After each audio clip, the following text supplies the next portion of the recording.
Ah, Let me make sure. Are we okay? Are we all good? Yes, yes, Miko will be coming out tomorrow. I know the deal because I will also be aiming to be rolling for Shao tomorrow. We're all in the same playing field here together. How's everything looking? How's everything sounding, chat?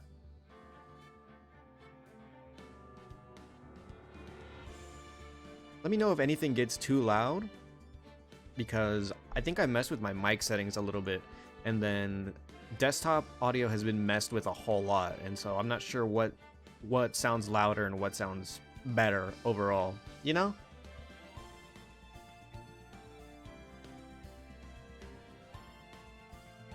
Actually, hang on a minute. I do. Okay, hold on, chat. While we're here, let's get the stream start vibes out of the way. So everyone, oh damn, I didn't even hear that one. I was so caught up in the music. Hang on a minute. Let me get this loaded up so that way things aren't as obnoxiously loud. There we go. I heard that one now. Now also, like I was saying, let's see if we can get the vibes checked out. All right, chat?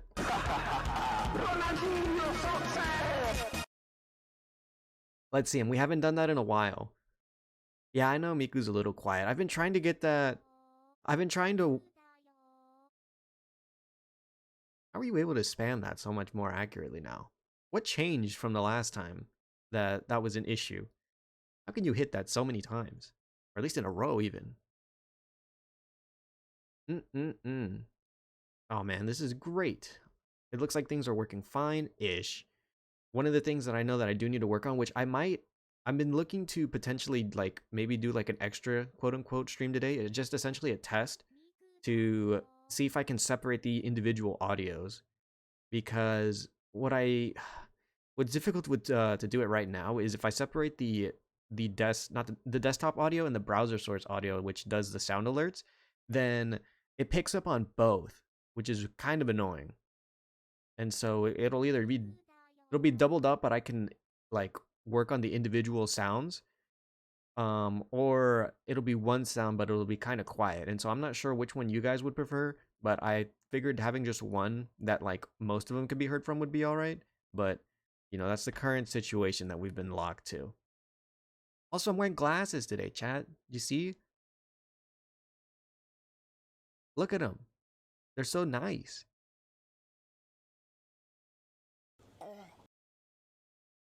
I need to find pictures for some of these other ones too. And also, well, as I've been working behind the scenes on stuff like for the YouTube channel, I've been trying to see if I can find individual images, or maybe even like work on adding different sound alerts based on different sounds. See, some of them work, and they're nice and like relatively loud. It's just that Miku's just a little quiet. I can't. I'm trying to see if I can work to fix it. Also, like I said, that test stream might happen like later on today, perhaps after stream. Probably might raid into somebody, and then like I'll end stream and then restart stream because I can't change a lot of the audio settings without restarting the stream. Hey, hold on a minute. What are you trying to reference here? The dots, the squares. What do you mean? What do you mean by that? What are you insinuating here, sir? Though I am curious to see how this will. We should be reaching the end, I would think, right? Like, how close are we to finishing this? I think we were pretty close last time, huh? Have to be, right?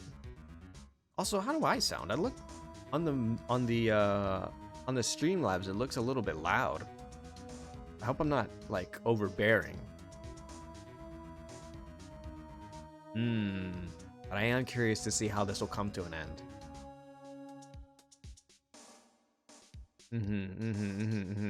Oh, also, chat, I came prepared today. I have, granted, it's not exactly in the best condition, but I have some Jack in the Box that I didn't finish from yesterday. So I have food here with me today, alongside a Pop-Tart that I have sitting on my desk. It's a different one from the one that I made mention to like 4 months ago, I think.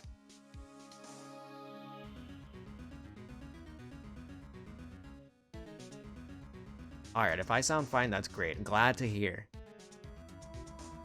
See, now I say it's not in perfect condition because with people like Beans, they hate the notion of cold food. And so, like I said, this is Jack in the Box from yesterday. So it's not exactly in the warmest conditions. But hey, I don't care. I'll eat food in almost any condition. Almost. Mystic Maya, Mystic Maya. There, Pearls. I can't take it. I can't take it anymore. Where? She's so sad.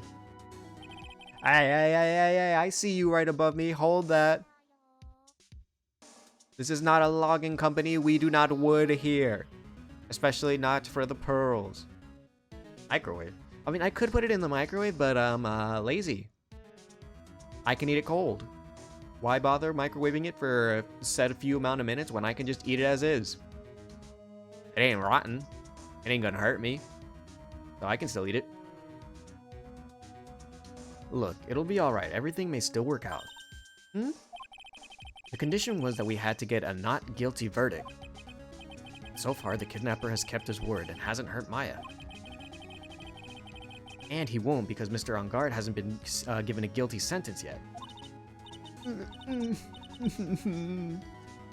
What the? Mental people?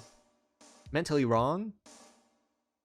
Well, I don't want to be right if what I'm doing right now is wrong. Bozo. See, Crust gets it. As long as I'm eating, it'll be fine. I'll be fine. Cheer up. We don't have time to stand around crying. We have to get going. Oh, Miku really is so quiet. I'm so sorry. Like I said, we'll try to fix it today. Or I'll see if I can make an attempt, because the software I've been trying to work to separate the audio has been kind of weird. And so maybe it'll just be better if I have you guys to give me an opinion on it, but not gonna be right now. Probably after stream, depending on when that is. You're right. Mystic Maya's in much more pain than I am. Yes, that's right. So... Oh, right. Gumshoes comes out. Hey, you guys. Glad I caught you, pal. Mr. Scruffy Detective. Oh, boy. Looks like Detective Gumshoe has been dubbed Mr. Scruffy Detective in Pearl's book now. It's just plain old Mr. Dig Gumshoe now, and I came to talk to you, pal. We're kind of busy right now. What's the situation, then? Cold food germs? What germs? What germs are there on cold food that don't exist on hot food, huh? Really? Hey, you know I can starve. I've made you starve alongside with me.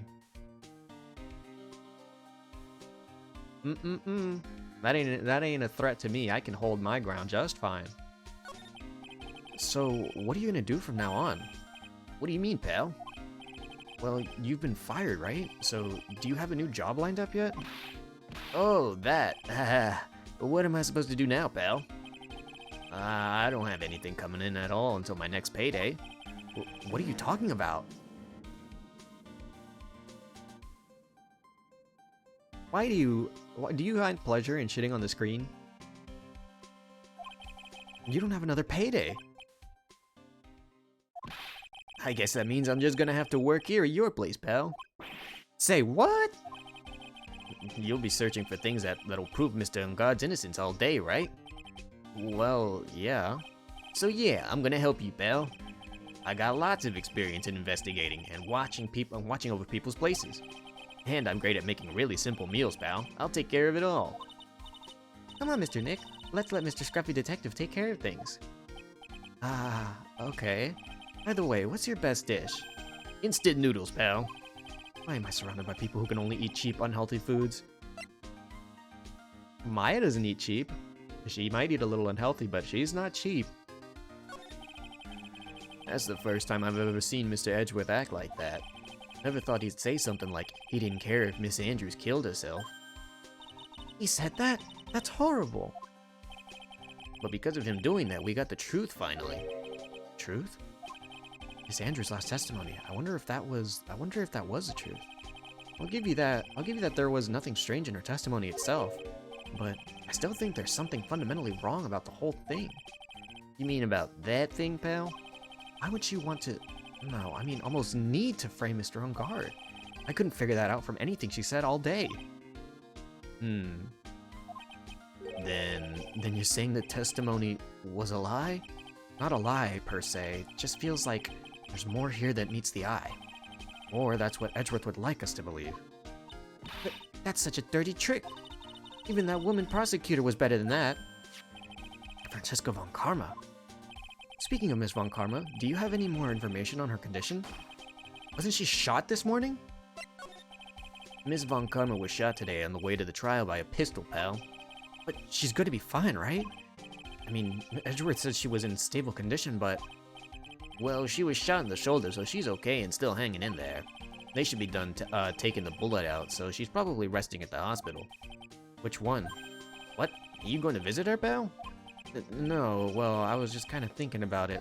Hey, you actually got a heart, don't you? She looked like she was being tortured to death, not being able to go to the trial today. So maybe it'd be good for her if you went and let her whip you a bit, pal. No, Pearls, don't agree to something like that. That's horrible. Let's go let her whip us, Mr. Nick. Now, I'm definitely not going. Let's see. The name of the hospital... Oh yeah, the Hottie... We're going back there? With that bozo doctor? The weirdo? The creep? That name sends a chill down my spine. Well, I guess it can't hurt to stop by and say hi. Ugh. Ugh. Oh, damn, I can go visit a lot of places. Let me see what else is around. Hold on, before we go and follow the main objective. All right, now, Mr. Nick. Let's go look for clues. We have to for Mystic Maya's sake. You shall not pass. Is this Old Bag? It is. Miss Old Bag. Don't devalue my name and turn it into a gasp, you spiky-haired pettifogger? Pettifogger? What is that word? I've never seen that in my life. Because of you, I've been made to look like the bad guy again. Although I did get a piece of gum from Edgy Boy, just as he promised. But what really much more valuable, I want Edgy Poo's heart. I want it all for me. That's all your fault. You've awakened the wild beast inside of this old bag. Ah! Did she die? Miss Oldbag. Keep your hands off me. This helmet is airtight. No gas gets in or out. No air gets in or no air gets out. Then why do you keep putting it on? Don't think you can get me to move on with silly questions. You're going to have to defeat me if you want to get by. I'm not hearing this. Oh, so we actually can't get past this place until... Okay. Ha! You're a million light years too early to be asking me questions, whippersnapper. Looks like I'm only getting through... Wait, it looks like the only way I'm getting to get any investigating done is to first do something about this kooky alien. Let me see. Okay, yeah, no, she's not gonna let me talk at all. So I need to go... What about the Criminal Affairs Department? Wow, everybody looks really busy with something or another. They're probably strengthening the evidence for tomorrow's trial. Hey, hurry up with that, will ya? Pass the victims list around. You've got to be kidding, there's over 100 people on here. Mr. Nick? Is Mr. On Guard really that big and bad of a criminal? Actually, Pearls, never mind. It sounds like they're working on a different case. Okay, so not much going on here then. Let's see if our good old boy On Guard is around. Ah, sounds like along with Mr. On Guard, Miss Andrews is also being detained here. And what should we talk with? Wait, then we should talk with them since we're here. Both of them are still in questioning. Oh, still don't have time to waste. Okay, so back to the law offices. Where is... I gotta go to the clinic. I've got to meet this weird... He better not be here, dude, I swear. Never thought I'd come back to this place. He's still here. Yes. Are you here to visit a patient? Hi. Wait a second, you're... Yes, I'm Director Hottie. Ho ho. Why are you still here? Yes, what is it? Can I help you? Can you tell me? You can tell me. Yes. Director Hottie. Oh, it's Edgeworth. Edgeworth? Yes, I'm Director Hottie. Ho ho. Oh, you're the man from this morning. Yes, what is it? Director Francisca. How's Francisca von Karma? You don't need to worry. Yes, she's in good hands. Because you see, I'm personally taking good care of her. Yes. Yes, and that surgery, it went well. You have my gratitude. It looks like Edgeworth doesn't know about this director and his secret. She looks so pitiful, absolutely terrified. Yes, but I understand. Yes, her opponent was a gun, after all. And when I snuck up on her real secret, like, she would scream really loud. Yes. I see.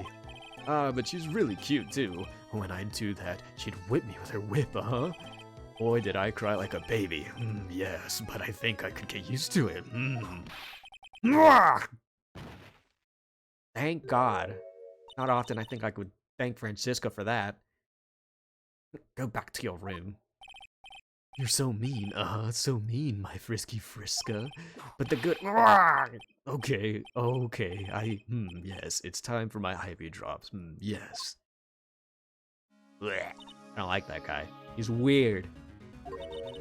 And what is those tulips doing in your hand, Mr. Phoenix, right? I know I shouldn't have come here. I was shot in front of the courthouse in my right shoulder. But it's no big deal. This sort of thing happens all the time. Even had full intentions of running the trials this morning. But that would have been too much for you. There's no need to act tough in front of us, you know. Regardless, I was dragged here by that man over there. He was so unyielding, one has to wonder if he was simply interested in stealing my case. It was only logical. It was the only logical course of action given the bullet was still lodged in your shoulder. But by taking over the case, I found myself having to clean up after you and that irresponsible deal you made. I think I know what deal he's referring to. Miss Von Karma, you made a deal with Miss Andrews yesterday, didn't you? I don't know what you mean. In order to make sure you got your guilty verdict on Mr. Ungard, you told Miss Andrews not to testify in court today. I don't know what you're talking about. Do you have proofs that I made such a deal? You're denying it. It looks like you were lucky, Mr. Phoenix, right? If I had been in court today, the trial would already be over. All while hiding Miss Andrews' own crime? That isn't my problem. Whether she had tampered with evidence or not, I have only one objective, to find Ungard guilty of murder. The end justifies the means, Mr. Phoenix, right? The end justifies the means. Miss Von Karma. Adrian Andrews believed you when you said, if you don't tell the truth on what really happened, then Mr. Ungard will be found guilty. And what does that have to do with me? Because of that, she's now in danger of being found guilty herself. All because she believed in your words until the very end. That still has nothing to do with me. She was just a weak person, that's all. But you had to know she was. Ow! I think visiting hours here are about over. If you'll excuse me. What's wrong? Why did she suddenly cut you off? Probably because she thinks I had the advantage in that argument. Edgeworth. What happened today at the trial, Edgeworth? That was not like you at all. I mean, I know you knew about Miss Andrews' condition. You could have made her testify as many times as you wanted, but to go that far? But she wouldn't testify about that until I said something. Listen, right, the courtroom is a garden of judgment. I'm putting myself on the line when I stand in there. And that's why I made the witness do the same. It's only natural. By the way, Edgeworth, you were really angry in court today. That's rare for you.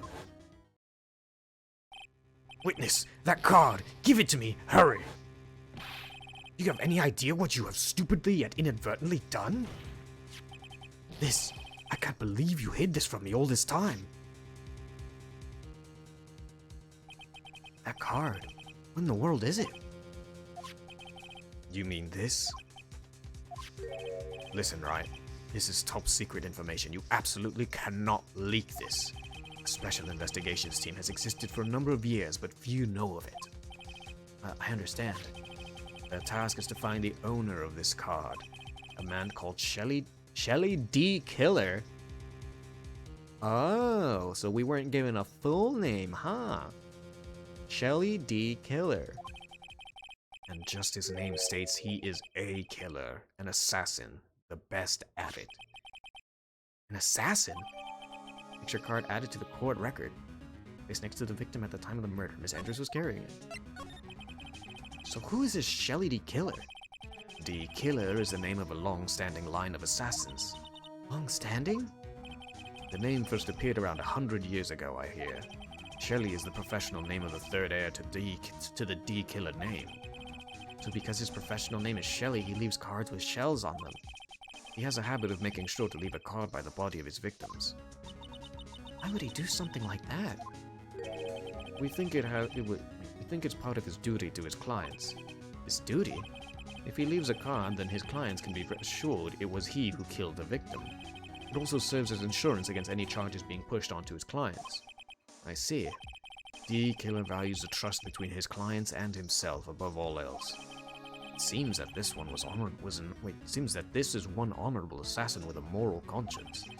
I guess that even honorable assassins can exist. So, you think this assassin, you think he's the one who did the killing in this case? Would appear that way.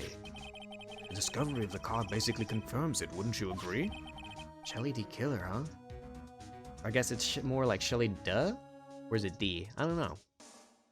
R. Kelly? What the fuck? Yo, R. Shelly D. Killer? Oh my god. Wait, you might be onto something. We might have got our full victim's name. What if Shelly isn't even the full name? R. Shelly D. Killer. Wow. Wouldn't you know it?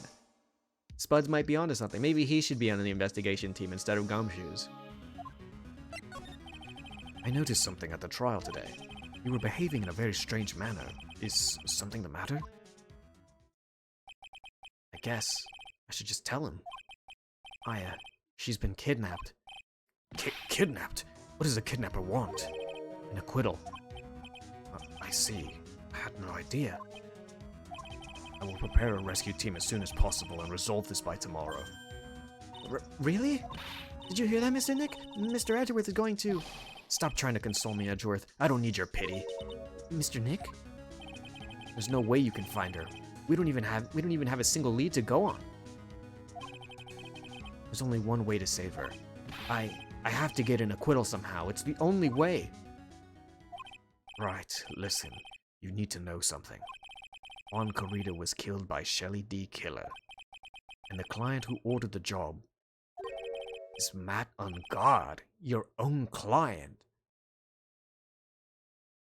How does he know that?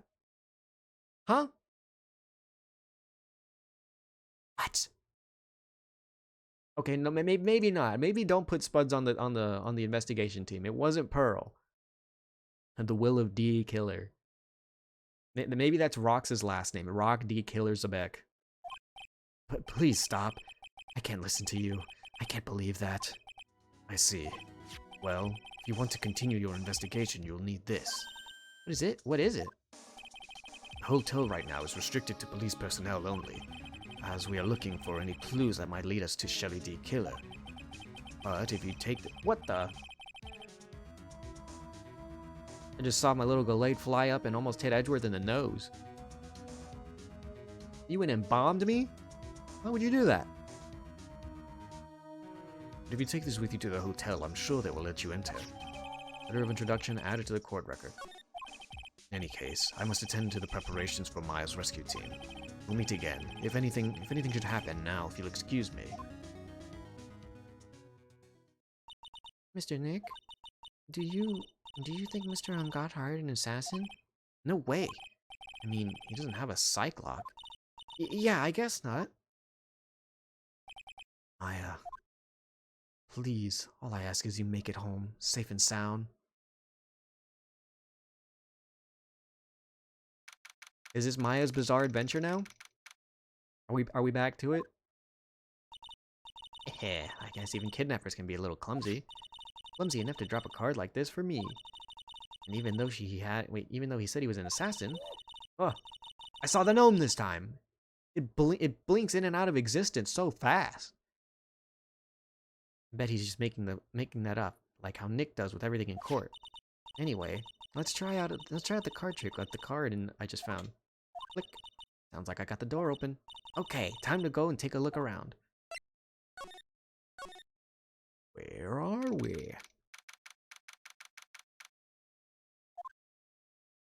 Huh? What is this place? I got a feeling I'm not in the hotel anymore. Are those videos over there? Well, I'll worry about that later. For now, I should be looking for clues. Is that a doggy door? That way I can show them to Sis. Wait, that way I can show them to Sis and maybe get out of here. Wait, is it gonna tell me that I can move somewhere oh, wait, what? I can go back to multiple question marks? Now this is what stuck out to me first. There's a framed picture sitting in this coffee table. It's a picture of a woman. She's kind of pretty. Hey, it looks like something's written here. Let's see. I think it says, "With love, Celeste." Wait, wasn't that the name of, I might be onto something. Or I might be remembering something. Wasn't Celeste the name of the lady that, was, Adrian's mentor? I bet this could be a clue. Wow, I've never seen a TV this big before. Now, where's the power button? Ooh, it's busted. I would so die a Happy Samurai fan. I ever got to see the Nickel Samurai on TV like this.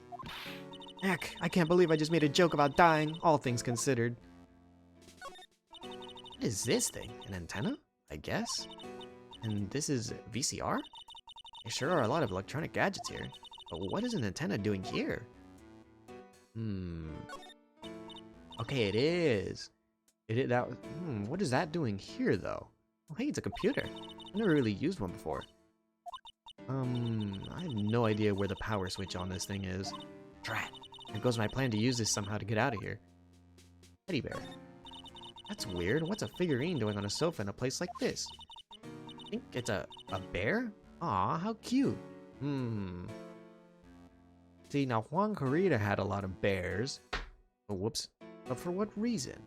What purpose could he possibly have had so many bears? And why is one of them suspiciously here, looking at a picture of Celeste? But it's got a lot of cuts and slits on it. I wonder if it's some kind of puzzle or something. It's so dark in here that I can barely see, but it's kind of feel like videotapes? All of them. Just what kind of room is this? Door? Is there anything else that I'm missing by chance? Go into... Alright, Persona! We hop into the TV and we escape, and or die. A horrible death. Locked, of course, and it doesn't look like I can use a card to open this door. There's a little hole in the bottom of the door. If only I was a little skinnier, then maybe I'd be able to crawl through here. Oh, this simply will not do. I cannot have you wandering around at will. Uh-oh. Seems that your Mr. Right is truly concerned about you. He is? For now, I would suggest you remain cooperative. If you cannot, there are ways in which I can help you. Ways? You mean... Dead men tell no tales, is how the saying goes, correct? Dead? I'm almost certain I told you at our first meeting. I am an assassin. No way. You're lying. I mean, assassin? People are not always who they appear to be. Ah. Shit. I thought we were going to be able to find her. How odd. Interesting retrospects found inside that little house. Mr. Nick? Oh, yes, Pearls? I'm caught up in my thoughts about Maya's situation. Mr. Edgeworth has left, you know. I guess for now, I have no choice but to believe in Mr. On Guard. I think I should listen to his story one more time. Alright, let's get going too.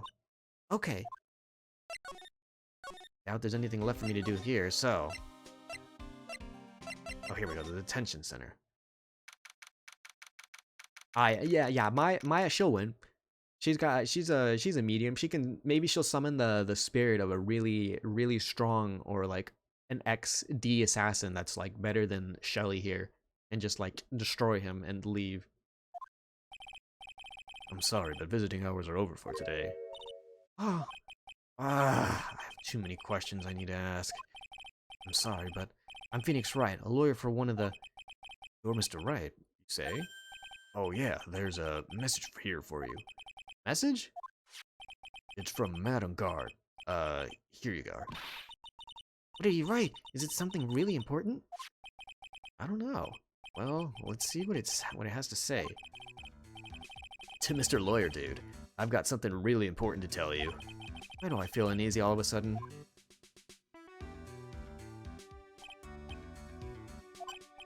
Oh, Mr. Wright! So, actually, I have a favor to ask of you. I have this cat named Shu. What? You named a cat Shu?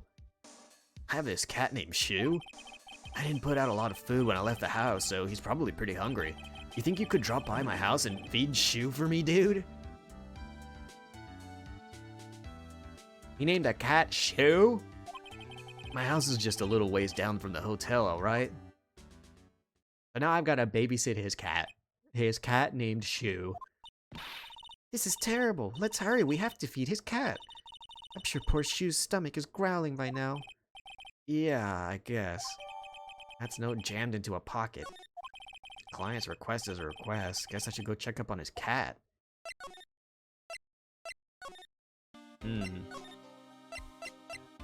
Wait, where is it? From the hotel. Okay, so I can go here, and then... Yeah, there it is. It's a reference to the writer Shu. Oh, I getcha.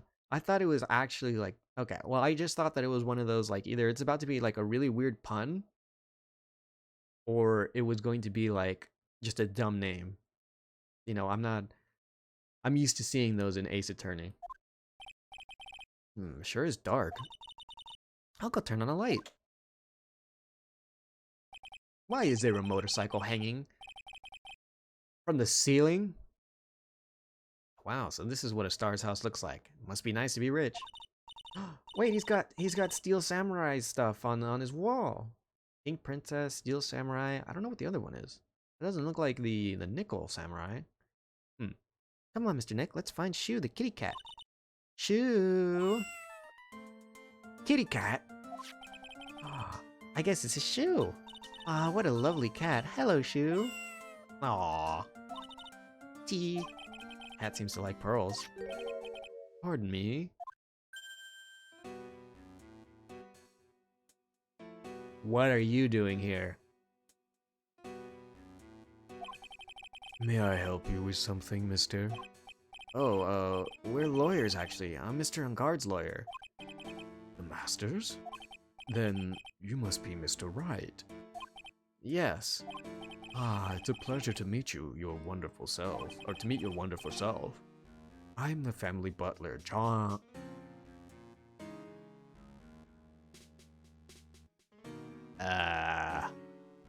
Hang on a minute there, mister. See, I like to watch my true crime videos and my occasional creepy content from now. John Does are cadavers found without any form of identification. Or I guess dead bodies in general, specifically male ones. We've got John and Jane Does. So I can kind of pick out what your reference name is supposed to be, or at least your current alias. Tricky, tricky. Quite an interesting name he's got here. I'm the family butler, John Doe. Nice to meet you. Meow. You must know all sorts of things about Mr. Ungard, right? Honestly, sir, I don't believe my master is capable of such a foul deed as murder. And, anything else? No, not especially. It is not appropriate for a lowly servant to speak of their master or his affairs. How typically butler-like, as it were. Mr. Doe, how long have you served at this residence? Well, sir, I would have to say maybe about 1 year? And, anything else? Would have thought Mr. Ungard the kind to have a maid over a butler. It's a very cute cat you've got there. It is my duty to take care of him. The master rather fancies Shu. Well then, I guess I don't need this piece of scrap paper anymore. Well, I'm afraid I must take my leave. I must take my leave of you now. Oh, we should probably get going ourselves. Ah, so young, and yet already so accomplished. Master of law. There's also a lot of pride in being a butler, in charge of the house and all. Thank you for the compliment, sir. People are not always who they appear to be. You don't say, huh? Now, if you'll excuse me. Meow. Let me examine this room, huh? Oh, there's a giant cooking hearth here. It's actually a fireplace. How are they different, Mr. Nick? You know, I've never actually seen a hearth before. Come to think of it, you come and visit Fay Manor then. I'll show you one when you do. Okay, interesting. Doesn't look like there's much else on the wall. Nothing back here. Guess we should point out the obvious then. A giant bicycle is flying through the air. Yeah, we are John Ace Attorney. That is our name. Just like how in Persona we're John Persona. Given the chance to name ourselves, I guess we would have gone with John Ace Attorney. That bicycle, Pearl, is one where you don't have to pedal and it moves on its own. Really? Wow. But sorry to disappoint you, it can't fly. Oh, that's too bad. Okay, so that... Ah, there are masks here. Yeah, that one in the middle is the Steel Samurai. The ones next to that are the Pink Princess and the Evil Oh, it's the Evil Magistrate. I didn't recognize that one.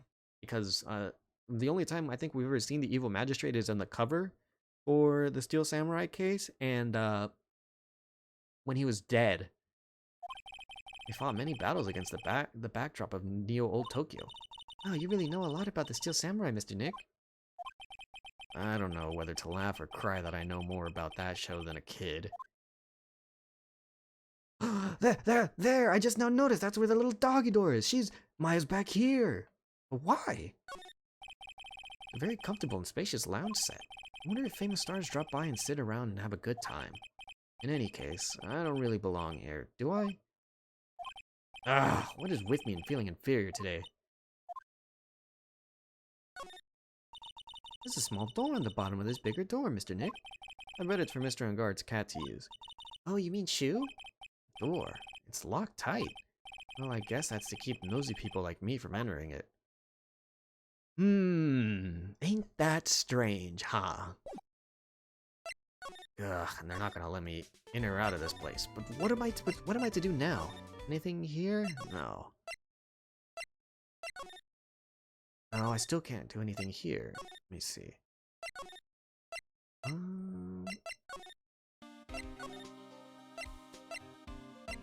Anything else? No, nothing at the clinic. I'm probably supposed to show something to someone.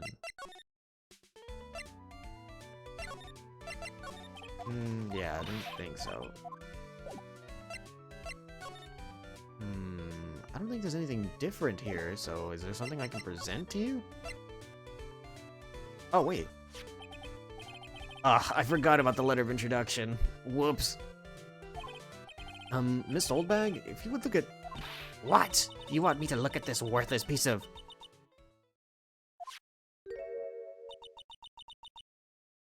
Of course. Edgy poo?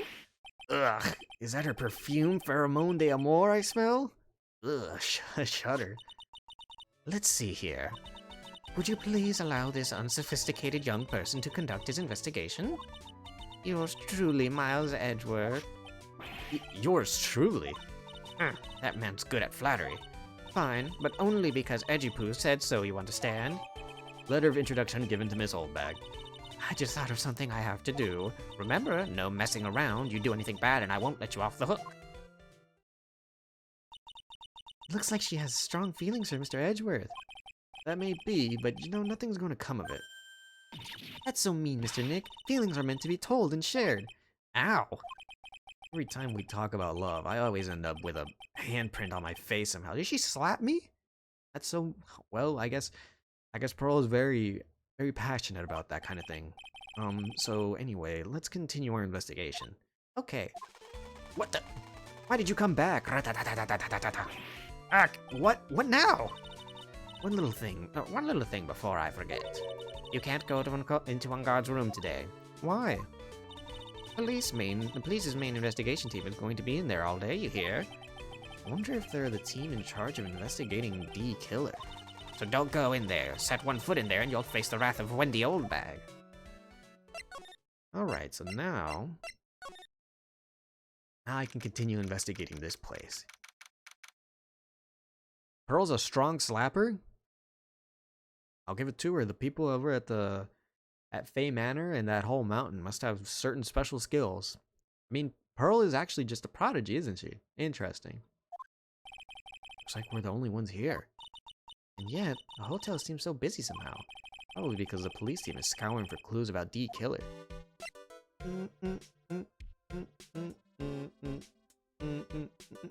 I love... This is probably one of my favorite BGMs from the game. And I always attach it back to Mimi or Annie's stupid little dance. If I could do that with my model, I'd love to. But yeah, every time I hear this BGM, I think of Annie and her stupid little dance. They did really good introducing it like that because it comes back to me every time that I hear it. Bum, bum, bum, bum. We gotta keep it pushing for Maya's sake, even though the music is a vibe. Oh, hey, city boy. Lotta, you're still here? Reckon course. An investigative photographer eats or stars on her ability to snap up the scoop, yeah? This hotel just has that aura of mystery. You know, like something's always about to happen. But do you have a camera? Reckon give. A photographer's gotta have a camera, or gotta have cameras out the ear like corn on a real... out the ear like corn to be a real pro, you know? So I'm hanging around here. Speaking of cameras and feeding the mouth, do you have mine, you bread thief? Why can't you drop that thief thing already? Wait, hold on. Let's talk some more. I want to ask you about the night of the murder. What? You really gonna shell out the bucks for the info I got? Lotta, you were loitering in this hallway the night of the murder, were you not? Well, kind of, but... Embrace yourself, Phoenix. Here it comes. I didn't exactly hang around here the entire time, you know? Followed a few stars around. Got a few autographs, shook a few hands, had a soda pop with a few of them too. Looks like she wasn't here the entire time that night. Security lady was also wasn't in this hallway the whole time either. Guess this means there's no one who can tell us who came and went that night. So, about the note that was inside your camera case? Oh, the dirty one, the ditty I wrote? Yeah, can I believe what you've written? You mean the stuff about on guard shoving his manager lady onto Karita? Yeah. Well, I reckon you best not be believing that. What? Look, I sort of wrote that on a whim, you know? Writing whatever came to mind. Whatever came to mind? Yeah, when you get down to it, it's a lot of random bull dooders. She wanted it. Damn, if this game wasn't rated for kids, she would have just said bullshit straight up. I love Lotta. Hey, what's with you? Why are you staring at me like my grandpa used to? Hey, and what do you look like you suddenly got older too? Or am I just shrinking here? Damn, what the fuck? That vine boob came as soon as she fucking got mad. I thought that was the actual sound effect for a second. Ah, my baby! It's my 1,600 baby! What's with that red-coated prosecutor anyhow? That guy told me it was evidence and refused to give it back to me. Well, that's kind of how it is. Hey, you're the red coat's friend, ain't you? So put in a few good words for me and give back my camera. You want me to do that? Listen, nag the guy real good for about 5 hours, and I guarantee he'll give it back. Why don't you do your own dirty work? Well, I reckon it's time for me to get going. A tabloid photographer without a camera is just a tabloid, huh? Yeah, I guess so. Keep yourself together out there, you hear? I'm coming to see you tomorrow in court. Okay, I'll see you then. And you too there, little or you little un? Keep up the good work, okay? Okay. Don't be picky about your food now. Okay. Make sure you do all your homework, you hear? Okay. And if you happen to find yourself a camera, make sure to give it right here to me. Would you please just leave already? Well, I guess there isn't much to examine here. I can't see anything. Alright, back to Karita's room. I'm gonna take a sip of my high C that I got from Jack in the Box.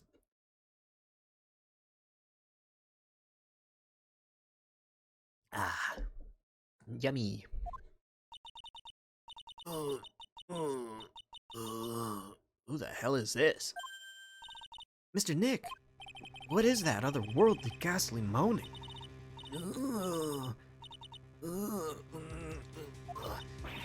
I hate evil ghosts.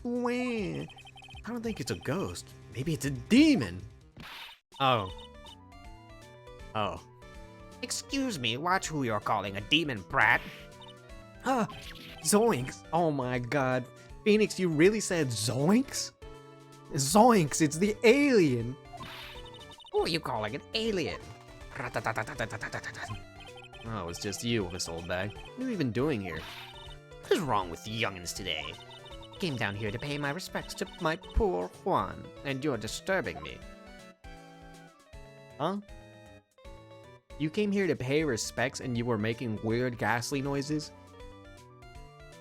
I'm not gonna question it any more than I should. If anything, I feel like I should leave. Please talk to me about the night of the murder just one more time. I talked about it plenty at the trial.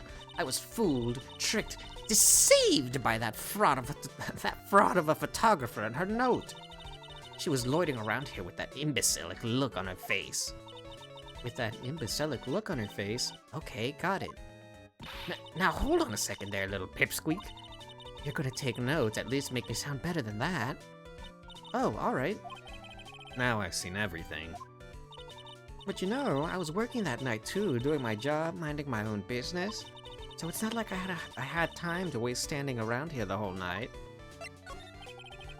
I was wondering if you could tell me a bit about Mr. Karita. He was the most popular star, you know, especially where it counts in my book. But I heard that he was lagging behind the polls against Mr. Uncard. Oh, well, it just happens to be, that's just a recent thing, bad luck and all that, you know? But he was going to become even a bigger star than he used to be.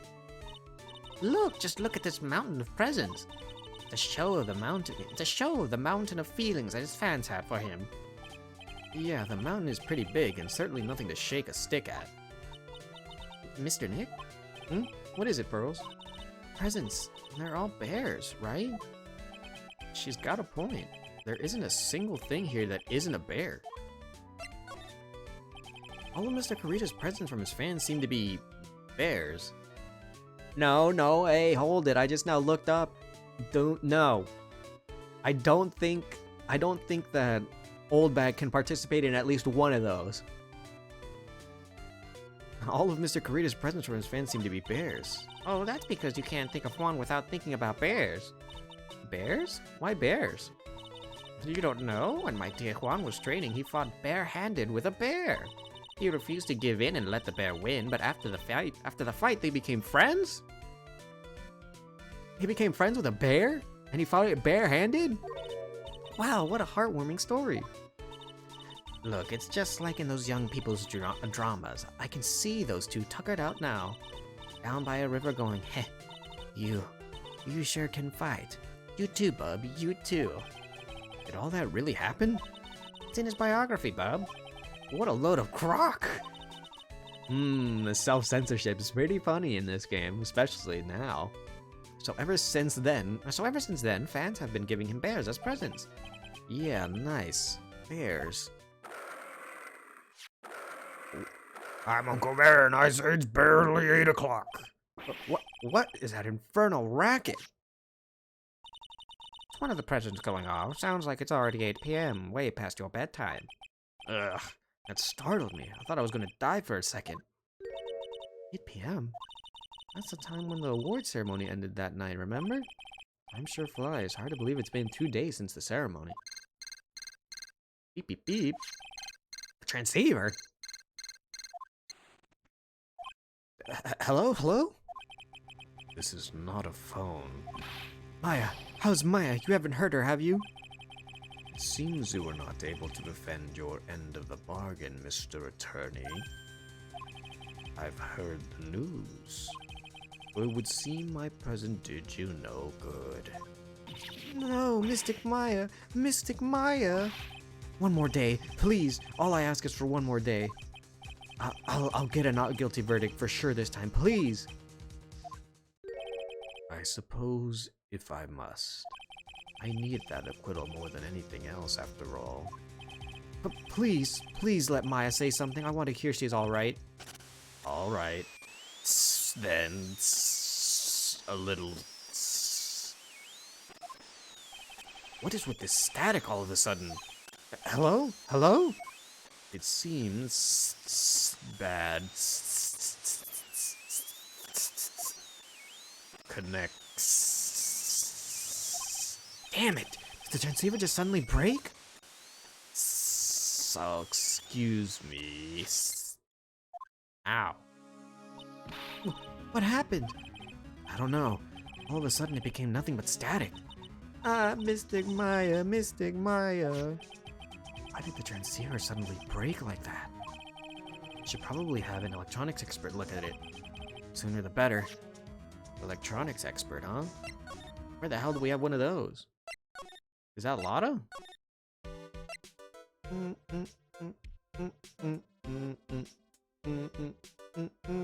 Sorry, I had to vibe for a second. Where would I find... Oh, I thought Gumshoe was still here and something was gonna happen. Or maybe he still is. He is! Hey, welcome back, pal. I thought I'd make you a little something for dinner. That's nice, thanks.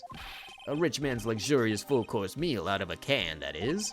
I'm sorry you went through all the trouble to cook, but I don't have time to eat. Oops, looks like you don't have a can opener, pal. You've gotta be kidding. And here I thought he had already whipped up something. Oh, I know. There's one way I know how to be helpful. Ask me about anything you want, pal. Go ahead. Well, since he's here and offering, I wonder what I should try asking him about. Okay, well, there is this. The transceiver. Oh, Mr. Nick. You should ask Mr. Scruffy Detective about that thing. What thing? Oh yeah, this thing just up and broke all of a sudden. It broke, pal? When I was talking to the kidnapper, it just suddenly broke into static. Look, it sounded like this. I don't hear any static, pal. Huh? Maybe it fixed itself.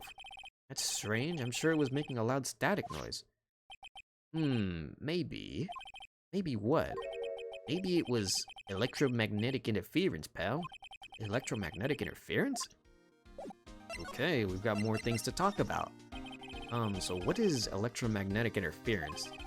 It's something that happens between when a radio wave gets mixed up with another signal, pal. Oh, when you put it that way.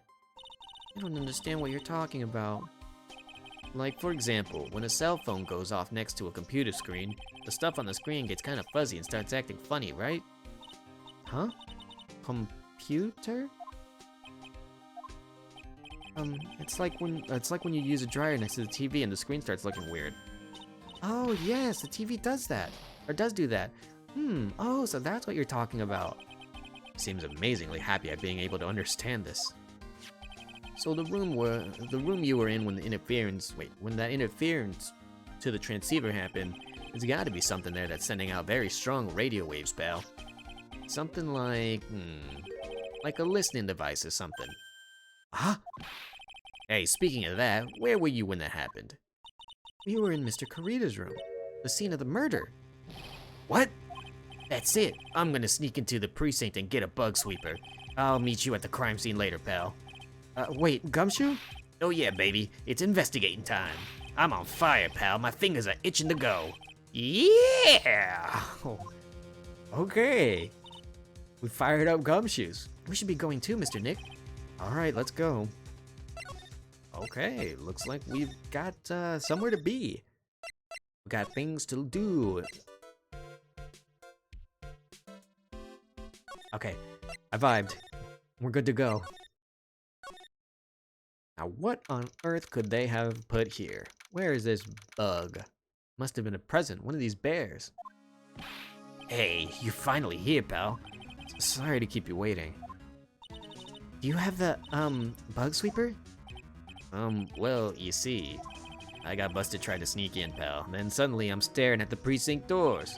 From the outside, I mean, so yeah, I couldn't get one from the police. I couldn't get one of the police bug sweepers. What do you mean you couldn't get one? We need that item. Hey, calm down, pal. I didn't say I didn't get one, just not the police's. Wow, so it's a bug sweeper. Wait, so this is a bug sweeper. It looks a little broken. Hey, this was made when I was in elementary school, pal. Oh? By who? Me, of course. Seeing this sure brings back memories. Hey, don't go look down on it. Don't look down on it, pal. Sure, it looks a little beat up. But I put my heart and soul into building this puppy here. Your heart and soul? Hmm. An interesting dynamic between the two of you above me. It'll work, trust me, pal. It'll do the job, but you can't set the sensitivity. So it's gonna beep at anything that gives off electromagnetic waves. But isn't it better that way? Well, anyway, since I brought it all the way, might as well give it a little whirl, right, pal? I'm getting the sinking feeling again. Okay, so now I'll tell you how to use this baby. There's a listening device or something, hidden in this room, pal. So we're gonna find it, right? Right now, first let's turn the sweeper on.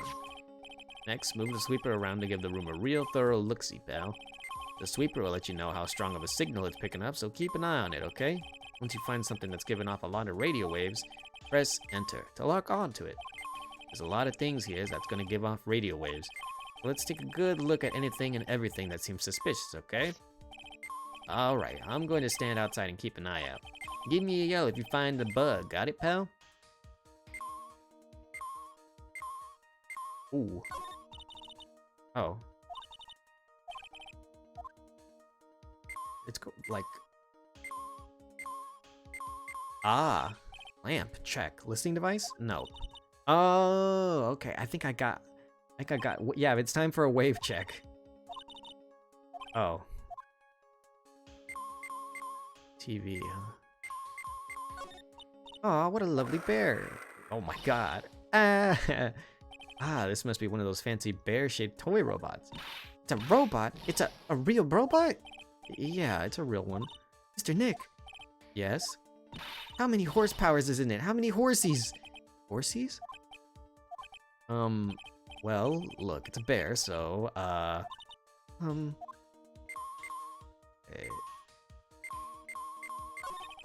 Oh, okay, it's a cell phone. So I've never seen one before. Now that she mentions it, my cell phone couldn't get any reception while I was staying at Korean Village, and Pearls has never lived outside of the village, so, well, I guess I can't say it's impossible to live without one. It's gotta be some, like, bizarrely suspicious... It's gotta be one of the bears. Which one is it, though?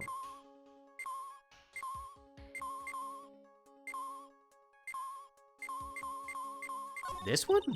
What's this? It sort of looks like a hot water pot, but... Guys, it's kind of a hot water pot, I guess, but instead of hot water, coffee comes out. Really? That pot can do that? Is there a pot that orange juice comes out of? I don't think there's anything like that, Pearls. Sorry. So, oh, really? Not the...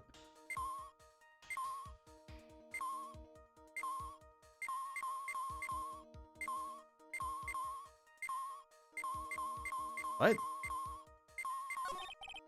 Oh, it's a calculator.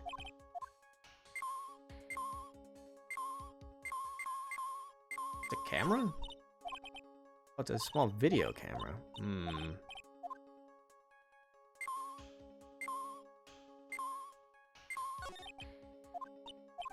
The alarm clock. Okay, wait. Radio. Interesting. What could it be? The phone?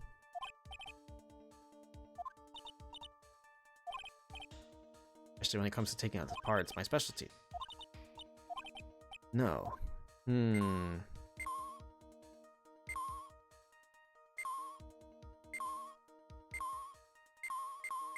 So what could it be on? What the? Oh, it's not in the air conditioner. It's an air conditioner. Okay, I was like, what the hell is this? Doubt it would be on the TV. But I figured I ought to check everything that produces a signal. We got the cell phone, we got the Robo-Bear, radio. Is it gonna say the same thing to every lamp? So then it's gotta be something here. What is it, the rice cooker? Oh, it's, wait, bread? Looks like it's been keep warm all this time since the murder. Well, Mr. Scruffy Beard detective always said gotta keep sterile. Calculator.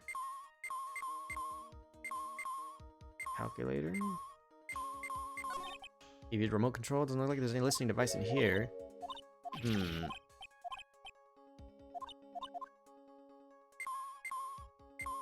This?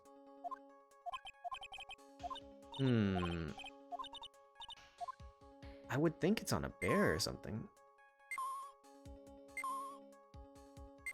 Is it in the wall somewhere? Maybe this? In the fridge? It's gotta be in something odd. Huh? What the? On the head? A giant stuffed teddy bear, right? It's the biggest one I've ever seen. Hey, so did you guys find it yet? The listening device? I mean... No, not yet, but this bear's eye is... Let's see. A perfectly normal stuffed bear with some really strong radio waves. Sounds like you found the device to me, pal. Let's dig this big fella's eye out and see what we've got. No, you can't. Such a violent act. Oof. Oh, she ripped out its eye. No.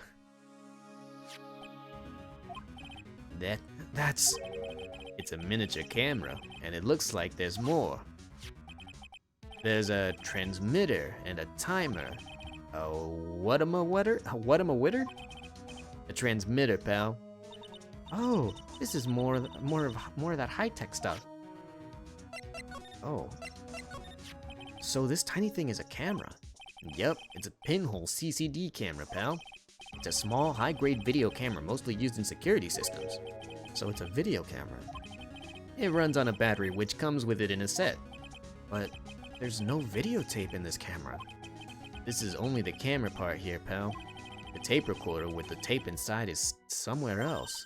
Somewhere else? The footage is changed into radio waves and then it's sent to that recorder.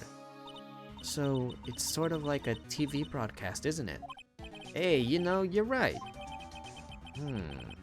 Set to record the victim's room from 8 p.m. to 1 hour, running at the time of the murder. So what is a transmitter? It's a device that sends the footage to the camera took to a specific destination. Like a video version of a listening device, pal. Looks like it's attached to a small clock-like thing. Oh, that's a timer, pal. You can set it to turn the camera on and record at a certain time with it. You can set it for a certain time? Yep, let's see, this looks like it was set to start at 8 p.m. and go for 1 hour. 8 p.m., that was the time the award ceremony ended. There's no date set, so it's been recording every night, I'd guess. Mr. Detective, how long has this bear been here? I'm pretty sure it's been here since the night of the murder. Then maybe this camera caught the murder on tape. What? And if you think about the angle the bear is at, it's bound to have had a clear shot of the whole crime, pal. Oh. So there was a camera in this bear's eye, and it was disguised as a present. I'm sure it was on the night, was here the night of the murder, pal. It's pretty big, so it stands out pretty well in my mind. But who gave Mr. Kurita this present? I don't know, pal. But this means that someone out there's got a video of what happened here that night. Or is there any way we can find out who that person is? It's impossible, pal. Radio waves can be sent almost anywhere, so there's no real way to find out. Oh. Is there really no way to find out?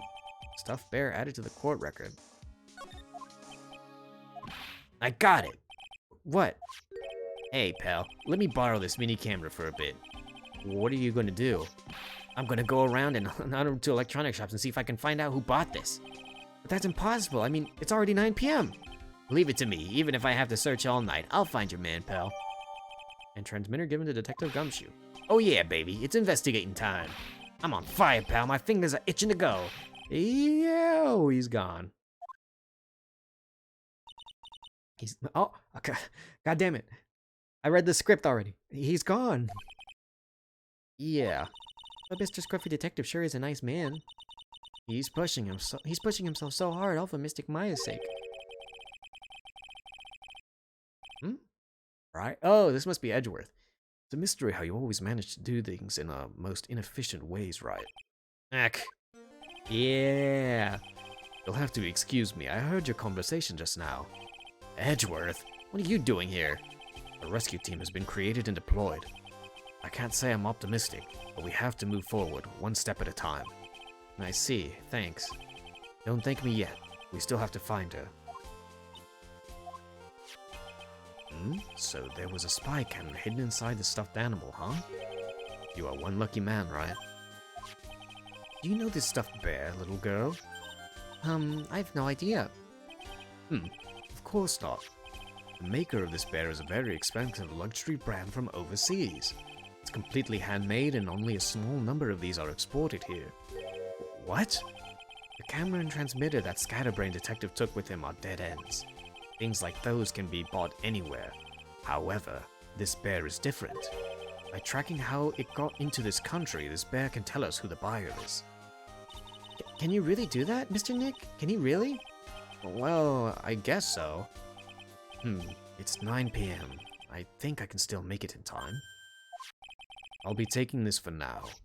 I'm sure you have other things you have to do. Snatched up by Edgeworth. See you soon, right? Wait! What? Why are you doing this? I have no interest in explaining myself to someone who cannot comprehend. But besides that, right?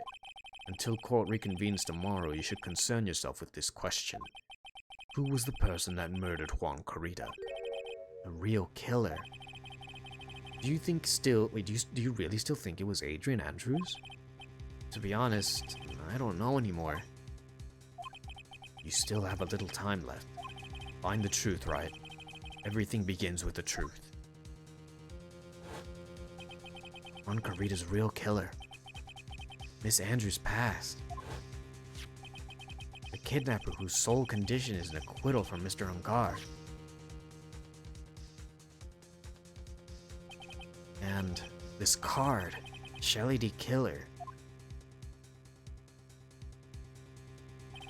Maya, the only way I can save you now is to find all the answers to this case tonight. I don't understand what your real intentions are, Edgeworth. But as you said, all I can do for now is find the truth. To be continued?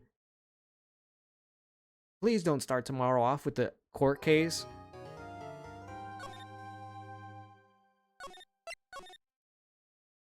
Okay, we're still investigating, it looks like. Ooh. Had me spooked there for a second. It's past 9 p.m. already, isn't it? I wonder if Mr. Edgeworth has already found Mystic Maya. Things take time. I'd say probably not. Police are professionals, Pearls. They'll find her, so don't you worry. If we can win a not guilty verdict tomorrow, then everything will be okay. You're right.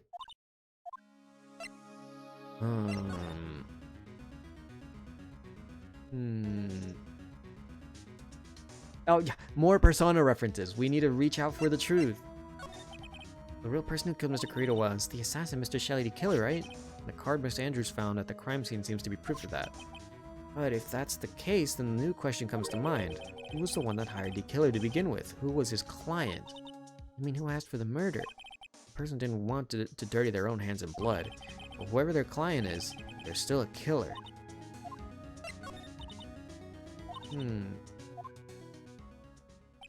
I wonder, if she was the client, then why go through the effort to stab the knife into the corpse herself?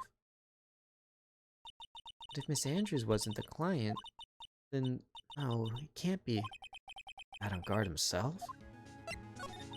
If Mr. Avant-Garde really did hire the assassin, and he's not innocent at all, far from it, he'd be guilty of the crime. But it can't be Mr. Avant-Garde, right? I mean, when we first talked to him... Mr. Avant-Garde, I'd like to ask you one more question. Did you kill Mr. Juan Carita? Alright, just so we're clear, dude. I didn't kill anyone, and that includes Juan Carita, okay? I didn't see any Cyclops at the time. Actually, that reminds me. Did you remember something, Mr. Nick? Yeah, something Miss Andrews said at the trial today. She said something interesting. Something interesting? So, what was that interesting thing? Oh, that's right. You didn't hear it, did you, Pearls? Juan had bet everything on the Jammin' Ninja this year. And if he lost the Grand Prix, he was going to make sure Matt was going down with him. That's what he thought anyway. Looked like somehow Juan had in his hands a secret so powerful that it would destroy Matt's acting career had it been revealed. Mr. Avant-Garde's secret. What is this secret? I don't know yet. But for now, let's think about it this way. Mr. Carita was going to reveal this secret. That means Mr. Avant-Garde had plenty of motive to kill or to have Mr. Carita silenced. Which means we have to meet on Mr. Avant-Garde. There's no way around it now. Who the hell's in this hallway? Wow, it's really getting late, isn't it, Mr. Nick? Yeah, it's past 9 p.m. already. We still have some things to prepare for tomorrow's trial. Still the matter of the secret Mr. Carita held about Mr. Avant-Garde, and Miss Andrews' real intention. Though these two are things I must know tonight. Aren't visiting hours over at the detention center? I'm sure we'll think of something, Pearls. Don't you worry.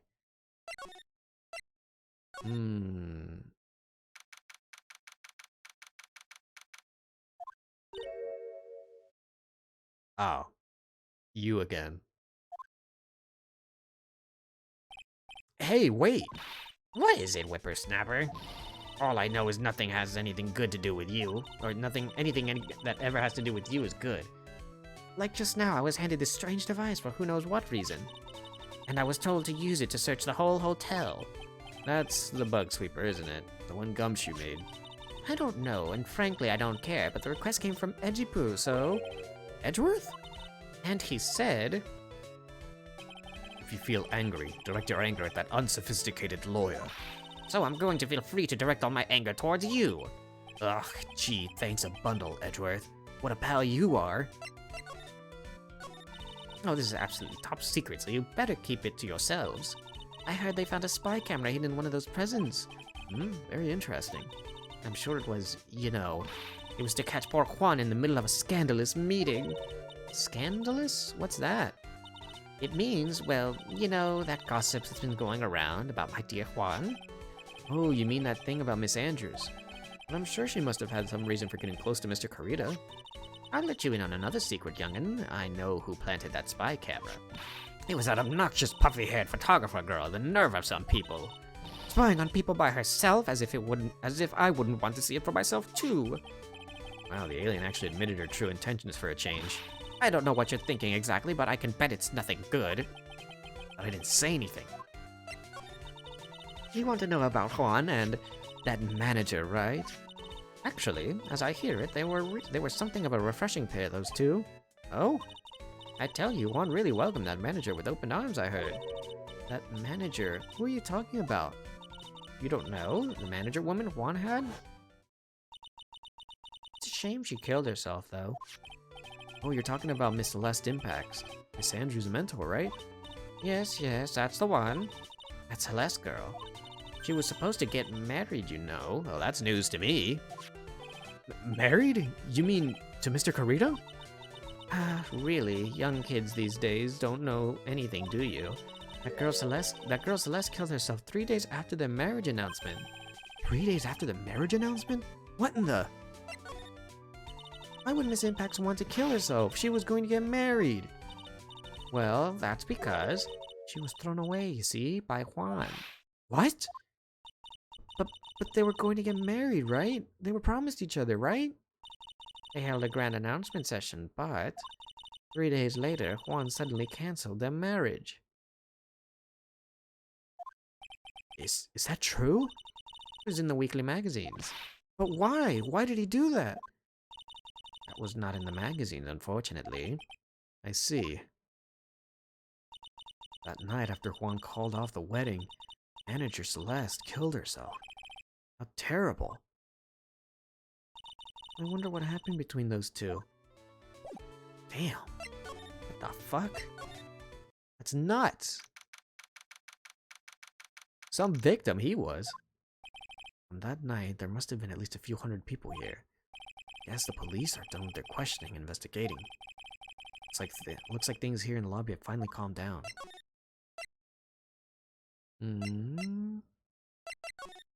Interesting. Where should I look? Feels sort of tense in here, doesn't it, Mr. Nick? Yeah, it does. I wonder if something happened. You're Mr. Unguard's lawyer, right? Yes, sir. Well, we finally found just the person we've been looking for. A real decisive witness. Decisive witness? You mean for the Unguard case? We're taking the witness's statement right now. Gotta hand it to Mr. Edgeworth. What's Edgeworth up to now? Who is this witness? I think you know this person quite well, Mr. Lawyer. Do I? Mr. Nick? Between the kidnapper's demand and now this, I can't see any way to win here. Oh yeah. Mr. Edgeworth wanted me to tell you something. He did? Even though visiting hours are long over in the detention center, he wanted me to grant you special permission, so there you go. What? I already called them so they know. Go on, go talk to your heart's content. Thank you very much. This is such good news, Mr. Nick. Talk to your heart's content? Sounds like the police are pretty sure they have tomorrow's trial in the bag. Alright, now we can go to the detention center. I'm sure they must have transferred Miss Andrews here by now. So that means that both Mr. Ungard and Miss Andrews are in the detention center. Now then, whose story do I want to hear? I want to hear Andrews first. I feel like Matt might have a few things to say. Oh, it's you. I'm sorry to be visiting at such a late hour. There are a few questions I absolutely have to ask you tonight. Me? I thought your client was Matt. I'm sure Miss Andrews knows something. She can't be clueless about this secret Mr. Carita has over Mr. Ungard. I'd like to ask you about Matt Ungard, if you don't mind. Mr. Wright, you still don't know, do you? The real him, I mean. You seem to bear a lot of resentment towards Mr. Ungard. Oh, Miku, I barely caught that one. If that's the case, then why did you become his manager? And why would you become intimate with his rival? That has nothing to do with this case, nothing. About Miss Celeste Impax. Finally put her death behind me, and now, thanks to you, it's all come back to the surface. I'm sorry. Yes, I was shocked by her suicide, and it's true when I heard the rumor that Juan was the one who had hidden her suicide note, I began to draw closer to him. I wanted to get her suicide note back and to burn it. You wanted to burn it? But why? I didn't want it to spread just like another piece of gossip, but never held any murderous intent towards Juan. I would never do something so stupid. Suicide note, huh? Wonder what it said. Why did you try to frame Mr. Ungard? It's simple, because he's the killer, that's why. Isn't it the duty of every good citizen to inform the police? But there had to be another way. The police are excellent at doing their job, so they'd figure it out, right? Yes, they're so good that they couldn't figure out the real truth behind Celeste's death. Miss Andrews. Well, I know you're not the type of person to do something without a reason. So please tell me why you did what you did. Revenge. Huh? Did you just say something just now?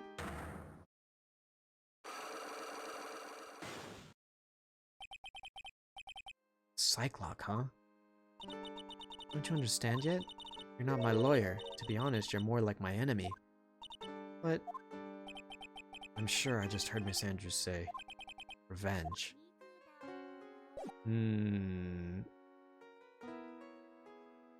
Oh, that'd be a fantastic crossover. The case of the Pink Panther Diamond. Let's see if I have what it takes to clear this up. It's only one, which means it's gotta be something super specific, but do I have that now or not?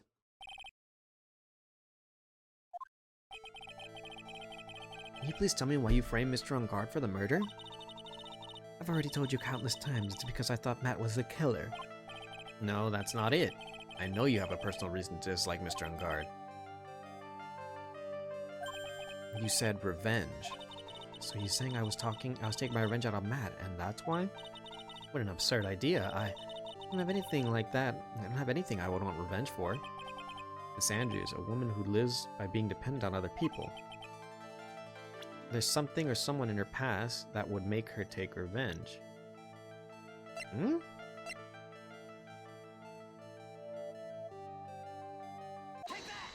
Hmm? Celeste. There's only one catalyst that would cause such strong feelings and even revenge. And that was Miss Impact's suicide. What are you trying to say? Celeste was Juan's manager. On top of that, the one who hit her suicide note was also Juan. What does this have to do with Matt? You're right. You haven't mentioned him yet. But for you to hate Mr. On Guard, it would mean that he must have had some relation to Miss Impacts and her suicide. Can you explain to me the relation between Celeste and Matt? Ooh. I don't think I have anything of that sort just yet. I don't. Okay, so interesting. Oh, whoops. I don't think there's anything here. Oh, looks like Pearls is gonna... Yes, where's the lettuce? I don't think I've ever bought lettuce before. I guess I have to give up on making salad then. Lack of lettuce is kind of a problem. Bum, bum, bum, bum. Bum, bum, bum, bum, bum, bum. Okay. I think... Okay, so let's hear Matt's first then. Maybe we can get Matt to spill the beans first. Dude, it's Mr. Right! I hope you can get me off the hook tomorrow. I'm counting on you. I hope so too. Edgeworth just dropped a bombshell on me by saying that Juan Carrito was killed by an assassin, and that the assassin's client is this man, Matt On Guard. What's wrong? Mr. On Guard, there's something I must know with 100% certainty. You seem kind of different. You're totally, like, not your usual lawyer self, dude. About the press conference?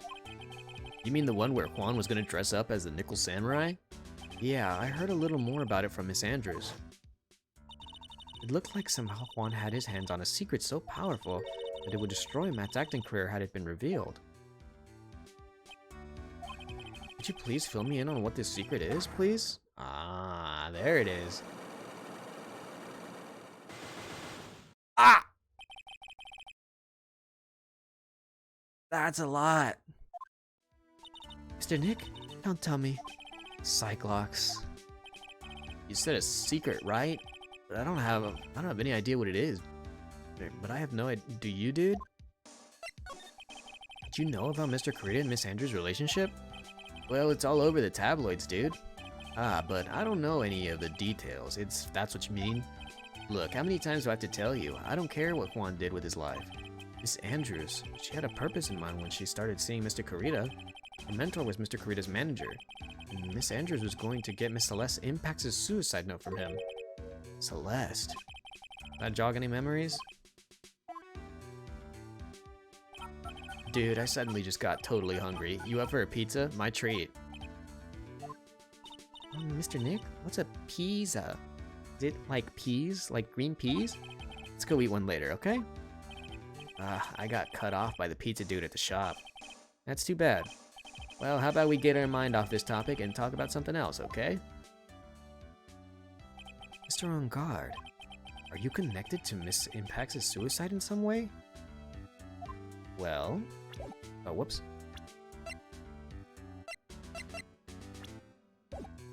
Wait, can I not? Oh god, I can't do that from here, I think. Can I not show it? Oh, present, there it is. Dude, I know I asked you to be my lawyer and all, but I don't think I have to tell you anything and everything. What do you mean by that? It just means I don't have to tell you anything and everything, dude. There's something being hidden here. So then, let's see if we can make you talk. Gah, that's so many.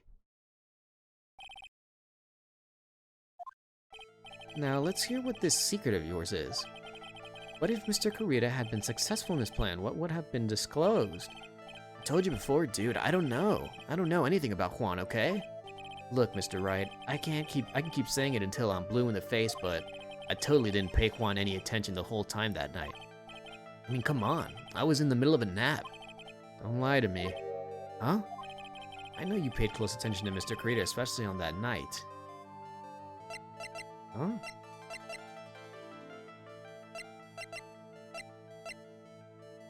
Hmm?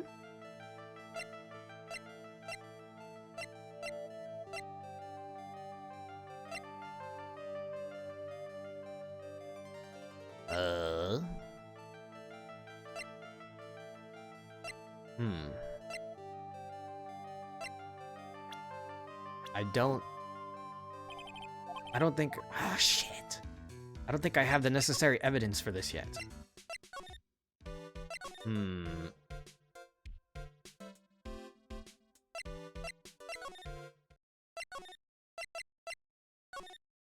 Maybe there's something here.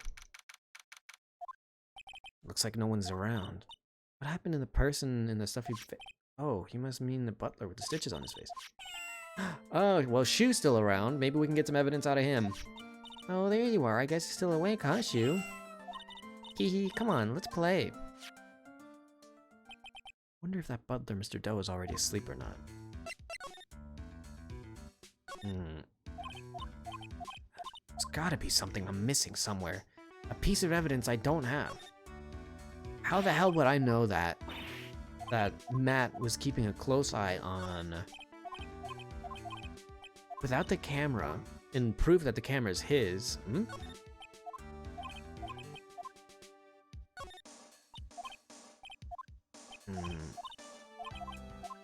Is this door still locked?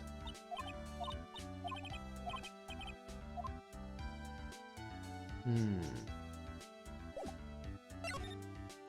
no, they won't let me leave just yet.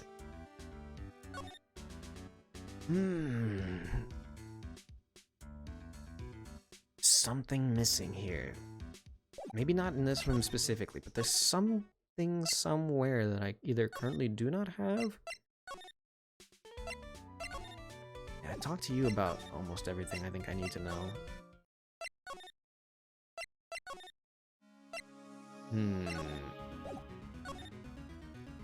I don't think there's anything left here.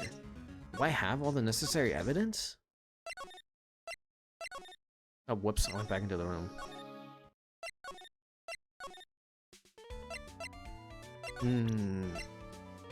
Maybe I can get some more information out of you. Oh. Okay. No.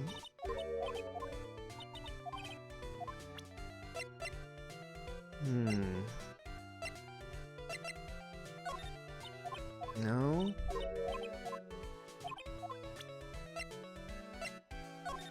No. Nope, doesn't have anything. I guess she's just not gonna give me any more information. I think that's kind of like a gimme that she's not going to. So maybe... What the hell is going on in here? Oh, you have to help me. Uh-oh. Oh, Will! Mr. Powers? What happened? Why are you here? You see, I got roped into this somehow. What? And now I'm going to testify at tomorrow's trial. So the decisive witness is Mr. Powers? I was talking with a detective until a little while ago, and I was on my way home. When all of a sudden, you there, you're under arrest, and I was brought back here. Oh. They said my face and whole self in general looked suspicious or something. Well, I guess I can see how they thought you looked suspicious. I'm just a normal guy on an exercise show for kids. Is that a crime? Well, so about this testimony you're giving, what are you going to talk about? I really don't know yet. But it sounds like I saw something pretty important from what they tell me. You saw something important? What was it? Well, the detective told me not to talk about it. You can't tell anyone, and especially not that lawyer, he said. What do you think is that lawyer that detective was talking about? I'm gonna take a wild guess and say it's me. Yeah, you got it. Mr. Nick? Mystic Maya and myself are your only two allies in this whole world, but it's alright. Ouch. I don't really have a lot of friends, do I? This is going to do a lot of damage to Matt, you know. Because he's got that refreshing like a spring breeze image going on. What is he really like? Well, let's see. Matt's always been kind of a player with women. He would never really turn a pretty face away, if you know what I mean. He'd always say, it's just a game, to justify himself. What? How horrible! That's unforgivable! Ow, sorry, I didn't mean to offend you. But you know, he said once that there's only one person in the world who won't swoon over me. One person who wouldn't swoon over him? I wonder who that could have been. True, Lord forbid, men walk around with facial hair. His manager, you know, Miss Adrian Andrews. Why is Mr. Power suddenly looking kind of energetic? You see, I'm actually a sucker for gossip. I mean, celebrities and their world have this dazzling sort of image, right? A dazzling sort of image? But aren't you a part of that dazzle, Mr. Powers? No, I'm more of a hairy, sweaty, smelly, brutish kind of guy, you see? But it's okay, really. I get to hear plenty of gossip around a lot of other stars around me as things happen. Well, that's true. Oh, hey, so did you hear about this yet? About Miss Andrews' mentor and her suicide note? You mean Miss Impex? I heard something about how her wedding was cancelled. Yeah, that's what I'm talking about. I thought about it a little the other day, about that mysterious death. Hey, Mr. Wright, why don't you ask me about that? Go on, go ahead. Mr. Powers is so charged up, his skin is practically glowing with electricity. Hey, so have you heard this? Celeste left a suicide note. And they say that Juan went and hid it. We heard about this in court today. But there wasn't any actual proof that she had left a note. Well, this is what I think. I think that something bad was written on that note. Something bad for Juan, that is. Or maybe something bad for Matt. Something bad for Mr. Kurita? Why do you figure so? Well, before she died, Celeste talked with a few of her friends. She said, looks like I got caught up with a truly insidious man. Truly insidious man? Do you mean Mr. Kurita by that? Well, there's no one else that fits that bill, right? And that would be reason enough for him to hide the suicide note. I see. Well, that's some good info, thank you. You're welcome. Mr. Ungard and Miss Andrews, they're both at the detention center right now. There's still things I don't understand or know about, I'm sure. I have to get the two of them to tell me everything.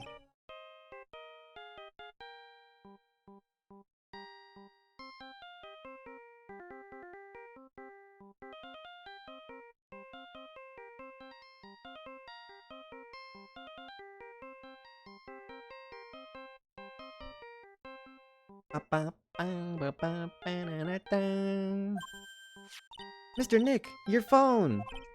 Hey, that's the Steel Samurai's theme song, isn't it? I don't like the sound of this ringtone right now. It sounds kind of ominous. Yeah, I know. Hello? We're in trouble now, pal. Oh, I'll be back at the office real soon. What's wrong? Something really unexpected just happened. Mr. Edgeworth, Edgeworth? Anyway, hurry up and get back to the office, pal. I don't know what's going on anymore. It's no good. The end, Hello? He got cut off. What's going on, Mr. Nick? She said we need to go back to the office right away. Then we should hurry back. I'm scared to go back. What are you talking about, Mr. Nick? Pull yourself together. Maybe it'll be good news. Somehow, I doubt that. Uh-oh.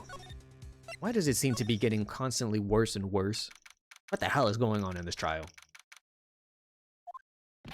What took you so long, pal? Mr. Edgeworth couldn't stick around forever and had to go. Well, what happened? We got him. We know who bought the spy camera. Huh? This quickly? It has to be Matt. And this bear's what gave them away, pal. The bear? I figured it out, pal. I figured that we should have been looking into the bear instead of the camera. But wasn't it Mr. Edgeworth that figured it? Shh, Pearls.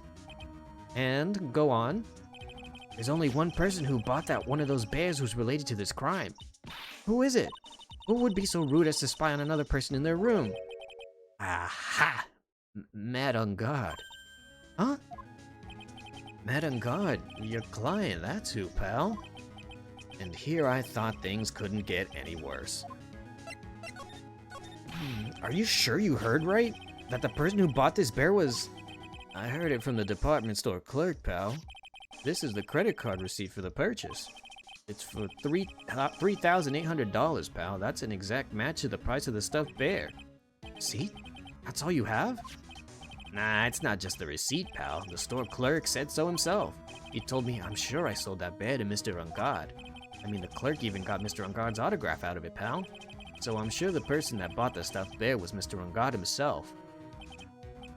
My sight is failing me. This can't be.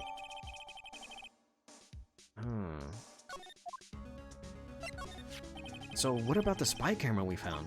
That was a dead end, pal. I mean, you can get this kind of thing from anywhere. But for now, I guess I can give these back to you for the file, for you to file away into evidence. Okay. So these are going to be pretty specific, or like specifically tied to certain things. I know you don't want to give up, pal. I never thought. I didn't think it was possible. The person who put the spy camera in Juan Carita's room was Matt on guard. Why? Why would Mr. On guard do something like this? I bet it was to catch Miss Andrews and Mr. Carita in one of the rendezvous. I bet it's not good enough for me. I have to know the absolute truth behind this camera. You going to see him, Mr. Ungod? Mr. Ungod, I mean? Yes. I'm scared, Mr. Nick. I wonder what we'll find out next. I'm scared myself, but I have to put on a good face for Pearls. Matt on guard, what in the world have you done? Ah, shit. Well. You're working really late, you know. It's already past 10 p.m., dude. I think it's time you told me the truth. Relax. Don't you know that ignorance is bliss? But if you really want to know, let's talk.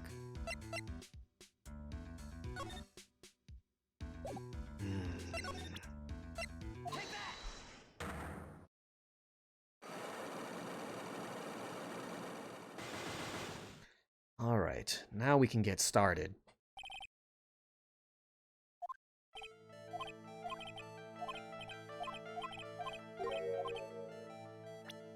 No, you paid close attention to Mr. Carita, especially that night. You can't deny this one. This bear was in Mr. Carita's room on the night of the murder. A bear that was supposed to be present from a fan. So it's a present, dude. It actually looks kind of classy if you know what I mean. Yes, I hear it's quite expensive.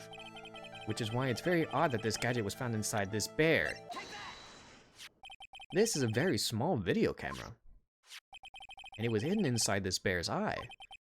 Maybe it's a really curious bear? Well, whatever this bear saw was sent somewhere using this transmitter. Which means someone on that night of the murder was secretly filming Mr. Carita's room. I guess Juan had a few of those kinds of fans too, huh, dude? Actually, I wouldn't say this bear was a present from a fan. You sure, dude? Who else could it be from? The person who gave this bear to Mr. Kurita.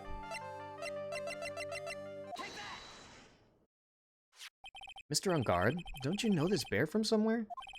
I don't think I've ever met Mr. Bear before, dude. But he says that he knows you. How could you forget such a great friend? What else did the bear tell you? He says that the one who put the camera in his eye was you, Mr. On Guard. If I didn't know if I didn't know how you work in court, I'd think I was in some serious trouble. Come on, this is all a joke, right, dude? You're just pulling my leg? Looks like you're not ready to give up on your secret yet. Well, do you have any proof? Do you want to show me first? Here's proof that it was you who put the camera inside the bear.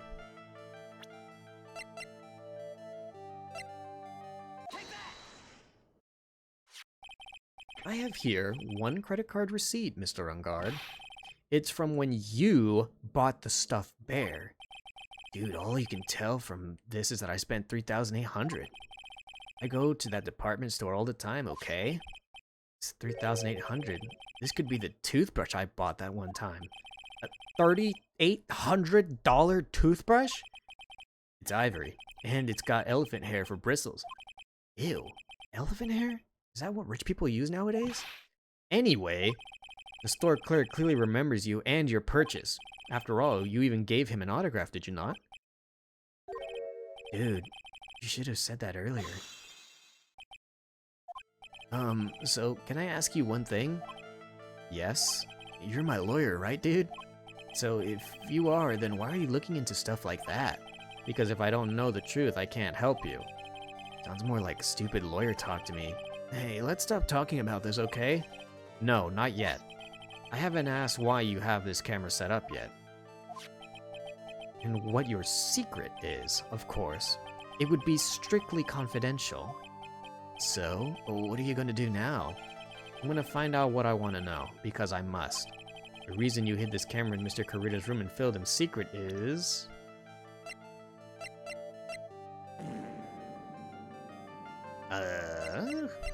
Okay, I have a suspicion as to what it could have been. Okay. Adrian Andrews? There's a rumor going around that Miss Andrews and Mr. Kurita were having secret meetings. You, who was keeping tabs on Mr. Kurita, you were going to reveal this as a fact and turn it into a scandal, isn't that right? Dude, you can be such a moron. Huh? Oh man, Mr. Lawyer dude, that kind of scandal? That's the good stuff. That's what we in the industry call juicy. The good stuff. Juicy?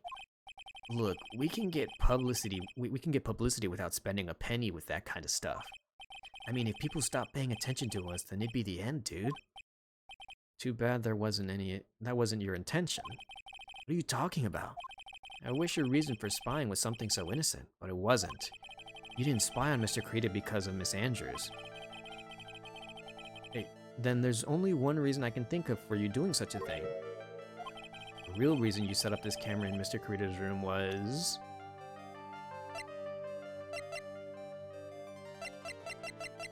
I have one sneaking suspicion, but I'm gonna make sure that I look over all of my evidence beforehand. Okay, 2 sneaking suspicions.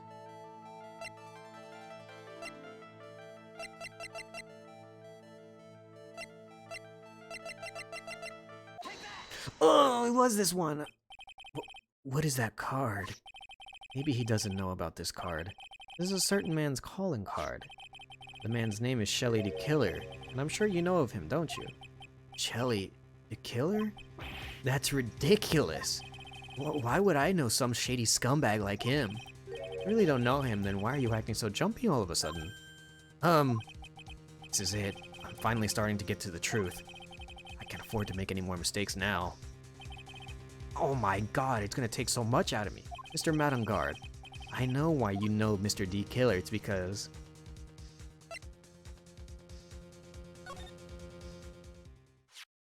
since you're the one who set up that camera, that means you knew exactly what was going to happen in that room. So, how? How would you know something like that? It's because you're his client, that's why. You hired Sherry to kill her to assassinate Mr. Juan Carita. The real mastermind behind this whole murder is you, Matt on guard. Uh-oh. And here I was, trying to be a good boy for you, dude. I thought if you didn't know, you'd be able to do your job without feeling bad. Well, that's what I thought. Anyway, Mr. On guard, you really did hire? Hold on a sec. I'm gonna consult myself, okay? Consult myself? Well, I guess it's probably about time anyway. About time for what? I think it's time for you to meet him now, Mr. Lawyer Dude.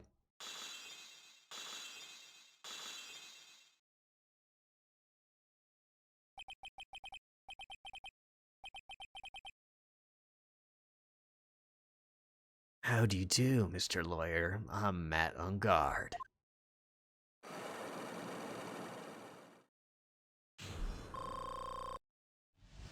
What the hell is going on? Well done, Mr. Wright. I bet it wasn't easy to gather as much information as you have. You really... So you're Shelley D. Killer's client? You didn't really think I was dirty my own hands in this, did you? What do you mean? And that woman, Adrian, just quite brave herself. Trying to stick the crime on me? I didn't think she had it in her. But all I care about is that Juan is dead. Isn't that right, Mr. Lawyer? You're lying. What a terrible... It's way past your bedtime, little girl. Go on, and let the grown-ups talk about more adult things. But why? Why did you hide the video camera and... A weakling soon believes the words of others, just like that pathetic Adrian. You knew about Miss Andrews' secret? But I'm no weakling. I don't believe anyone, at least of all, assassins. What? Oh, come on, Mr. Wright. Assassins aren't above blackmail. They turn their clients into cash cows by holding their sinful deed over their head. And a superstar like me, how much do you think I'm worth? Care to guess? And that's why... Yes, that's where the video comes in. I've got his face and the crime scene recorded on it, preserved for all time. With that, I can keep him at bay, even blackmail him if I want. That's right, that video is my insurance. Isn't that what they call it, Mr. Wright? Why would you do something so wrong? Because I'm a grown-up, and I can. Good enough of an answer for you, little girl?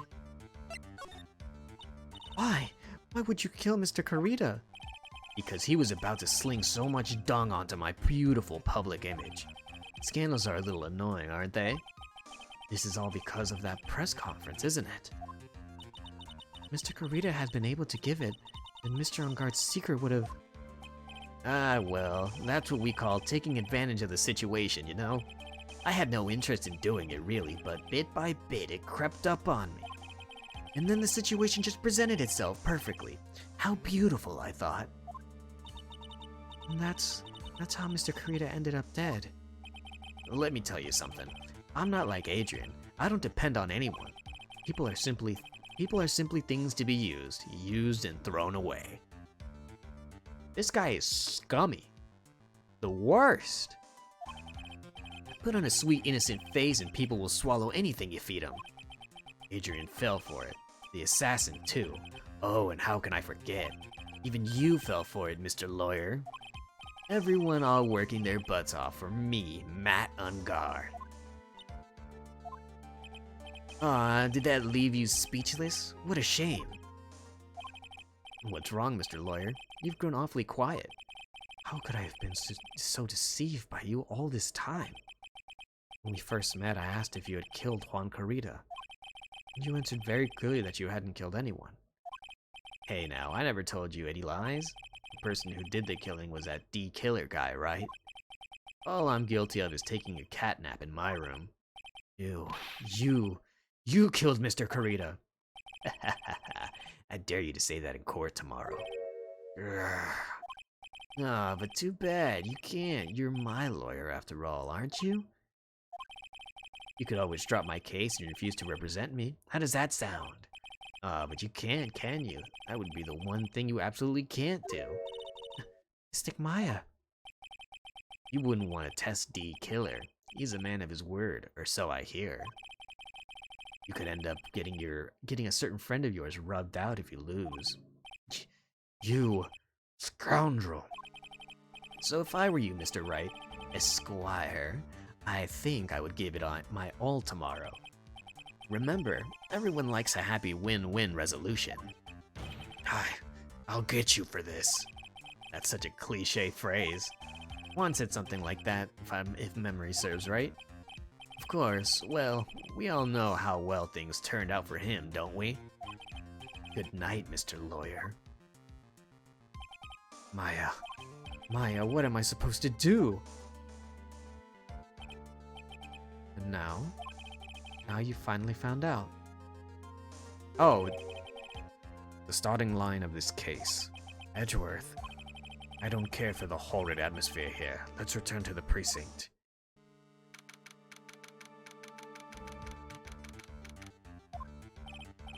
Well, Wright, what are you going to do if you plan on changing your strategy?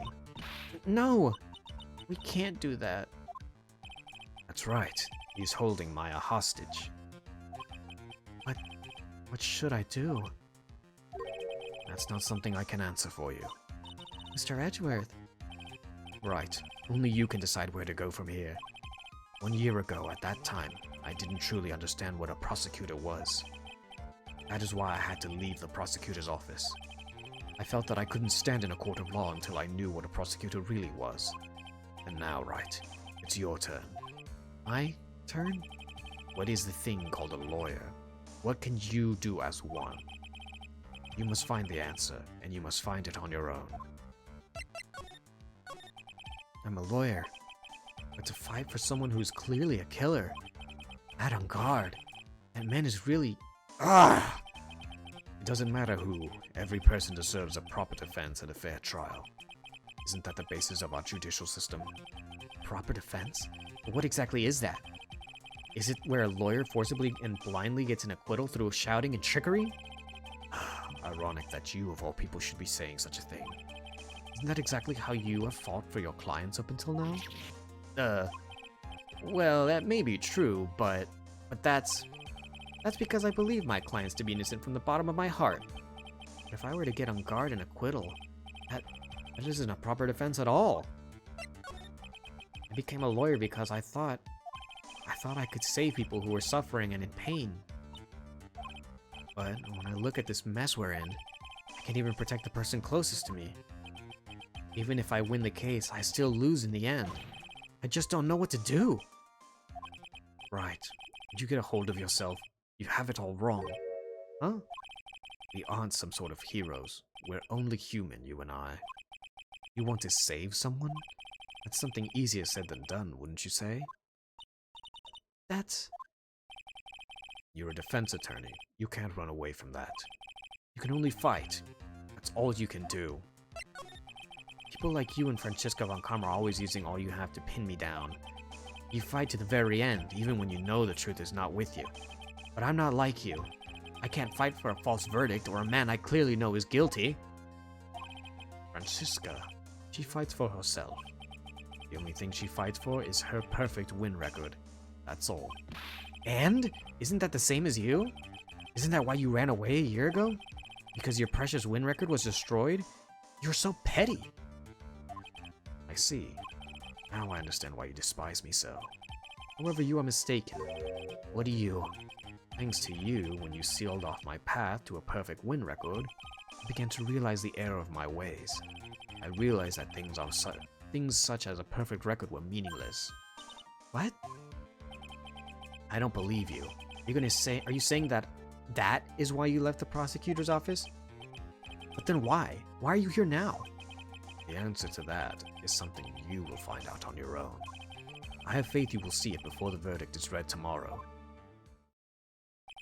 But if you can't, then you will be powerless to change the end of the story. Mr. Nick, the transceiver. I'm sorry for what happened earlier. Now then, Mr. Attorney, do you wager you can obtain an acquittal tomorrow? My. What is the matter, Mr. Attorney? I don't sense your usual anger this time. Tell me, please. Why are you holding my hostage for Mr. Engard's sake? Why are you doing this for this cold-blooded killer? Right. Please don't misunderstand things. He is my client. Don't toy with me. A man who hires an assassin is just as much of a killer himself.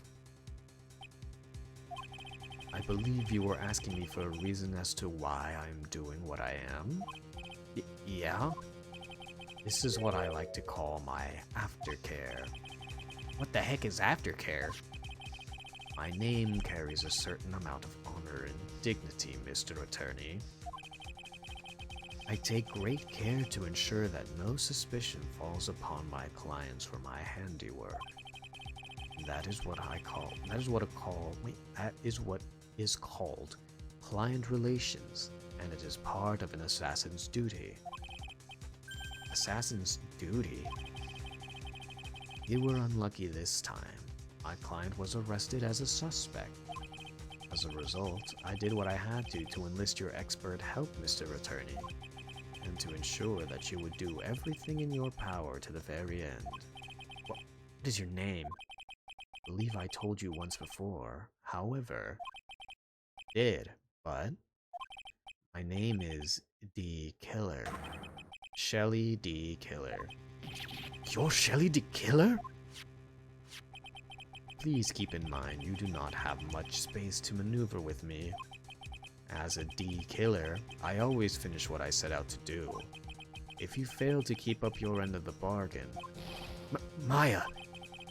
It would be my duty as an assassin to see to it she receives a nice long nap. Ah, no! Now then, if you'll excuse me, if someone were to trace the signal back to me, it would be quite troublesome. Cat. Mystic Maya, Mystic Maya. I don't know what to say. Edgeworth. Did you hear that? The end of the transmission? Huh? Oh, that. Sounded like a cat. Cat? It can't be. That cat. Can it?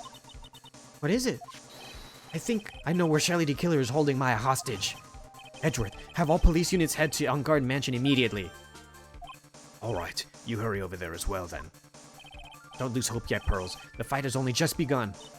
Yeah. Okay, it's time to move.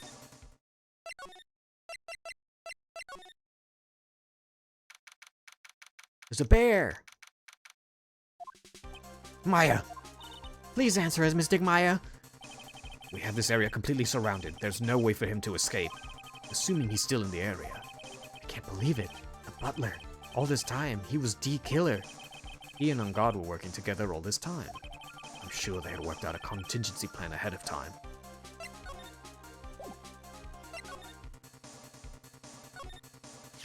Oh, it's a figurine of a bear. But there are a lot of cuts in it for some reason.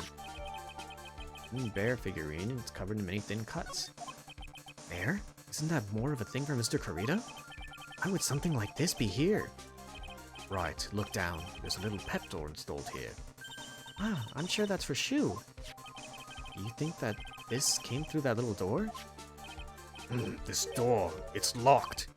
Well, I'm pretty used to breaking down doors by now. Let's go, Edgeworth.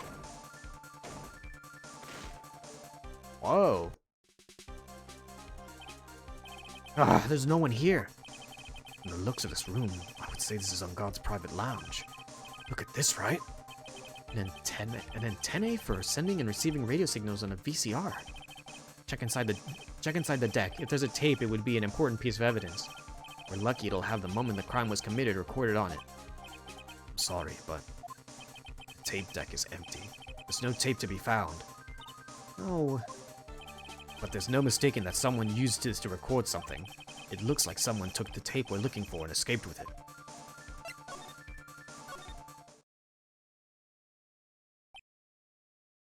No way! We searched all over, but it looks like he got away. I'm sorry. It looks like he slipped out of our grasp this time. Now we've lost our only lead. Don't give up yet. That little girl is looking for you to be her pillar. Yeah, you're right. We're close, I can tell. We've already set up checkpoints along every route leading out of this district. Leave the rest to us. Maya. This looks like a picture of Miss Impax. With love, Celeste. Miss Impax? You mean... Yes, Mr. Korita's former manager. Why would a picture of Miss Impax be in Mr. Ungard's mansion? Why does it say with love? This might be a clue. Well, well, well. We finally have a hold of some evidence. Ah! What's wrong, Pearls? Please, let me see that picture frame. Huh? What's so special about the frame? On the back! There's something written on the back of the frame. Yeah. It's Mystic Maya. She left us a message. What?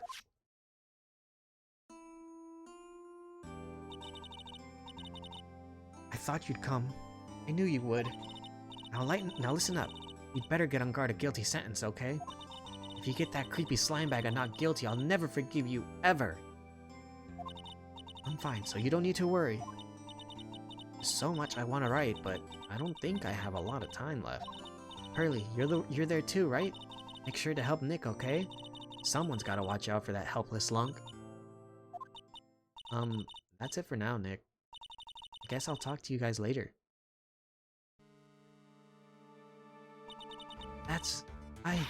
No! Mystic Maya! Ooh. Right. What's wrong? Why the blank stare? Oh, nothing. Search the house, and this is the last room. It looks like he eluded us. Edgeworth. Yes? As far as clues go, I think this is about all I'm going to get. But I'm still short one last thing. And what is that?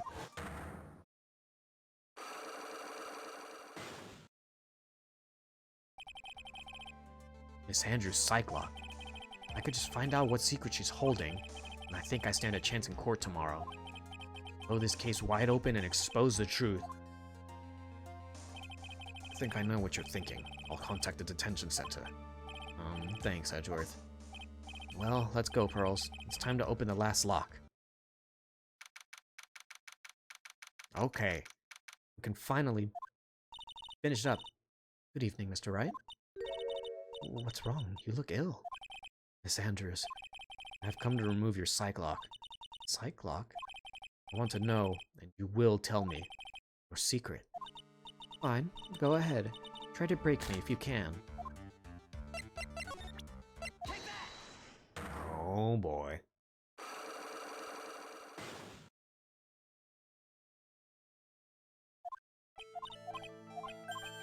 Revenge.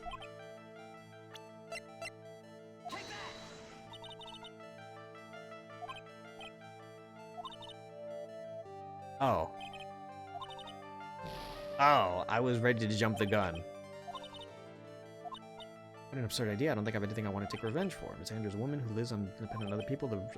There's something or someone... Oh. Oh. I jumped the gun a little too hard. Right. I got this last time, but there was another bit. Whoops.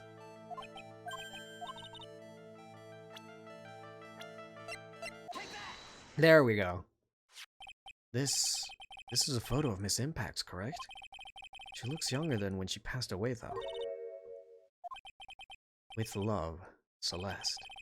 This is Miss Impax's handwriting, isn't it?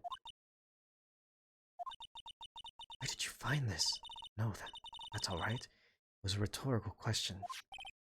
Yeah, it is. I found this at Mr. Ungard's mansion. And after all this time, my last remaining secret has been revealed.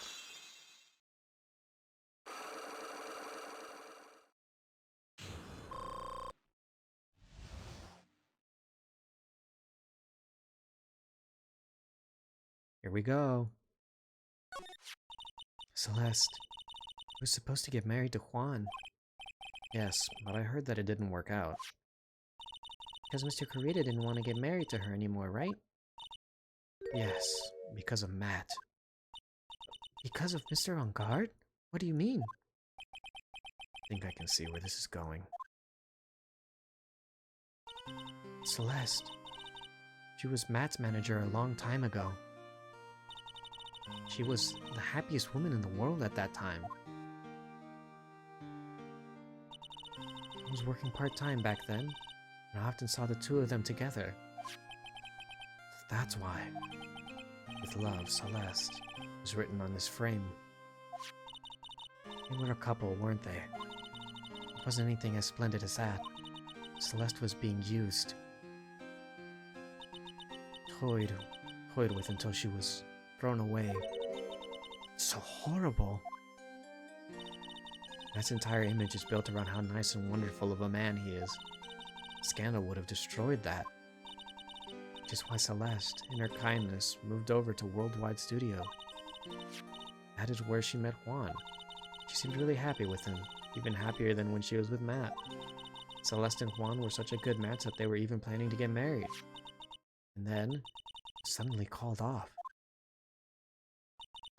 On the night Juan called their marriage off, Celeste, she killed herself. And that's why I framed Matt. It was revenge for Celeste and for myself. I'm sure even you can guess why Juan called the wedding off, right? Matt confessed to Juan about his relationship with Celeste. I see. So that's what happened. But then why did Mr. Kurita have to call off the wedding? I don't understand at all. It was probably because of his worthlessness, his worthless male pride. Juan and Matt were always fierce rivals. Matt waited for the wedding announcement and then unleashed the truth on Juan. He was aiming for when it would hurt Juan the most. Or miss impacts. That wasn't the end of it. That day, I'm almost certain that Celeste left a suicide note behind. In that note, she left a detailed account of Matt's various misdeeds, and so that's why so that she would never again be hurt by Matt, she chose to die. Then when Juan discovered her body, he hid her note. But why would he do that? It's simple. Juan realized the note was a powerful weapon against Matt, and it would be especially damaging for his refreshing like a spring breeze image. In any case, with his pride hurt, Juan sought revenge. Revenge is that word again. Juan wanted to publicly disclose the contents of the suicide note. At a time that would cause Matt the most damage, of course. And that was the press conference after the stage show. I know all about it because I heard it all from Juan. It was so I could find out about all this and that I drew close to Juan to begin with. They're quite a pair of hideous monsters, aren't they? Even Celeste's death was something for them to use in their game. That night when I found Juan's body, it was only natural that I thought the murderer was Matt. Those two were always spying on one another after all. As for me, I was frantically searching for Celeste's suicide note. I wanted to destroy it before it ever went public. I was going to burn it. I had even brought a lighter. But I couldn't find the suicide note. That's when revenge crossed my mind. Yes, I was going to bring to them my own kind of cruel revenge. Celeste was killed by those two monsters, so when I stabbed Juan's body with that knife, I didn't feel a single shred of guilt. And that's all I have to say. Jesus! What a horrible story! Honestly, yeah, what a petty rivalry. That's so awful. They really always tone up these stories in Ace Attorney. They're really something else. The narratives are insane. Gosh. Well, Mr. Wright, and knowing all this, are you still going to help that man? I am a lawyer. I see. What a foul profession. Thank you very much for your time and talking with me. It was no big deal. Couldn't sleep anyway. I can't sleep either. Not with Maya's situation, or with what I know now.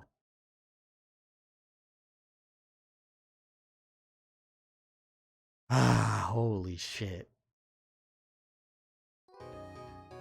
Oh my god, what are they gonna make me do in this trial? How long are they?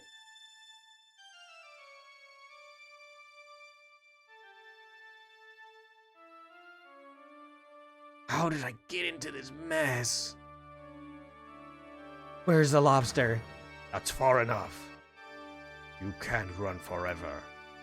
Mr. Phoenix, right? The judge! What have I done wrong? I cannot allow you to go on like this. But I'm just a simple defense attorney. Silence! You are no longer worthy of your title. It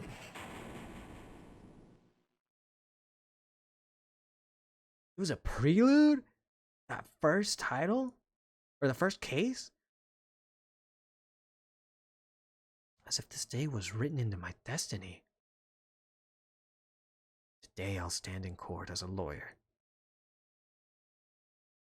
To prove a killer innocent.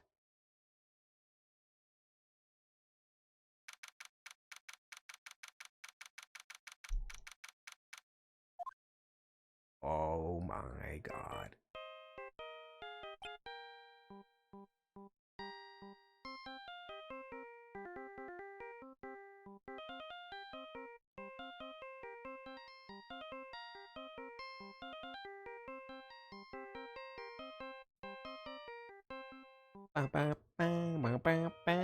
Oh, damn. Hello, this is Phoenix, right? You don't look so well, dude. You're gonna prove me not guilty today, right?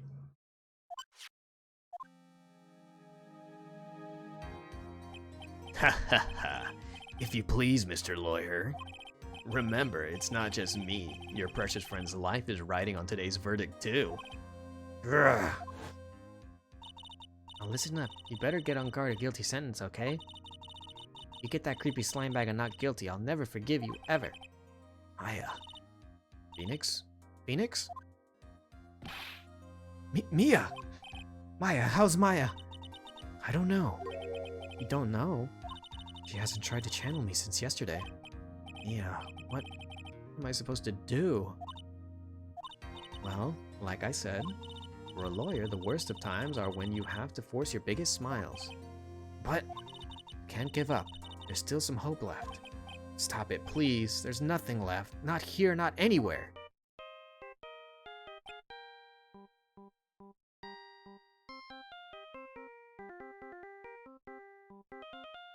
Really? The one, the Blue Lobster song?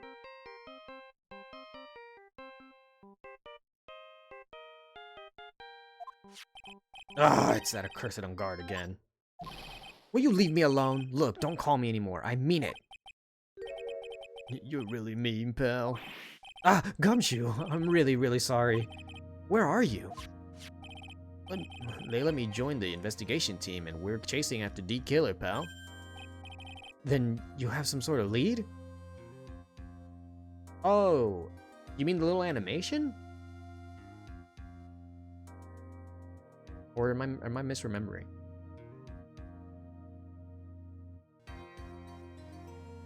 Oh, well, okay, yeah, that makes a lot more sense then.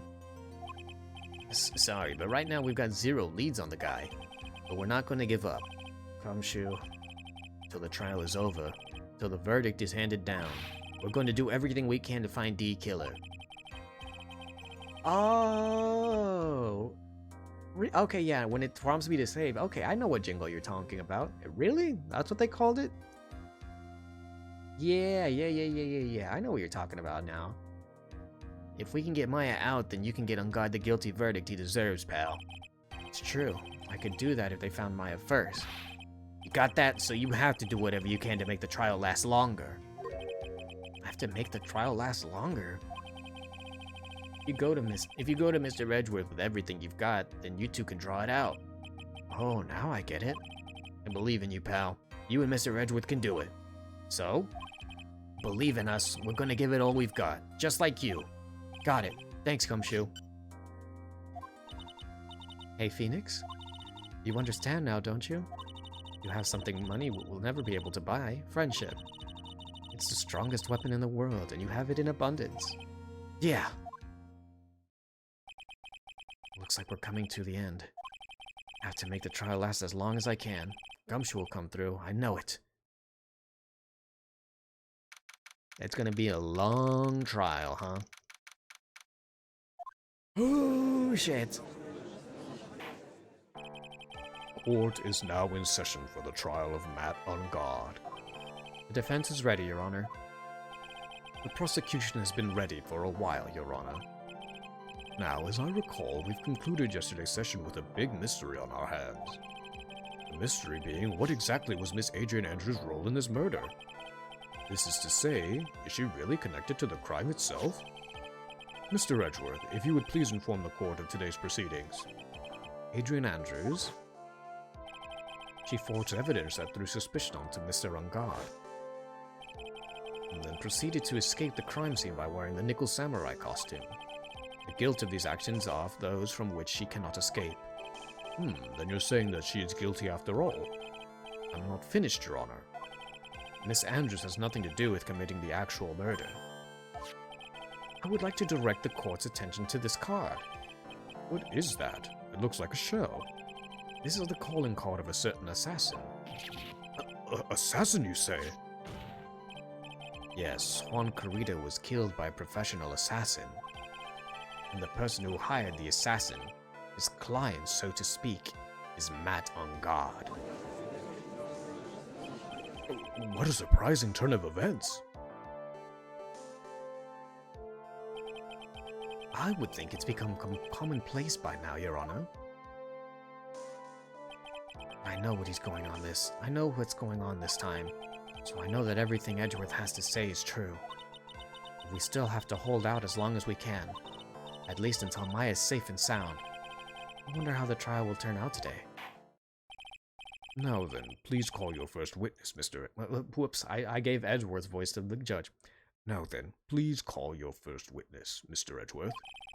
The prosecution calls the defendant's mentor, Mr. Will Powers, to the stand. Hey, Will. Now then, witness, your name and occupation, please. Okay. I'm, Will Powers. I'm a poor, underpaid action star. What is your relation to the defendant? Hey, hang on a minute, I just now looked at the chat. What do you mean I'm an expert in stalling? That's not my profession. I'm okay at it, but it ain't I ain't the cream of the crop there. Well, I guess, I'm sort of a lousy mentor to him in a way, yeah. Mr. Powers, please, you don't need to put yourself down so much. Oh, sorry. Well, I'm, just kind of a nothing sort of guy. On the night of the murder, you visited the defendant's room. Is this correct? Yes. I didn't know that. But, you know, I didn't actually get to see Matt when I went. All you need to do is answer what you're asked. Now then, I would like you to please testify about when you went to Mr. Ungard's room. Okay, sure.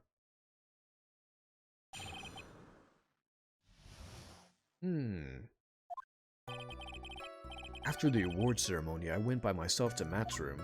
Gonna take a drink real quick.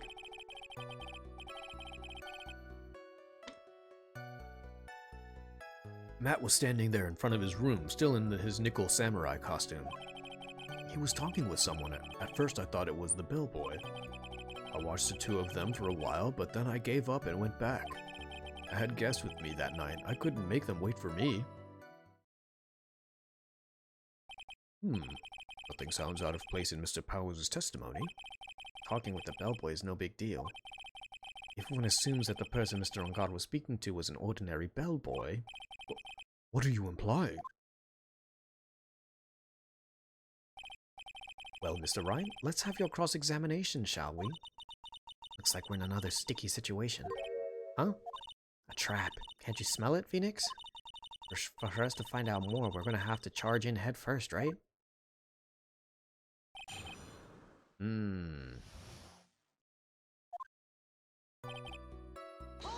Hold it! The defendant's room. Why did you go there? Well, I'm his mentor, like a big brother, of sort of, and I wanted to say congrats. What's wrong? Why did you stop? Mr. Bright, What is it?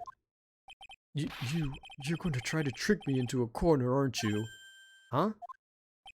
I know I'm just a poor underpaid action star, but I'm not the killer. No one said you were, Mr. Powers. No, please, don't trick me. Every time you do your lawyer thing, the witness suddenly turns into the bad guy. Every time? Witness, I will personally talk to the defense at a later time. So for now, please kindly cooperate and continue with your testimony. Sorry. So, you went to the defendant's room and then? And then? Hey, wait a minute. When did I suddenly turn into the bad guy here? Are you sure that was Matt on guard? Yeah, I'm sure. He wasn't wearing the nickel samurai mask then. If that's the case, then he really can't be mistaken. And what was the defendant doing standing in front of his own room? At first? What do you mean by that? Well, he was in a bellboyish uniform, and he had a bottle of juice on a tray. Sounds like an ordinary bellboy to me. Yeah, but I didn't think he was a normal bellboy. And why was that? Why did I think that, Mr. Wright? How am I supposed to know? Sorry, but I can't remember right now. Sorry. I guess I'm gonna have to wait patiently on this one.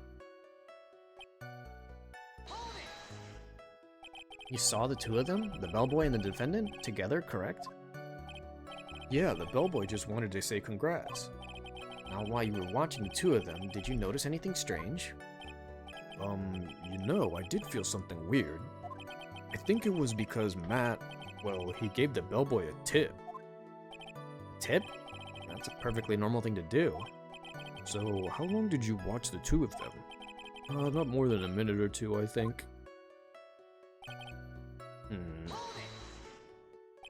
So, who are these guests you're talking about? You guys, of course. You and Maya and Little Pearl. I thought it would be really rude since I invited you guys if I disappeared on you. So I went back to my seat pretty soon after seeing Matt in the hallway. It's like squeezing water from a stone. It's probably pointless to press further. You remember this incident? Did Mr. Powers leave his seat that night? I don't remember that happening at all. Maya was making such a racket in her hyperstate. I ended up focusing on her. I see. In any case, from his story, he probably wasn't gone for very long.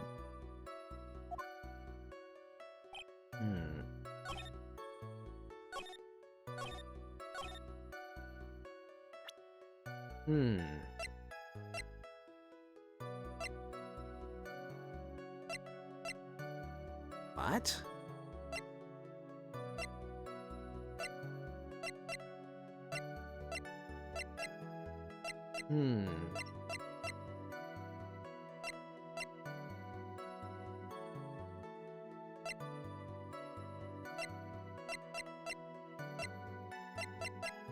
Wait, what the fuck? Forgot I had that.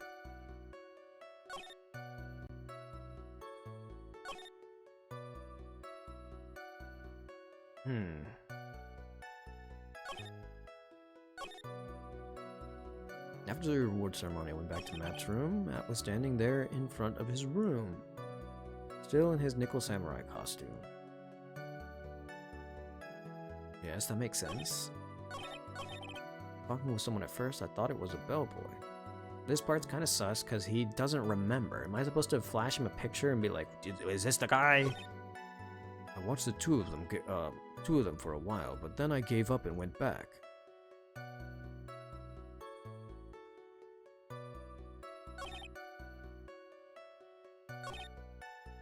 I don't think I have anything to say that he didn't. At least, not inherently. The only thing that I can think of right now is this. But how would we know? I know? I don't think this is right. Yeah, no, I didn't think so. Well. I'm pretty sure I've pressed him for everything.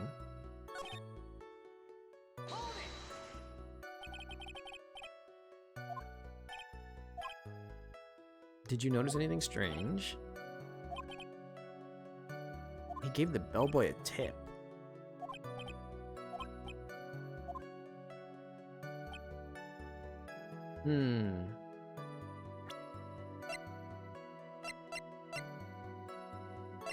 Do I have anything to prove?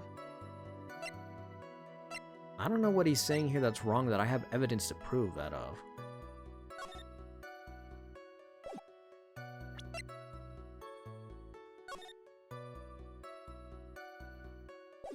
Is it the map? I haven't used this yet.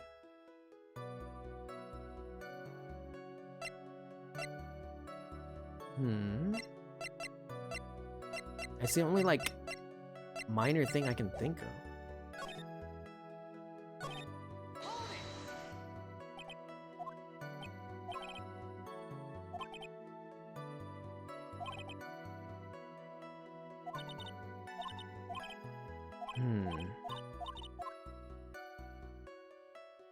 I went by myself to Matt's room. Oh shit, well.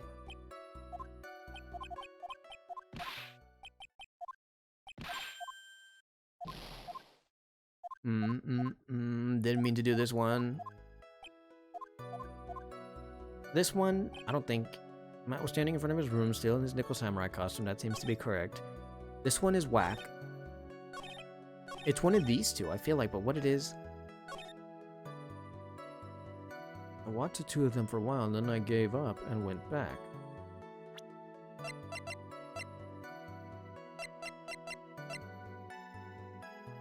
Okay, no, it isn't. Oh, okay. I'm pretty sure I did. We did this one. Yeah, he wasn't wearing his... He was talking with someone. At first I thought it was the bellboy. I'm pretty sure we did this one because we got the picture out of it. Oh, wait.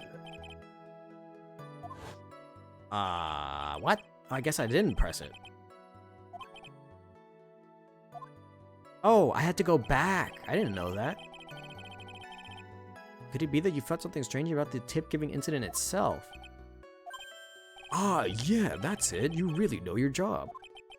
Mr. Edgeworth? Yes, Your Honor. This bellboy, he wasn't an ordinary one, was he? Perhaps we should let the witness tell us. Very well. Mr. Powers, please amend your testimony. You mean about the bellboy, right?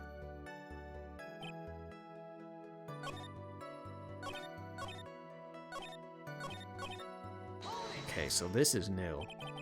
So you gave the bellboy, or he gave the bellboy a tip. What's so strange about that? Well, you see, Matt's not a poor penny pincher like me. I was supposed to figure out how much it was. Wait, I was trying to figure out how much it was because the tip really shocked me. How much it was? That's when something even more surprising happened. The bellboy was putting the tip he got in his pocket. And that's when I got my first good look at the guy's face. I was really shocked. I'm afraid I don't follow you at all. Sounds like Mr. Powers was surprised twice by this event. I wonder which of his shocking moments I should ask about.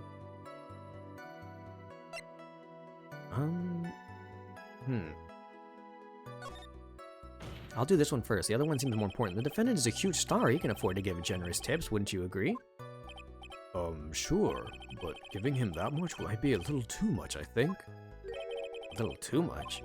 Would you please clarify for the court how much you would say the defendant gave this bellboy? Honestly, I don't know. I can't even begin to guess. And why is that? Because he gave the bellboy a really, really fat roll of cash. A roll of cash? Ah, well, how interesting. That certainly was a very generous tip, wasn't it? A very fat roll of cash. That can hardly be called a tip, Your Honor. The judge is beginning to look awfully suspicious of us. I'd say we wait a second here. Let him say his thing. There's nothing I can really object to here. I mean, who can argue that a fat roll of money isn't really odd? So supporting that roll of cash, or supposing that roll of cash was not a tip, then what was it? Payment, Your Honor. Payment?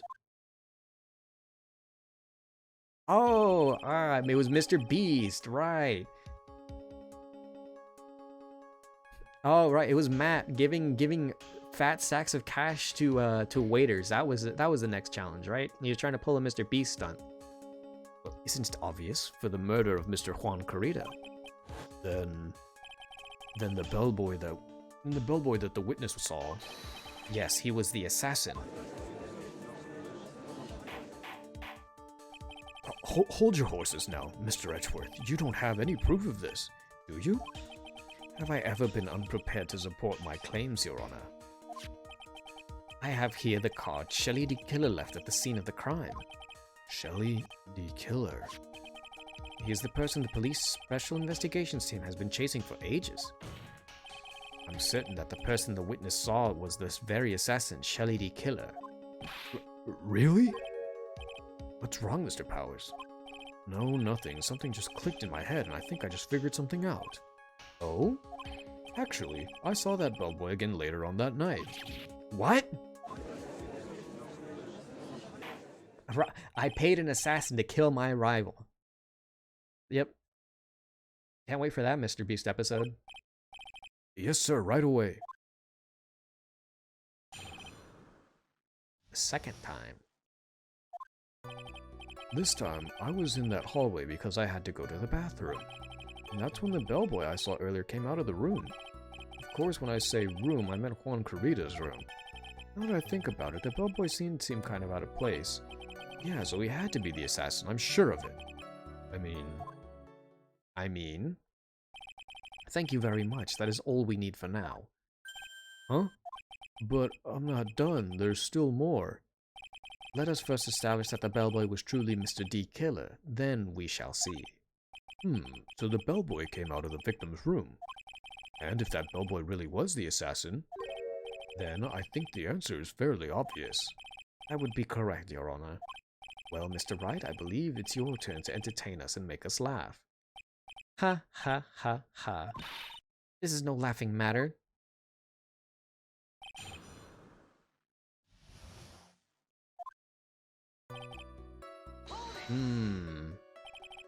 And what time was it?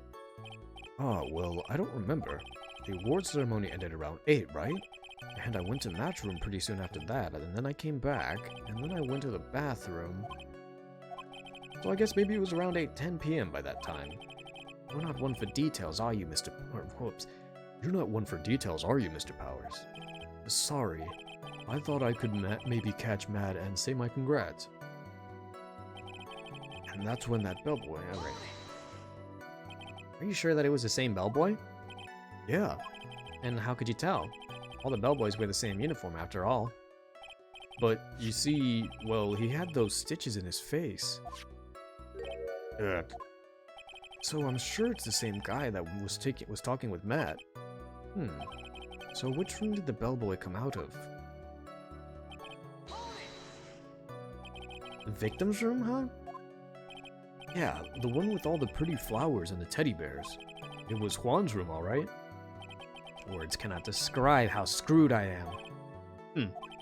Let's continue with your testimony, shall we? So what exactly was so out of place about him? Right. Why the insipid grin? Maybe because I have no idea what damaging thing he's going to say next? Well, the bellboy was empty-handed. Empty-handed? That bellboy was one of the room service people, right? But he wasn't pushing a cart or he wasn't holding a tray either. You'd call that a little strange too, wouldn't you? I agree, that is a little bit strange, Mr. Powers. Is it really that unusual for a bellboy to be empty-handed? What should I do? Should I let Mr. Powers' testimony slide, or... Try to pull a fast one. Hang on a minute. We'll let it slide for now. I'll come back to this. You're right. I think it's pretty unusual too. Oh, I thought you might think so. Yeah,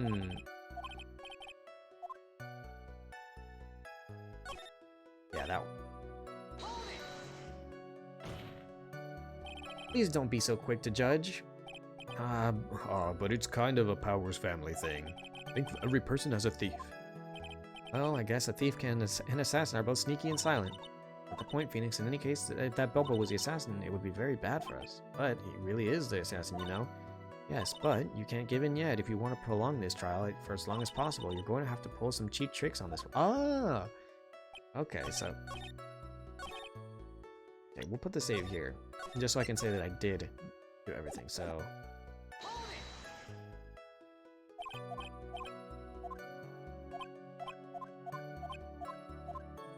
Try to pull a fast one. There's nothing strange about or unusual about an empty-handed bellboy. But there really, really is. There really, really isn't. You two are done being school children. Bellboys offer room service. There's no reason for them to be empty-handed ever. Your Honor, I ask that the witness's previous statement be supplemented with this one. Edgeworth. Are you going to do whatever you can to make this bellboy look suspicious? I see. Well, very well. This court recognizes and grants the prosecution's request. Mr. Powers, if you could amend your testimony, please. Yes, sir. I thought it was kind of strange for a bellboy to come out of the guest room empty-handed.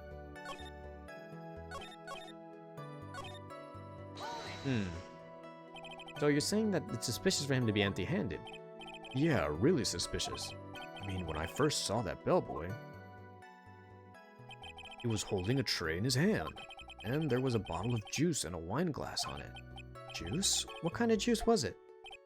I'm pretty sure it was tomato juice. To come up with some sort of reason as to why he would come out empty-handed. Some sort of proof, then I think we can dodge the bullet on this one for now. Sounds like another job for the court record. So this one, I think we can just say that if it's the tomato juice, if he had tomato juice, do I still have that as evidence, or is it the wine glass? Okay, it's the wine glass. Mr. Powers? Yes? You're easily influenced by other people's words, aren't you? As soon as you heard the bellboy might have been the killer, you got caught up in believing it must be true. But, isn't he really suspicious? He's got all those stitches and... So, a baseball has stitches? Are you saying all baseballs are suspicious because they have stitches? Gulp. Well, there's also, I mean, what about him being empty-handed? I would like to ask the court to please take a look here. This is the crime scene. There's a wine glass sitting next to Mr. Kurita's body. The liquid inside this glass is tomato juice. And now, if you would look at what is on top of the table in the lower right corner here, anyone can clearly see that this is a tray with a bottle of tomato juice on it. The bellboy had just brought this to Mr. Kurita's room. He left the tray in the room, which would be why he was empty-handed when he left. Ah, but that would mean that the bellboy had seen and left a dead body in the room.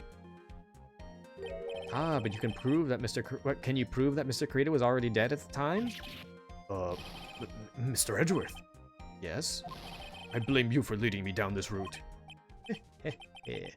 I'm terribly sorry. What is with him? Why is he laughing? Witness, isn't there one more thing that you would like to share with us? Is there? The bellboy was empty-handed, or should I say empty-handed. I recall you had something interesting to say about his hands. Oh yeah, I almost forgot. Huh? What? The bellboy, he was wearing gloves. Gloves? Yeah, pitch black leather ones. All the other bellboys don't wear gloves like that, right? Black leather? Whoops. Black leather gloves. Why didn't you mention this earlier? Sorry, it slipped my mind.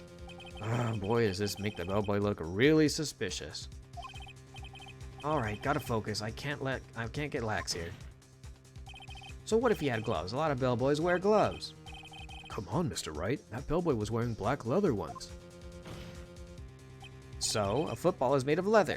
Are you saying all footballs are suspicious because they're made of leather? Go. But that man, he received a large roll of cash from the defendant.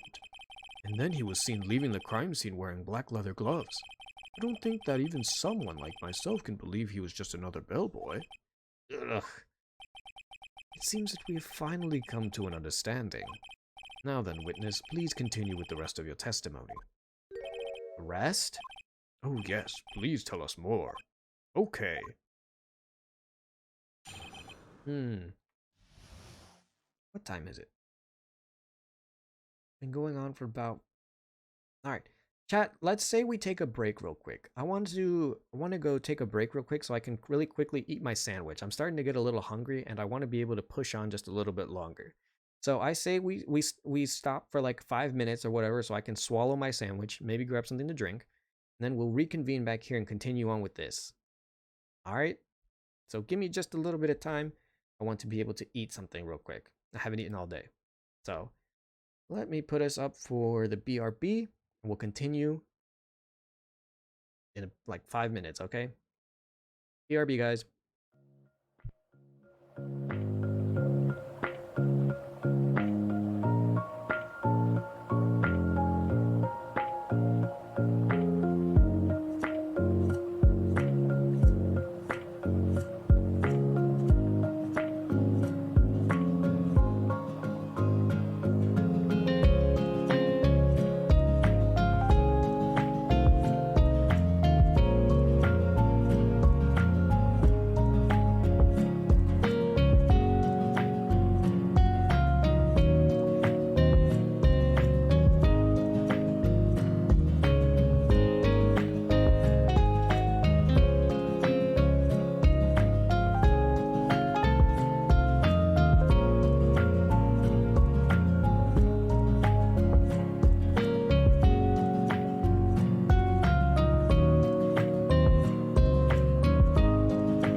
Let me see. We back? Goodness me. Looks like audio is back. I should be back. Welcome back, everybody. Sandwich consumed. Water drank. Now I have sitting next to me my brownie. I didn't get to finish it. I took like 2 bites out of it and I was like, all right, that's enough sweets for like 5 minutes. So now we can continue as such. ASMR? Don't bet on it. I'm probably gonna need a better mic, and I don't even know if I have the qualifications to do good with that. If you want good ASMR, like eating, go to Bean Dibs. Anytime he's in our PlayStation parties and he's eating anything, it sounds like he's trying to swallow his mic alongside with whatever he's eating. I'll shout out his channel too, whenever he does that.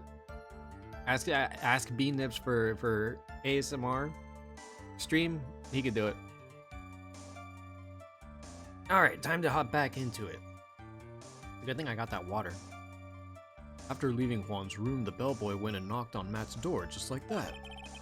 He gave something to the person inside the room. Then the old guy just left without even going into the room. After that, I went to the bathroom and then back to my seat.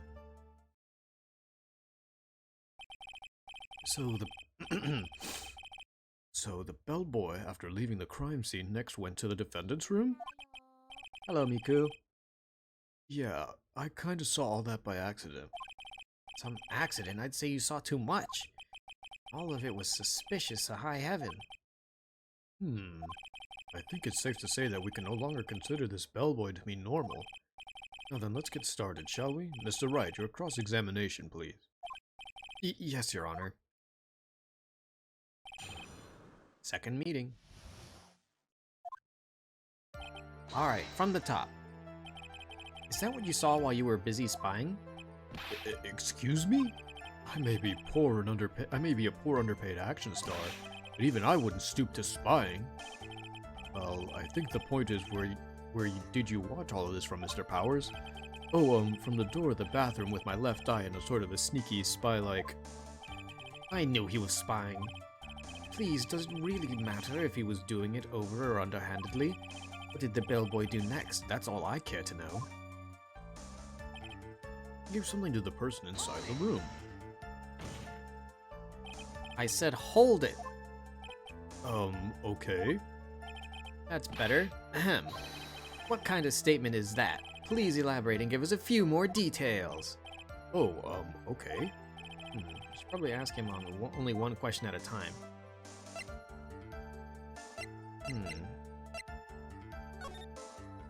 He gave something to this person?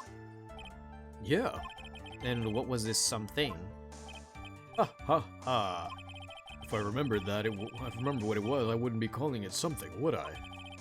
But this implies that something was removed from the scene of the crime. Are you sure that you really can't remember, Mr. Powers? I think it was something kinda small. This is an incredibly crucial piece of evidence. Please try to remember what it was. I'll try.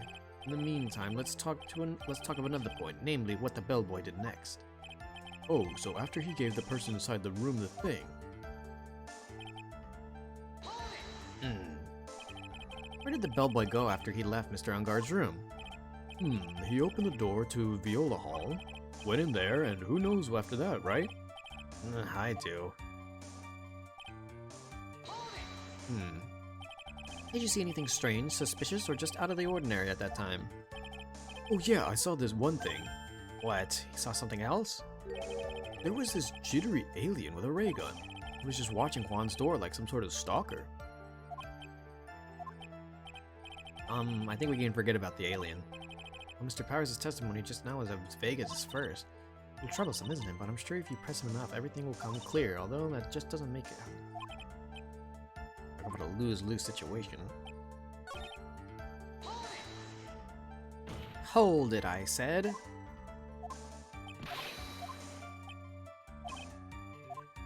Ask about the person.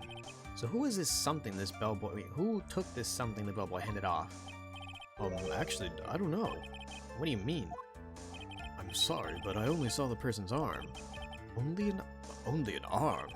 And you're saying you didn't see the person's face?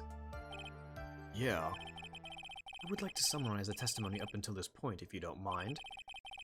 When the bellboy left the crime scene, he immediately went to the defendant's room. There, he handed a small item of some sort to the person inside. As for the person who received the item, all you could see was the person's arm. Yes, it was just like that. Mr. Edgeworth... Mr. Edgeworth, is all this really that important? Of course, Your Honor. I think this is of the utmost importance. This is when whatever was removed from the crime scene was handed over to the client. Mr. Powers, please try to remember what it was the bellboy handed off. Well, let's see. I think it was... No. If you remember, please add it to your testimony. Yes, sir. If I saw it again, I could say for sure, but I think it was some sort of wooden statue. Statue? Yeah, it kind of looked like one, I guess. If I saw the actual thing again, I'd probably remember, you know? It's like this is for the trial proceeding. I'm gonna have to come... Whatever the statue thing is to show him. I have an idea. Surprisingly, I didn't expect it to come up this way.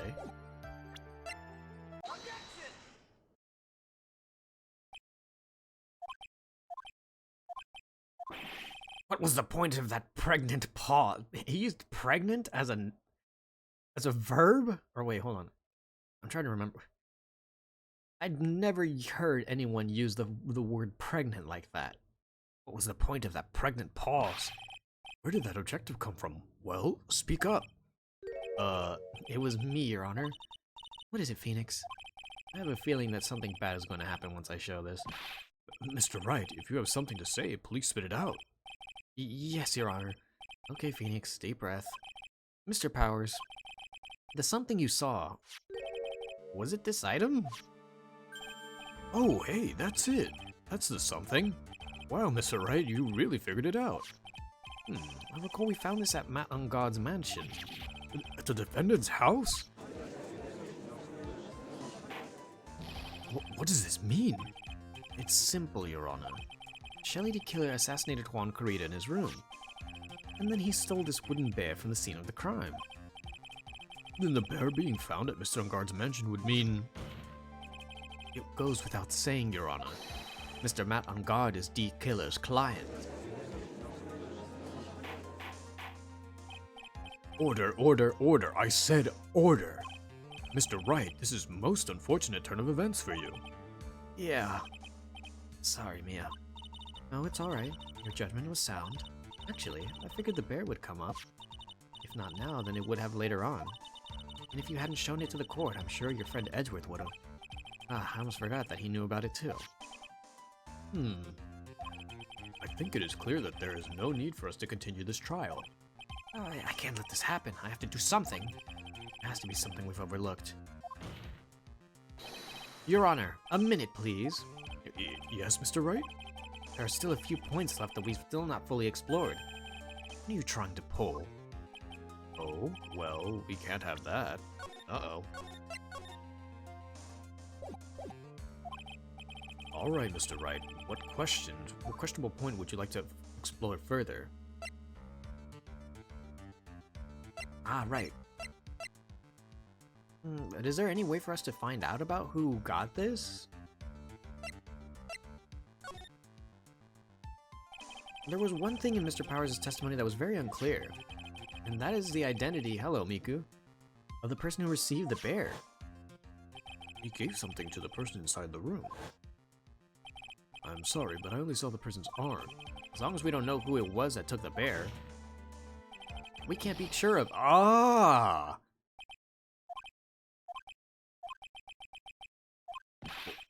What is it, Mr. Powers? If you're going to scream like that, then at least give us a good reason why. Oh yeah, sorry. Actually, so I remembered. I remembered who took the bear. What? Really? I mean, I only saw his arm, but the arm, it would be the Nickel Samurai's arm, I swear it. Well, that could have just been, Adrian Adams in the costume. You've gotta be kidding! Are you sure of that, Mr. Powers? Yeah, I'm sure it was the Nickel Samurai. Order, order. Looks like you've dug your own grave yet again. How many times is that today? I've lost count. So the person who took in this little bear was the Nickel Samurai. And as we know, Matt on God is a Nickel Samurai. Thanks to the defense, we've made that all the clearer. What am I supposed to do now, Mia? Help! I don't have time to act lost. Gotta find another angle to attack this from. Hurry! Now, I will bring this cross-examination to... Your Honor? Again, Mr. Wright? Already removed any and all questionable areas of this testimony. About time you were removed from this court, Mr. Wright. I have to find something. Even one more little point will do. There are still questions left unanswered. What are you trying to pull? Oh, well...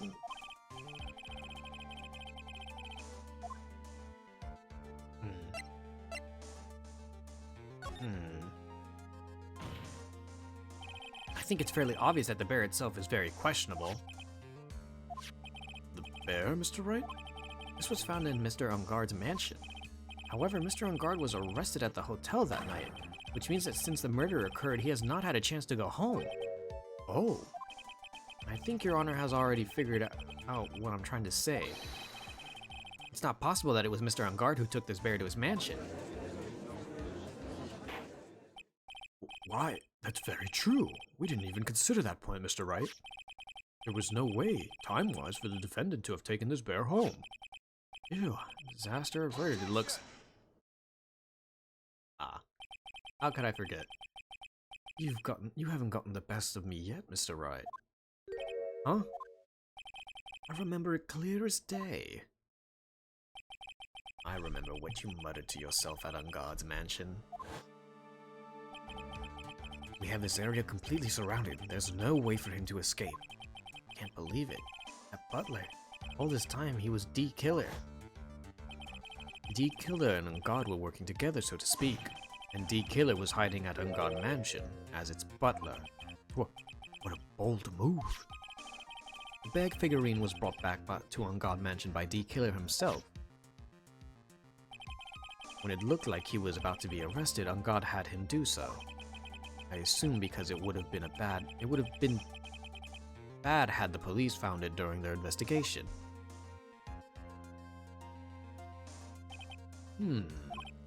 Well, Mr. Wright, you've been quiet for a while now. This is too much. Isn't there anything I can attack at all? I think we've heard enough.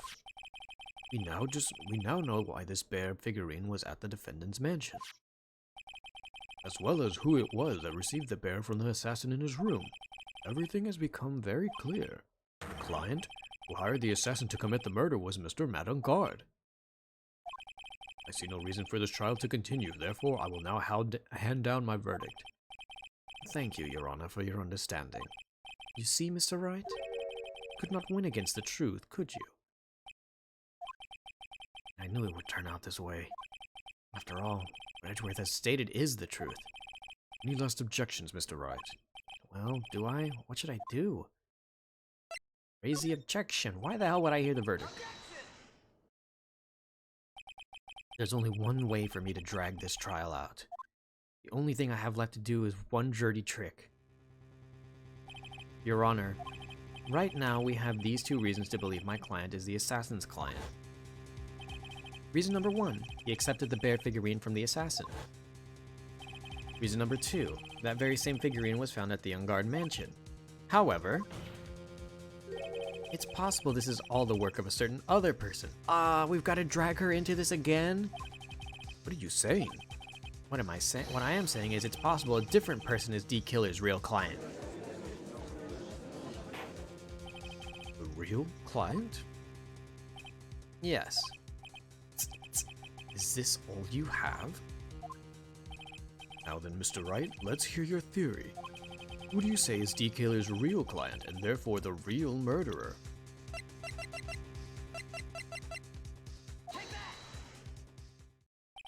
Adrian Andrews? Yes, we already know that she tried to frame Matt on guard for the crime by wearing the spare nickel samurai costume. Ah, then the Nickel Samurai's arm that I saw. That could have very well have been Miss Andrews. But what about Mr. On Guard? If you would please recall yesterday's testimony. The defendant was taking a nap during the break period. That's right. Then finding this figurine about finding this figure at Mr. On Guard's mansion? It was a well-laid trap set by Miss Andrews. Mr. Edgeworth, what is your opinion on this? I can't even begin to count the flaws in the defense's logic. Besides which, there is no evidence to support it. However, I can't fully discount its possibility either. What is with this trial? Come on, anyone can tell On Guard did it. I can't believe the defense would go so far as to pin the guilt on someone else. Yeah, unbelievable. It's not something petty, it's murder of all things. This is to save Maya. This is to save Maya. Even if the whole world turns against me, this is one fight I can't give up on. Order, order, order. All disruptive parties will be forced to leave the courtroom. Your Honor, for the benefit of the defense, I'm willing to play along with his what-if game. His what-if game, Mr. Edgeworth? The prosecution is prepared to challenge the defense's theory. Mr. Wright, even you must have thought it strange and wondered. Why would the criminal want this little wooden bear? He's right. The killer did specially bring that bear to On Guard right away. Why do you ask? Is there something special about it? Absolutely. And I'm sure that once the court knows its significance, the true killer's identity will become crystal clear. Your Honor, the prosecution calls upon a witness who will clear all doubts against Miss Andrews. And who would that be? Quite simple, Your Honor. Miss Adrian Andrews herself. I see. Well then, the court will take a short 10-minute recess. The prosecution will prepare its witness in that time. Yes, Your Honor. Alright, we made it to recess. District Court, Defendant Lobby Number 3. Oh, I knew it was a good idea to hold her hostage. Don't you agree, Mr. Lawyer? But I never thought in your desperation you'd try to pin the guilt on Adrian.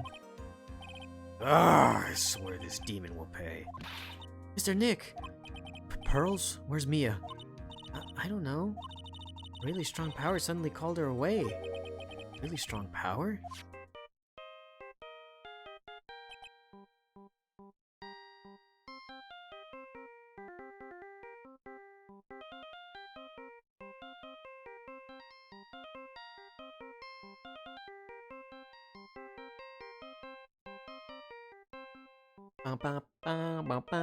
Oh, Mr. Nick, your phone is from Gumshoe. How's it going? Have you been hanging in there, pal? Yeah, sort of. We just barely found something to latch onto. Ooh, that's good, pal. And what about you? Anything yet? Have you figured out where D-Killer and Maya are? We still don't have any leads, but... What? We don't have any more time! If we just had one, every single clue would be really helpful. I was only able to come this far because I kept thinking to myself, gotta keep the trial going until Maya's been rescued. Have I just run out of luck this time? Is all our hope for naught? A tent? A tent? Huh? Tent? I could see a circus tent. No. Yeah? It looks like Maya was unconscious until just a few minutes ago. As soon as she woke up, she called for me. So it was Maya that called you away. She's locked in a dusty little room up until now.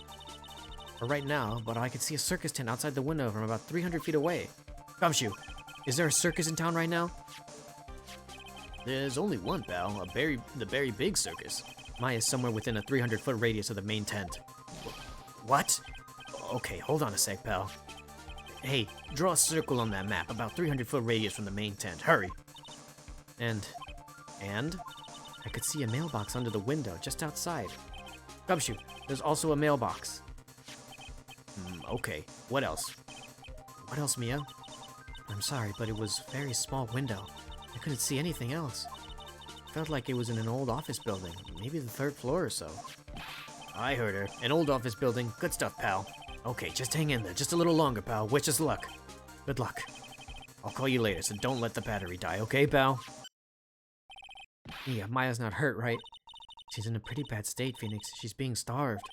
Abshu, please hurry. Looks like we're out of time. Are you alright, Phoenix? It's only a matter of time before Maya's rescued. I can do this. I just have to make this trial last a little longer. Yeah, we're back to the Berry Big Circus. Somehow it's all tying together. But I like that. I'm glad that we were able to make some sort of connections. Court will now reconvene. D. Killer, the man who murdered the victim, handed this to his client. From this, one obvious question arises. Why this particular item? I believe the answer to that question will provide us with the name of the real culprit. Now then, the prosecution calls the defendant's manager, Adrian Andrews, to the stand. Currently, the witness is accused of tampering and obstruction of justice. However, you have been called to the witness stand today to ascertain who exactly is guilty of murder. I understand. Very good. Now, have you ever seen this bear before, Miss Andrews? Of course I have. You've seen it before? That's right. It's only natural that the witness has. Miss Andrews, could you please enlighten the court to the bear's secrets? All right. Why? Why does she...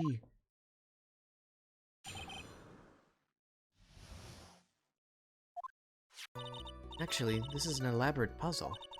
If you know the correct order, it can be taken apart one piece at a time. At its center is a small cavity with just enough room to store a small item. Because of its complexity, if you don't know the order, you can't open the bear. You really can't tell that. Can't tell that it's just a small jewelry box just by looking at it.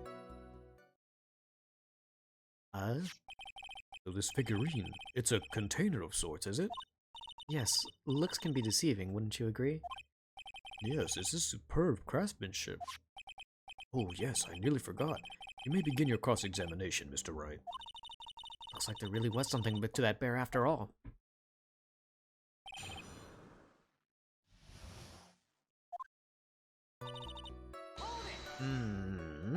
A puzzle? That's right. But it looks like an ordinary figurine. Well, enough. People who don't know, I'm sure they would never have guessed that it was a puzzle. So what kind of puzzle is this exactly? So you can take it apart, and how would one go about doing that? Well, you first turn the tail to the right and then push it in. Oh yes, I see. After that, the arms and legs are free to move and can be removed. Oh, this is the most interesting. Boy and his new toy. It's like he's 5 all over again.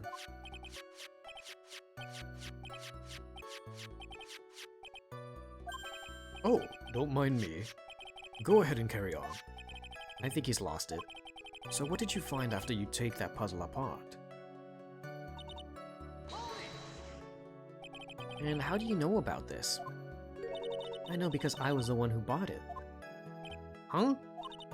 It was a souvenir from when a friend and I went to Switzerland. Then this was a present from you? That's right. It was a puzzle in the shape of a bear, so I thought it would be perfect for Juan. It was a present from Miss Andrews. Witness, let's continue with your testimony. So who exactly knew how to solve this puzzle? Only the two of us, Juan and myself. It was a souvenir from Switzerland, so I doubt there are many people who, well, with the same bear in this country. This looks like it can be easily broken, especially if someone wanted to get what's inside. Well, it's a toy, but it can never be the same once again if it's been broken. Who else knows that this bear is actually a small container or jewelry box? I never told anyone, and as long as Juan never told anyone either, then only the two of us knew. 2 of you, huh? Then of course that means Mr. Ungar didn't know, right? I think this is about all I'm going to get for now.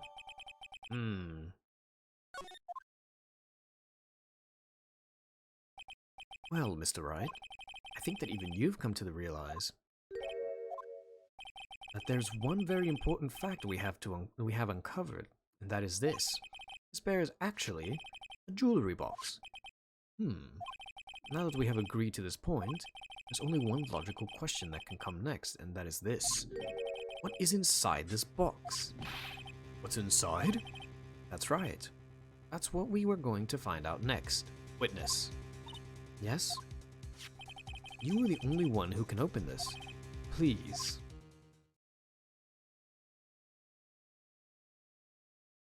There's a painful silence hanging over the courtroom. All eyes are on Miss Andrews now. She solves the puzzle and something I couldn't read at all. I've opened it. Is this what you wanted? What is that? Looks like a note? I don't think we need to guess at what this is, do we, Mr. Wright? It's a suicide note. The suicide note? The suicide note left by Juan Carita's former manager, Celeste Impax. Until now, no one knew of its whereabouts, but just as we suspected, it was hidden. Hidden by the victim, Juan Carita himself. It seems Celeste Impax had very beautiful handwriting, and she just as beautifully signed her own name on this document. This is most definitely the note she left right before she committed suicide. Order! Witness, did you know about this? Yes, I did. I heard all about it from Juan. When I discovered his body, I looked for the bear. I wanted to destroy the note before it became public, but I couldn't find it anywhere. As it had already been taken by D. Killer. Everything is going at Mr. Edgeworth's pace. So now that the suicide note has been found, what's the next logical question? It's written on the note. That's right. At least, that's what I would think. Now then, I believe it's only appropriate the contents of this note are made known. I can't stop you, can I? I went through so much just to get my hands on it. I was going to burn it, for her sake. I'm deeply sorry, but I can't allow you to persuade me to stop. Your Honor, if you could please read the contents of the note aloud. Very well. The judge's voice rang loud and clear through the deathly silent courtroom. In her note, Celeste Impax left us a record of all the things that had happened to her. About being used and then thrown away by Ungard, about being engaged to Carita and Ungard's role in destroying that, about how she decided to, in her despair, end it all.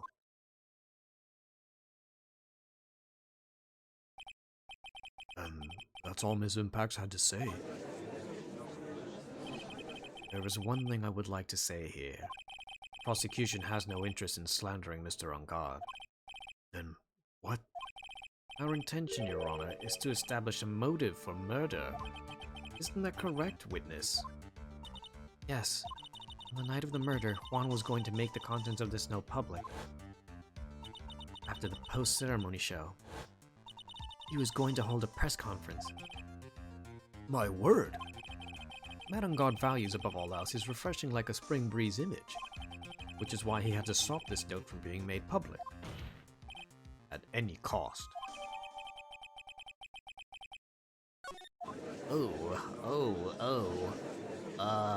It's Ungard's fault that woman killed herself. Uh-oh, how terrible. What a selfish person. Guess there are slimeball lawyers out there who will defend these creeps too. There's no room for doubt here. Mr. D. Killer's client's goal was to obtain this suicide note. And the only person who needed this note so badly is the defendant. Let's not forget that the bear with the note inside was found at the defendant's house. It seems that we've come to the truth at last. The defendant's motives were entirely selfish. He deserves no sympathy from anyone. How am I supposed to escape this one? The hesitation, Phoenix. Gumshoe hasn't called you yet, you know. I know I have to carry on and buy some time. Okay, there are two deadly pieces of evidence, the figurine and the suicide note. Maybe somehow I can find a way out of the situation through one of those. Gavel's already in the judge's hand, Phoenix, hurry! Suicide note or the figurine? Oh boy.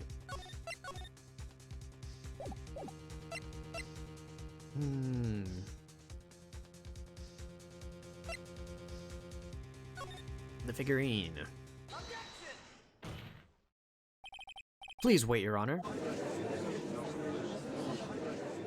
Oh man, look at that lawyer. He's still going at it? It's like he doesn't care that he's trying to get a killer off the hook. The assassin took this with him from the crime scene after murdering Mr. Kurita. At the request of his client, of course. So what's your point, Mr. Wright? I don't think it's possible that Mr. D. Killer's client was Madame Guard. In fact, I think there's a contradiction here. You can't tell by just looking at it that the bear is really a jewelry box. Chances that Madame Guard thought the note was inside this bear are 0 to none. Oh, I didn't think of it that way. Exactly, but I did think of it that way, and I thought it was rather strange. After all, there's no reason why Mr. Ungard would ever want a jewelry box like this.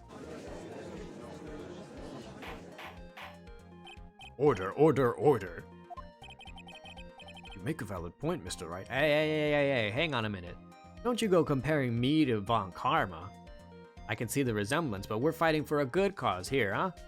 I don't think Von Karma was trying to fight so that way he could get his daughter away from D. Killer or any other type of assassins. Mr. Edgeworth, what is your opinion? It's just a flash, but I think I did rather well on this one. Fortunately, I think he believes differently. I believe a show of appreciation is in order. Huh? Defense seems to be in love with wishing more despair upon itself. I would like to direct the court's attention to this. What is that? It is a very small video camera, Your Honor. This type of camera is commonly used as a means of spying. Spying? What the? I thought that spy camera was in my possession. Madame Guard and the victim both thought of each other as the biggest rivals. They even went so far as to use this type of item to find each other's weaknesses. And? The victim, Juan Corrido, was being spied on. His personal life was being watched by none other than Madame Guard. Order, order! Mr. Wright. Yes, Your Honor? You don't tell me you knew about your client's spying activities. Well, sort of. Sort of is not an acceptable answer, Mr. Wright. See, you are confused, Mr. Wright. You're probably thinking, but I have the camera that was in the stuffed bear's eye. Last time I saved when I was at my lowest, I kind of got screwed over pretty hard. I got really antsy and was like, fuck it, what do I gotta lose? So I'd rather keep as good of a record as I can. Take one stray L here or there if it happens, but after the last time, whenever, and also because I don't know how long this trial is gonna be. With the way that this game works, where they don't refresh after each individual recess or whatever, I'd rather not, risk losing more than like maybe 1 or 2 with this one. I'm much more save happy in this game than I was in the first game. I was much more willing to take straight L's in the first game because I knew that it was at least if I could get through to the recess or anywhere else, that I'd be fine. In this game, not so much. Any and all fuck-ups hang with you all the way until the end. I learned that the hard way. But this camera that I have is not the same one. Last night, I searched for the victim's house on a hunch, using this gumshoes bug sweeper. By the way, Mr. Wright, the defendant's fingerprints were found on this camera. Madame Guard's fingerprints were on there? Oh, Phoenix, it looks like those cameras were hidden all over the place, huh? What am I supposed to say to that evidence? I think this is the end. It's fairly obvious that Mr. On Guard learned of the suicide note through this. He was watching the victim all along. He got me good this time. I don't have anything to counter that. Hey, now what's that lawyer thinking? Mommy, is that man the bad guy, the bad killer guy? Shush, stop, don't look at him. The way he's sweating is just so nasty. Phoenix? Yes, Chief? Have you figured out what you're going to do next? Next year? What I'm going to do next? Is running away like a frightened child work? I know it seems like Edgeworth is very close to putting a lid on this case, but in his eagerness to prove his point, he forgot one very important thing. Well, what is it, Mia? There's a piece of evidence that he really should investigate.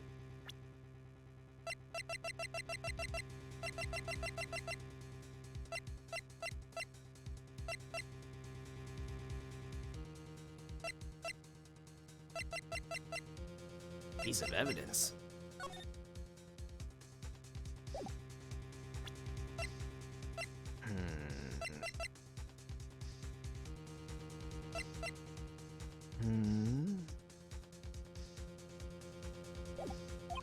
Something he should investigate? I would really hate to see the good prosecutor get scolded. Whoops, hang on a minute.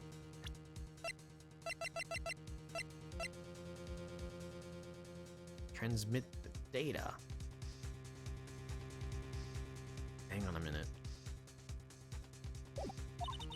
For not remembering to look into the item when he had the chance. When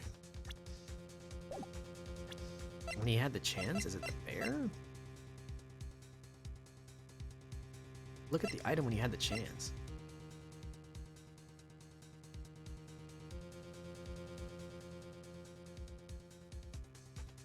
Is it the camera itself?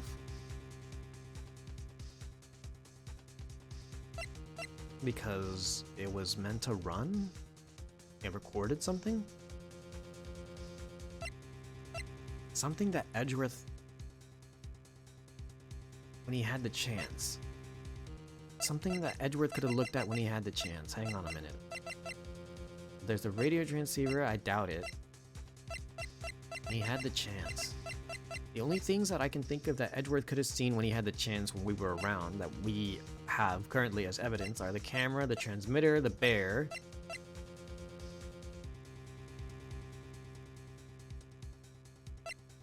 Maybe the receipt as well, I think. And maybe this figurine. So maybe the figurine, these two, the stuffed bear and the receipt, and then these three. Why are you speaking in riddles all of a sudden? All right, I think this time we finally understand everything. Well, Mr. Wright, you don't have any further objections, do you? What is this piece of evidence that Mia's talking about? Can I figure out what it is? I still need time. Wait. Can I figure out what it is that still needs to be looked at, or should I let it go? Present evidence. I have an objection, Your Honor. That was about the weakest objection I've ever heard, Mr. Wright. Your Honor, the defense has no intention of letting this go so easily. You're beginning to sound desperate. That's just your imagination, Your Honor. Mr. Edgeworth, this is not like you at all. In your eagerness to prove your point, you've forgotten one very important thing. Hey, isn't that what I just said? So, you're telling me that I forgot something. You're so close, Mr. Edgeworth. There's something you really should examine about this piece of evidence. Is it the evidence itself? Well, Mr. Edgeworth? Yes, I do believe some special examination is needed. Oh. Whoops. Damn it, okay. Not the evidence itself, got it. So this is where the save should be put at.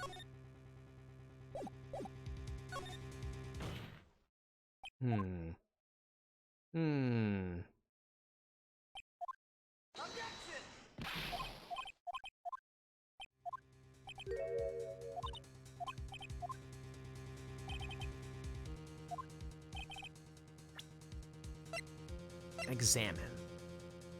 Something... So it's not the camera itself. Transmitter? Is it as simple as the thing that's attached to it? Well, that doesn't seem to be right.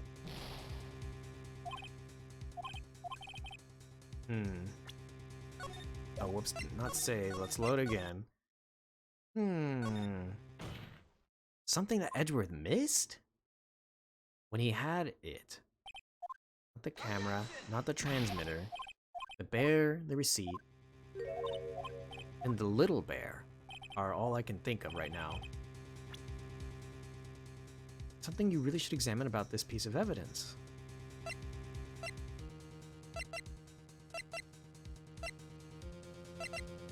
Because I doubt it's a card now.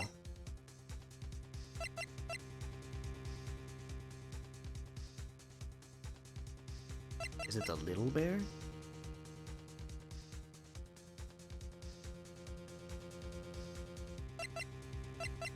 I'm missing something here. I'm not sure what it is just yet. Miss Andrews was carrying it. Why?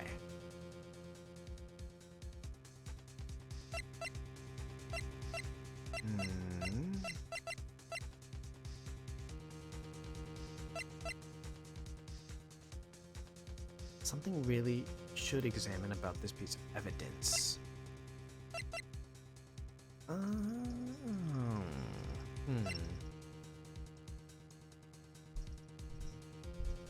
Forgery is bad, I would imagine so.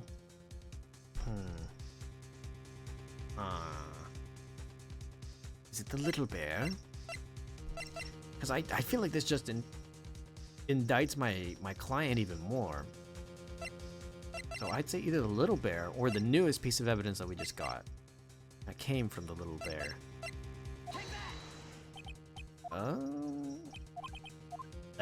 Okay, no.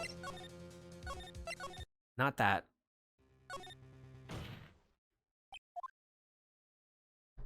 Okay.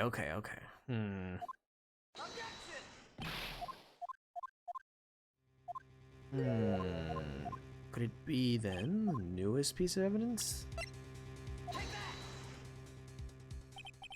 That is... it is, okay. So the newest piece of evidence that we just got.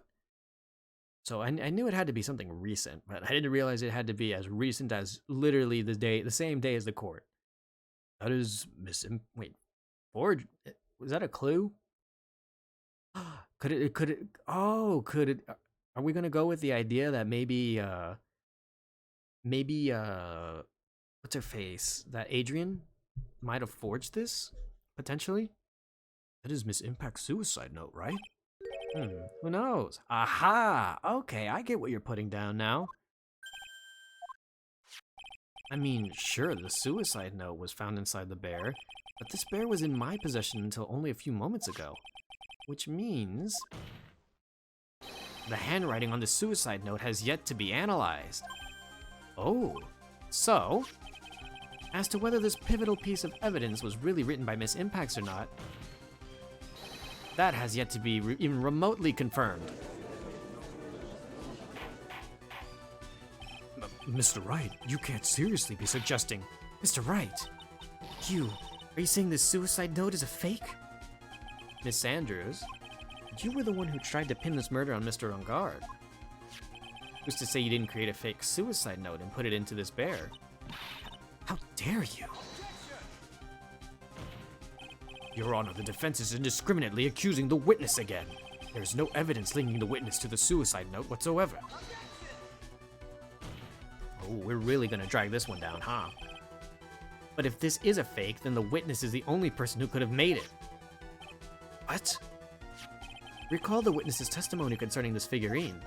The only person other than the victim who could solve this puzzle was the witness herself. Ah! Her glasses exploded again. Miss Andrews, you wrote this note, didn't you? You wrote it so you could use it to frame Matt on guard. I did no such thing. Right. If you're going to pronounce this suicide note a fake, then show this court some evidence to support your theory. Oh, hell no. Mr. Edgeworth, you were the one who presented this scrap of paper as evidence. That means the burden of proof lies with you, the prosecution. That's enough. Sir Edgeworth, can you confirm the handwriting on the suicide note? It is as the defense has stated, the handwriting has yet to be analyzed. If that's the case, it seems that yet again we have reached a point where a verdict is impossible. That's impossible! This isn't good, Phoenix. Judge is going to carry this trial over one more day. I don't think Maya will physically be able to make it another day. I didn't want to have to do this, but I don't have a choice. I request that both the prosecution and the defense further investigate. Handwriting analysis my butt, that's just a lawyer trying to buy more time. Guard is guilty. Look, any idiot can tell you that. I think we've reached the end of the line. Guilty, guilty, guilty, guilty. Damn, they're like an angry mob. I was about to ask about why it sounds so muffled.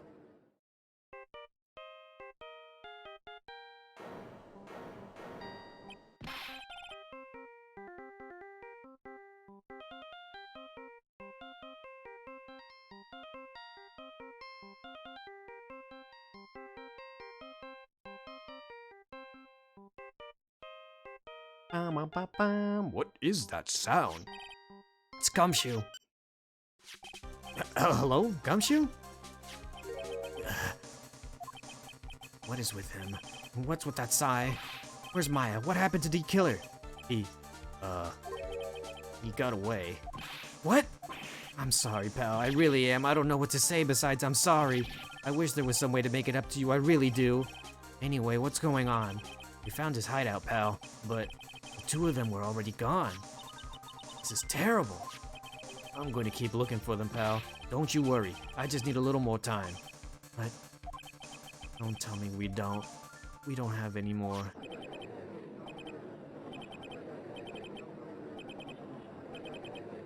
Oh no! Do you hear that? They're calling for his head. Mr. Wright, I can't. For us to come this far and... Oh! What is it? Let me talk to Mr. Edgeworth. I can't do that. Mr. Wright, would you please get a hold of yourself? Yes, Your Honor. I'm about to end today's proceedings. You may take your phone calls after. Hold on, Your Honor. Edgeworth, catch. Oh my god, it was just... He threw a PNG! He threw a PNG at Edgeworth! Mr. Edgeworth? Please, you've got to buy us some more time. Court is in session.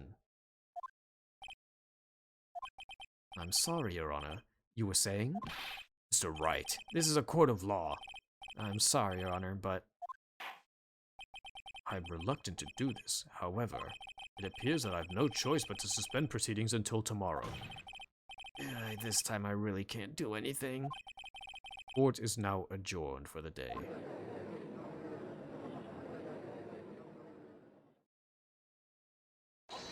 Oh my god, thank god he said it. Please wait, Your Honor. Edgeworth? What is it, Mr. Edgeworth? I humbly request another 30 minutes of Your Honor's time. For what purpose? We can perform the necessary tests on this piece of evidence in that time. But can you really obtain your result in 30 minutes? I believe we can, Your Honor. But wouldn't it be better if we adjourned for today and then reconvene tomorrow? 30 minutes. Please, Your Honor. That's all I'm asking for. Please, Your Honor. Very well. At the prosecution's request, this court will now take a 30-minute recess. But be advised that I will not allow another recess today. Not sure if this is helping or hurting us. The court will now take its final recess of the day. Holy Jeeves. This whole case is insane. That's honestly that's a hilarious scene. All in all. Probably one of the best scenes I've seen in all of Ace Attorney, and like both games that I've played so far. He threw the evidence PNG at Edgeworth, and Edgeworth caught it. No surprise, no nothing. Right, well, what's going on with Maya's situation? Key killer. Looks like he got away again. 30 minutes? Can we find her in that time?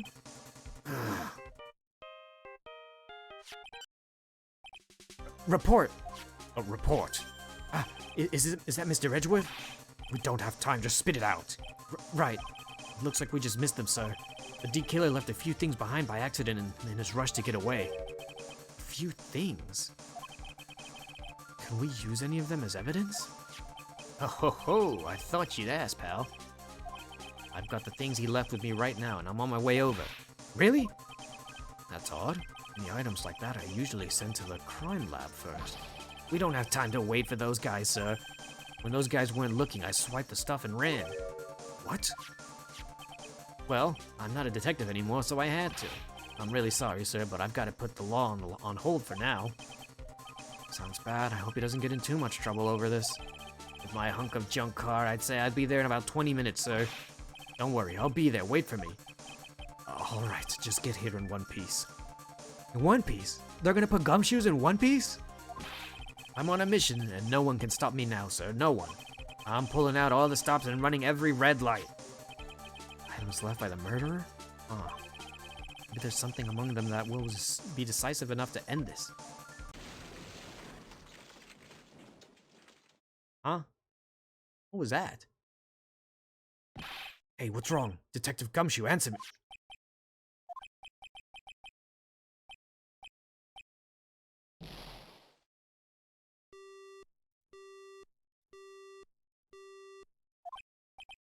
What happened? Sounded like he had an accident. Guessing his cell phone broke as well. What was he thinking? We've gotta hurry and call for help. We have no idea where he is. His cell phone is broken and he wasn't driving a patrol car, so no radio either. Also, if we don't get to those items before they do, the police will take possession of them. No, we can't let that happen. Well, there is a way we can find out where he is, and we stand a chance. Why did Gumshoe have to get into an accident now? Is there any way we can find out exactly where he is at this moment? There has to be. That's right, there is a way. What? How? I'm sure we can find out where Detective Gumshoe is through this.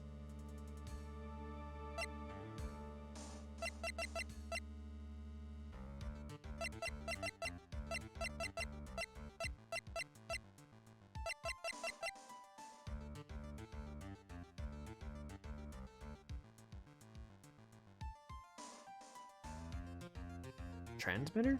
I'm not in the middle of a mock trial here. Is something wrong? Huh? Oh, is there no way? Was there no way to do it? I don't think I have the right to judge anyone ever again. I know my client is guilty.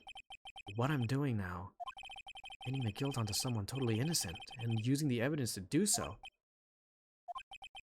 It might be my turn to say Defense Attorney Phoenix Wright chooses death. Right. Doesn't suit someone like you to cry useless tears.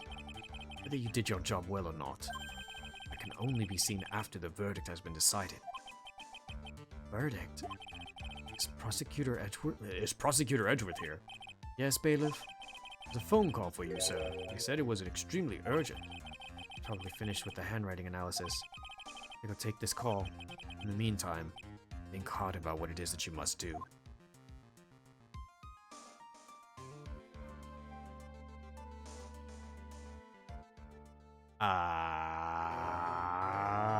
What?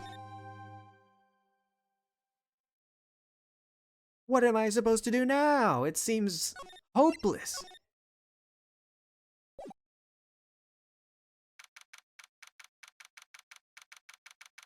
Did I miss something? Court will now reconvene. I assume both sides are ready? Yes, Your Honor. Yes, Your Honor. I can understand the defense acting like this. However, why do you also seem distraught, Mr. Edgeworth? It's nothing, Your Honor. What's wrong with Edgeworth? It looks like something unexpected just happened to him. Now then, Mr. Edgeworth, if you could please tell the court the results of the handwriting analysis on Miss Impact's suicide note? Yes, Your Honor. Unfortunately, we have discovered that the suicide note is a forgery.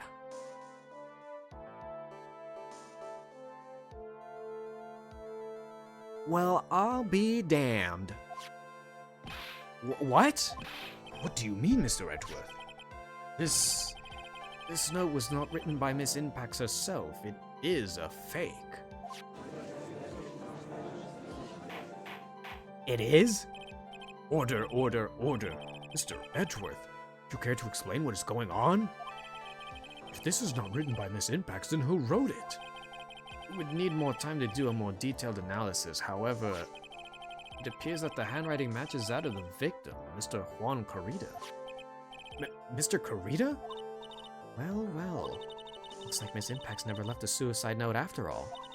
She never wrote anything about Angar. However, Your Honor, even though this suicide note is indeed a fake, Mr. Angar could not have known that, and so the facts remain unchanged. Acting under the assumption that it was real, he had plotted to possess it. That does sound very plausible. It's theory that Angar had no idea that the suicide note was fake. Something seems a little wrong with it. I'll be damned! I did not expect that.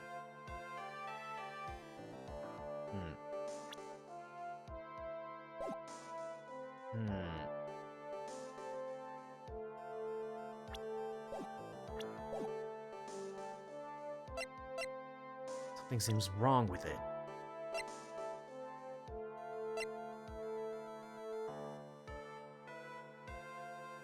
Shit. Is it the photo?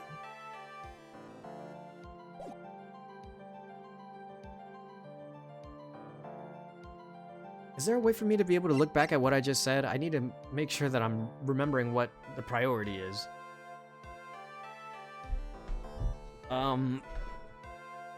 Shit. Something seems... Wait, okay, I don't know. Something seems wrong with it. The defense believes that the theory that the prosecution has states contradicts testimony. If everything the prosecution has proven up to this point is true, then it's impossible for Mr. Angar to have not... Wait. Then it's impossible for Mr. Angar to have known... to not have known it was a fake. How would I know that, though? It's impossible for Mr. Angar to have known that it was a fake.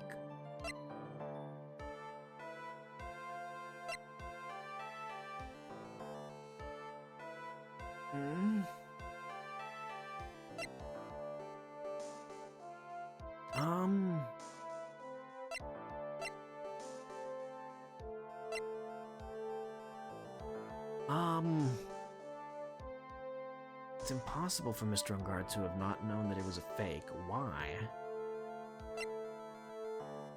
I want to say it's the camera because they've been spying on each other for a long time, but I don't know.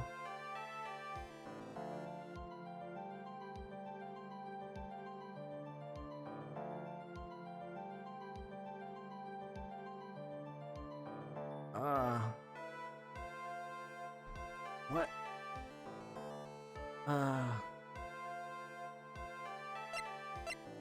I don't know.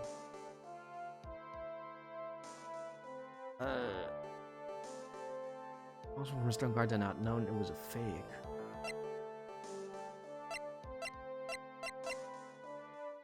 The button? No, it was not the button.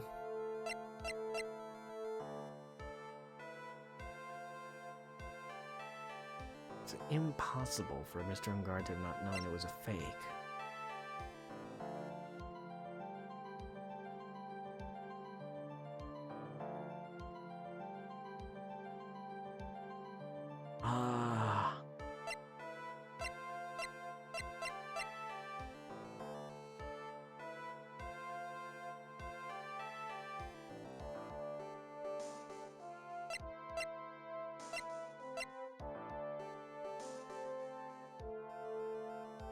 What?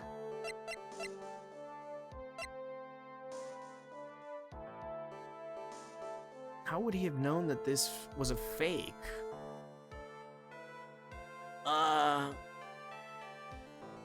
Do I have actual evidence to prove that? I feel like I should if it's given me the opportunity to present. Because I feel like backing down is not good. I feel like I need to constantly stall.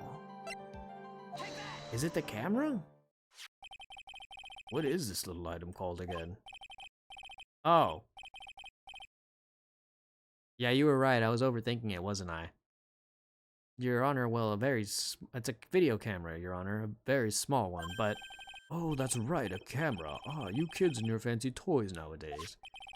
Mr. Edgeworth, earlier you claimed that Mr. Ungard knew of the existence of this note. Because he was spying on the victim, isn't that right?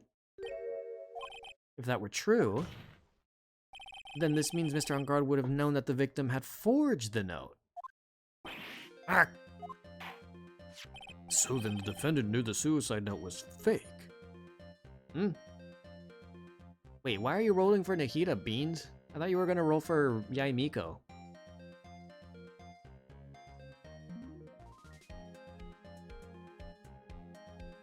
That's news to me. When did you come to that decision? I know you've got enough rolls to get the guarantee, but still. Then the defendant knew that the suicide note was a fake. And if that's true, then the situation suddenly changed in a very dramatic way. Exactly, Your Honor. The prosecution's theory as to what Mr. Ungard's motive for murder was is it has suddenly disappeared into thin air. But Your Honor, It's not as if Mr. Ungard monitored Mr. Karita 24 hours a day. Perhaps the victim wrote the note in a place Mr. Ungard didn't know of. Well, right back at you, Mr. Edgeworth. Why don't you show us some proof that the victim made the forgery in an unknown place?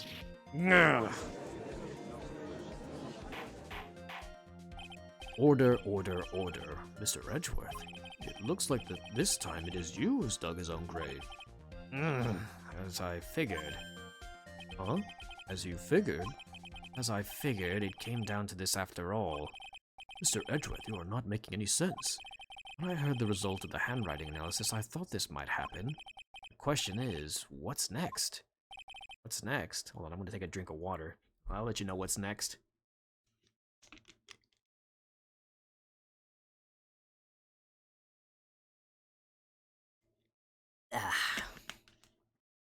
Hydration is what's next. Had? What the fuck? That was weird. I don't think I pressed a button. I know you've got a shit ton of wishes. I don't know why you'd start using them on Nahida. You've got guaranteed Yaimiko. Isn't that what you wanted? What next? If the prosecution can't prove Mr. Ungard's motive through the evidence, then we must prove it through another angle. Well, I agree with you there, Your Honor. The prosecution would like to call a witness to the stand at this time. Oh? Well, that's fine. However, this witness is a little unusual. Edgeworth stuttering does not like him at all. Unusual? Well, what sort of witness is this person, Mr. Edgeworth? This witness is one who is perfectly fit to answer once and for all the question of, who was it that hired Shelly the Killer to commit murder? That's impossible. Who in the... No such person exists who can answer that question with such certainty. Yes, Mr. Edgeworth, who is this witness? It's, Yes, go on, who is it? the man himself, Mr. Shelly the Killer. Oh, Mr. D. Killer. Huh? Wait, Shelly D. Killer? You mean the killer, I mean the assassin? Yes, Your Honor. He's coming here to the witness stand? Well, yes, in a manner of speaking. I recognize that this is a very unusual circumstance, so I ask for your permission. Well, Mr. Wright? Yes? Is this all right with you? Do I have a choice here? I can't really do much else but to drag this trial out. The defense has no objections, Your Honor.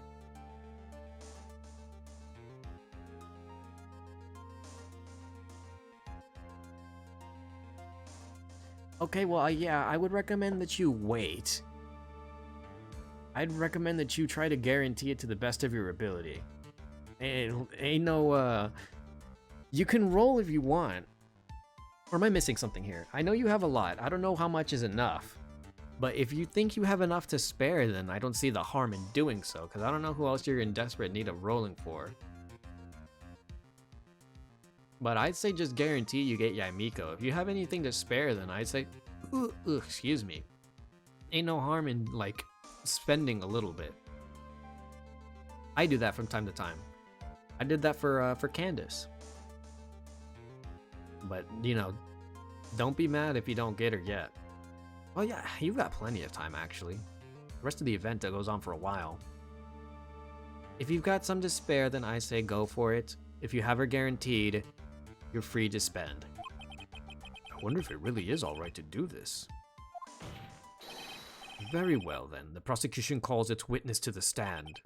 Edgeworth, is there no other way left for us? Now then, witness. Your name and your, occupation, please. Oh, we're doing this through the transmitter, aren't we?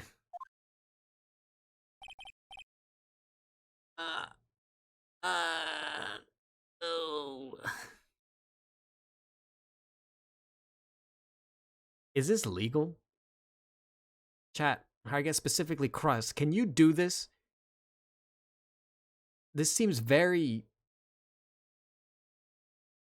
This seems like even less like usable as a court case or as a means of summoning a witness like Polly. I know we've cross-examined Polly, the parrot.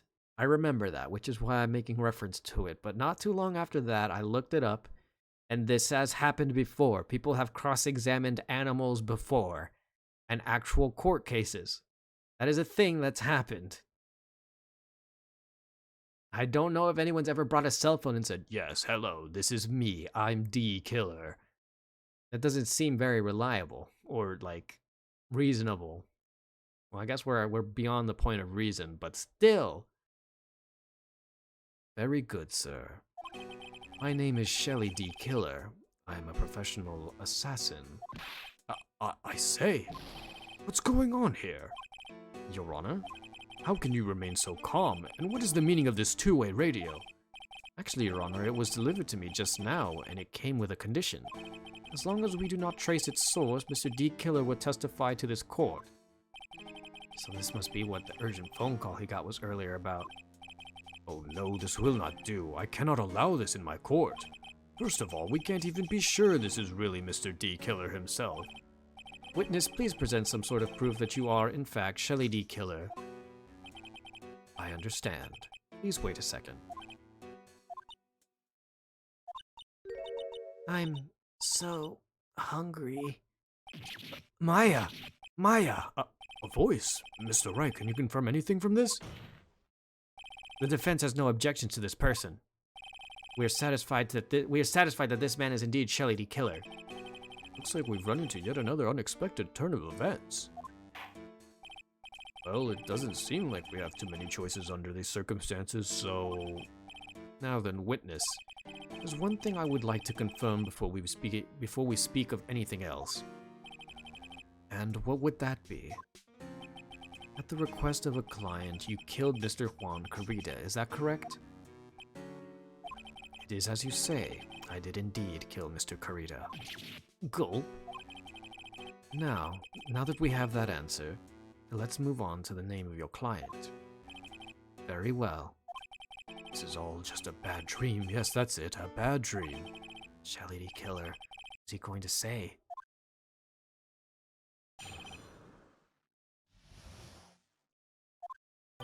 There is something I must first state. To an assassin, nothing is more important than the trust between a client and himself. And that is the reason I am here today on the witness stand. It is my wish that you grasp this concept before I give you the name of my client. Mr. D. Killer seems to be a very clever man. I'd almost say he seems to be mocking us. While he may appear to be our enemy, Your Honor, Mr. D. Killer is only stating the truth. He is no hypocrite. He has always stood by this one belief. You mean about this trust between clients and himself thing? Seems to be a level of trust between what people like me can comprehend.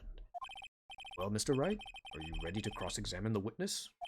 Yes, Your Honor. No way to know what's coming next, so stay cool and collected, Phoenix.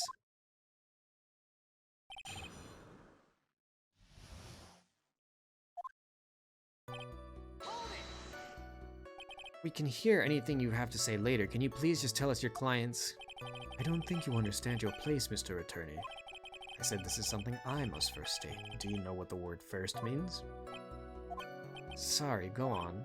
Well, it appears that this is one witness you can't badger, Mr. Wright. I've just got to make sure. The trust between you and your client? Provide my services in a fast and efficient manner. In exchange, I trust that my clients are discreet about me and my identity. If too many people knew my face, it would be quite troublesome. That is why you're testifying in this manner? This is the first time one of my clients has ever been accused of murder. I must preserve the D-killer name so my clients can trust me. But couldn't someone stab you in the back and break your trust? It has never happened before, but if it ever did...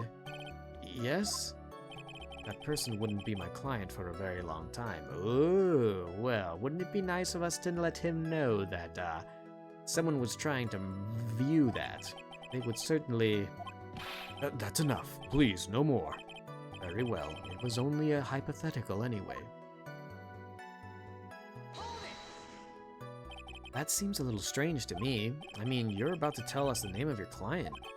I would think that this would be very bad for them. It doesn't matter to me. This client has already broken the rules and acted outside of their prescribed role. Their role? The person tried to implicate another of the crime in order to save themselves. This is a trespass that cannot be forgiven. You, who gave you the right to be so high and mighty.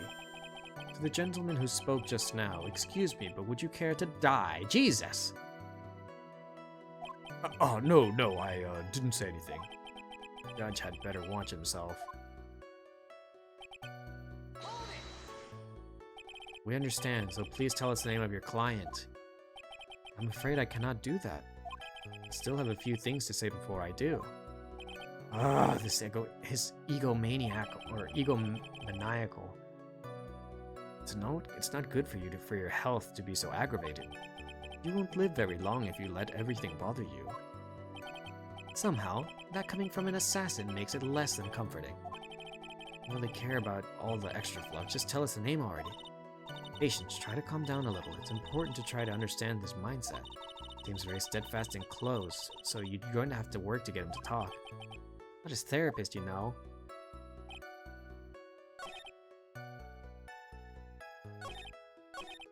Okay, hold on.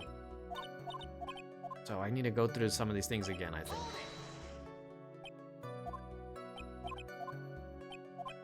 Okay. I think it's going to be something like before, where now that we have... Aha! You said that your client had already broken the rules. A person who frames another is the worst kind of human. And that's why you feel you can betray this person? I have no trust relation with a client who can't understand their assigned role. Just my luck. An assassin with a conscience. Who would have figured? Now then, everyone, do you think you can understand my logic? This case just keeps getting better and better! If you can't, I'm afraid we can't proceed. Everyone understands your point, I think. Really. In that case, I believe I'm prepared to disclose the information you seek. You have made it crystal clear that you value trust over all else. I believe we are ready. Excellent.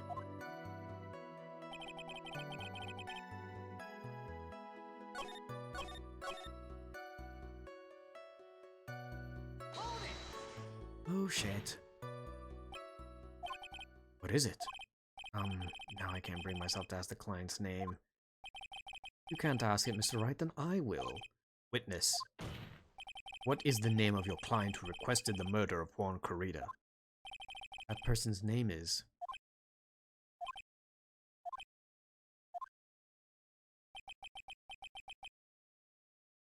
Adrian Andrews. What? Witness! That's not who you told me it was earlier. Pray tell, what are you talking about, Mr. Prosecutor? I should think I know my own client, and it is Adrian Andrews. What? This can't be. On the phone earlier. What's going on here? I guess is that Mr. D. Killer just stabbed Mr. Edgeworth in the back. Stabbed Edgeworth in the back? Sure, in order to get an audience with this court, Mr. D. Killer told him a different name. Mad on guard, perhaps. I knew it. This is outrageous. I was deceived. This witness is telling a very serious lie. But you were the one who summoned this witness. You, Shelley D. Killer. My testimony is the truth. The defendant at the moment is Matt on guard, am I correct? All I wish to do is help procure his acquittal. Wow. All of a sudden it feels like we can actually win this. Yeah. The prosecution has failed to provide a motive and has instead provided this suicide note, which is a forgery created by the victim. Furthermore, there is a possibility the defendant himself knew it was a fake. But most definitive of all, we have heard from the assassin himself the name of his client. Mr. D. Killer's client who requested the murder was not the defendant at all. No. All this evidence, it is obvious to me that this means that Mr. Madame Guard is innocent. I seem to have caused you all a bit of confusion. Please, continue your discussion and call me when you have reached a verdict. Bailiff, please bring Miss Adrian Andrews in immediately. But now, with the way that this is going, on guard will be found innocent. It's maybe our last chance to save Maya. Yeah, but Edgeworth is right. D. Killer is lying. And on guard, my client, I know he's guilty. Can I live with myself if I win this? Who would have believed that the prosecution's own witness would have solved the defendant? Your Honor, the prosecution requests permission to further question the witness. Shelley D. Killer is certainly lying under oath. It wasn't me. Listen, everyone, please. That testimony just now, it was all one big lie. Miss Andrews, suicide note may have been fake, but that man, Matt, he's the reason Celeste died. And Juan's death, it was all because he got pulled into into Matt's twisted world. The testimony just now, you have to believe me. It was a horrible, horrible lie. But Mr. D. Killer himself has testified. He has named you as his client. No, that's not true. Also, there's quite a bit of evidence that points to you. The knife and button donning the nickel samurai costume. That's... You even have a motive. You know that Miss Celeste Impax was a large part of your life. You wanted to follow her, and you wanted revenge against the two who hurt her. I would say that you have plenty of reason to want them both dead. No. Mr. Wright. You know the truth. Tell them. Tell them the real story. Who the real killer is. Tell them. Please, help me.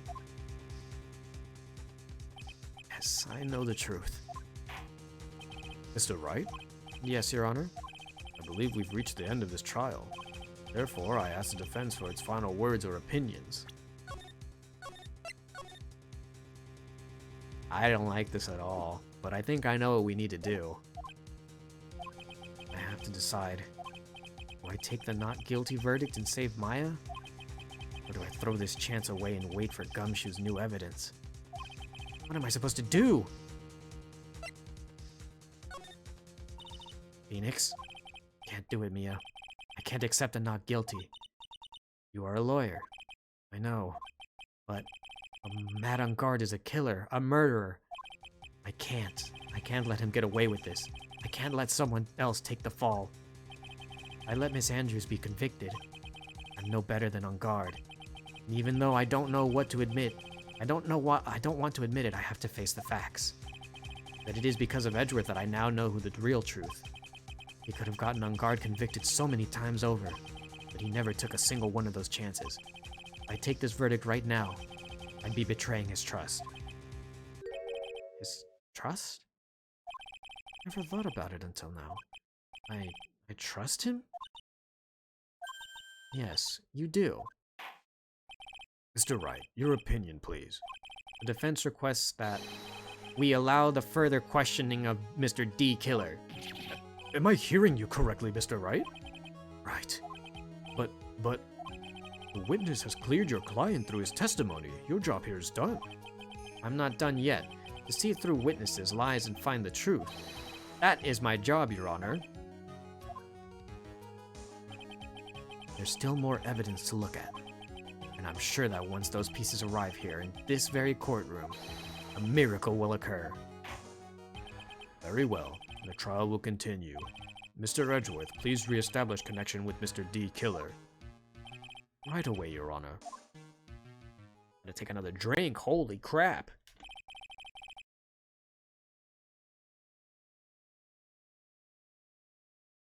My goodness! They really are not letting this one go. Has a verdict been reached? Before that, we would like to talk to you a little more. About? All you needed from me was the name of my client. What else could you need from me? Well, actually, we would like to hear everything you know about this case. That is how things are. That is how things are usually done. What is he talking about? Usually done. But what shall we have him testify about now? Mr. D. Killer, if you don't mind, please testify about your client in more detail. You legal people and your procedures. Is it any wonder no one likes to go to court? Let's find this contradiction. As I've already stated quite a few times, Adrian Andrews is my client. However, one thing I simply cannot overlook is tampering with the scene of the crime. My client did it to frame another for the crime, while pretending to be the first person to discover the body and enter the scene. Adrian Andrews already knew from the very beginning that Juan Carrito was dead. Even more appalling is the creation of the planting of the knife and button. The act is what I was referring to when I said my client had broken the rules. This is a most unexpected turn of events for the, 5th time now? However, this time everything has finally been revealed. Just a second, Your Honor. Yes, Mr. Edgeworth? We still have the cross-examination to do. But you don't need to question testimony like this, do you, Mr. Wright? Your Honor, the defense will question the witness, as if I have a choice here. Huh? Why? What this witness has said is nothing but beneficial to the defense's case. If you scrutinize the testimony, then I'll expose the lies in the oh-so-beneficial testimony, I suppose. I don't understand what's going on anymore. That makes two of us.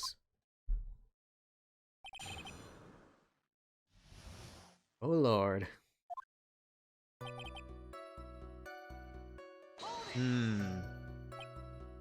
What is it, Mr. Wright? Press him in the wrong way, I might raise suspicions on his end, but I have to do something to waste more time. Witness, about requesting a hit. Yes. How much is your fee? I see you are also quite a dark-hearted man, Mr. Attorney. Huh?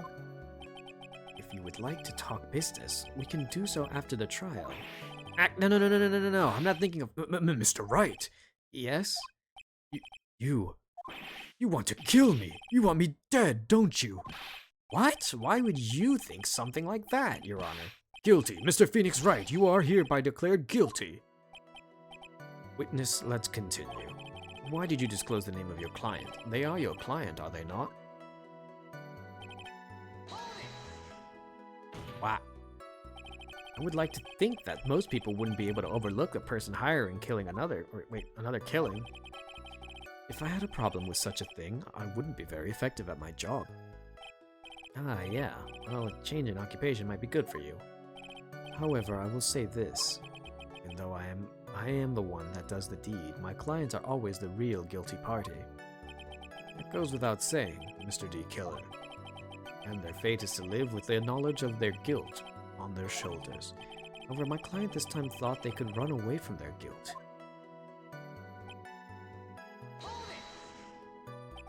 Are you talking about the button and the knife? Yes, and my business card. Oh, this card. So that no one has to waste their time, including the police.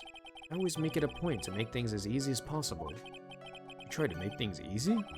My business card makes it very easy to identify who carried out the service. He's pretty devoted to his work. but to disregard everything and to go and stab the deceased with a knife. Even hide my card from sight. Huh? Oh, I think my controller was just bugging out. It is something I cannot overlook. It's really hard to tell if he's being truthful or not without him being here.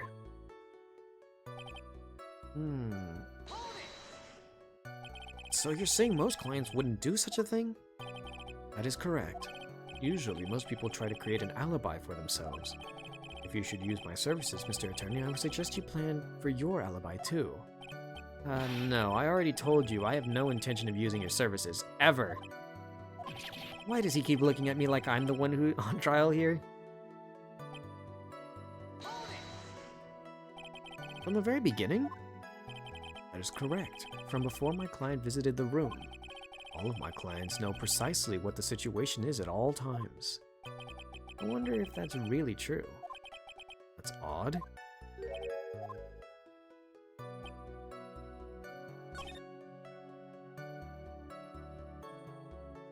Wasn't there a testimony earlier about how... Hang on a minute.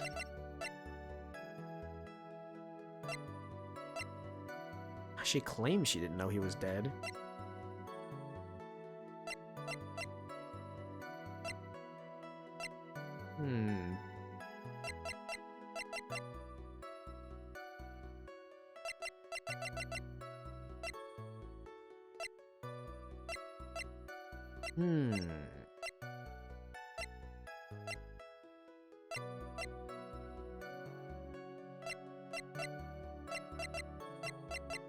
Okay.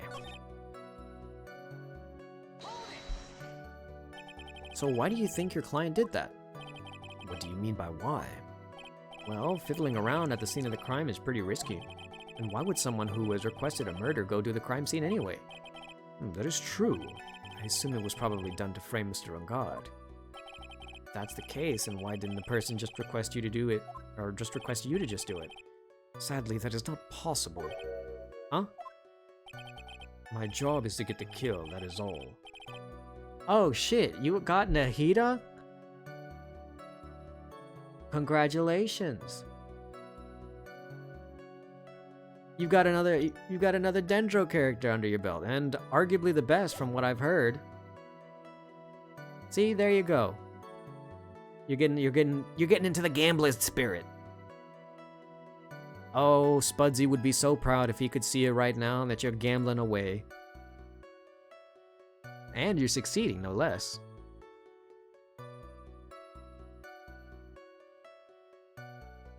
Oh boy. It is all, and to leave my business card behind naturally. The business card is so my clients may escape blame. To protect them is my duty.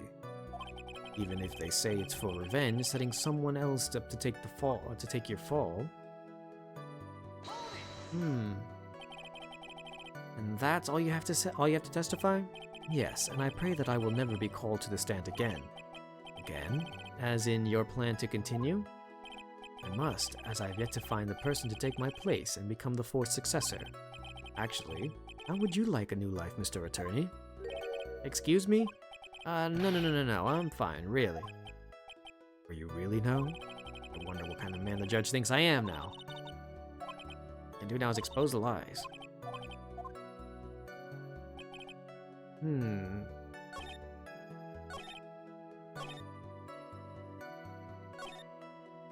Already knew from the beginning that Juan Carrera was dead. This is where I think it's weird. Everyone seems to be in agreement that this is the weird part. Adrian Andrews knew already from the beginning that Juan Carrera was dead.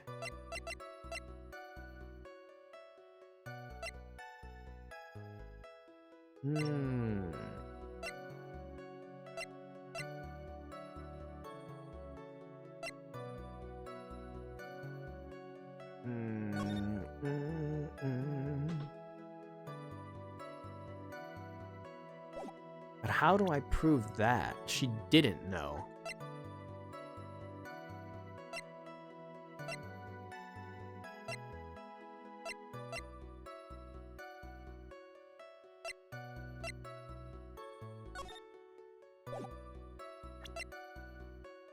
Wait. Ah, fuck. I was hoping that the guitar case would say that it had the steel or the nickel samurai in it. Because if she knew this whole time, then why would she still plan something with him?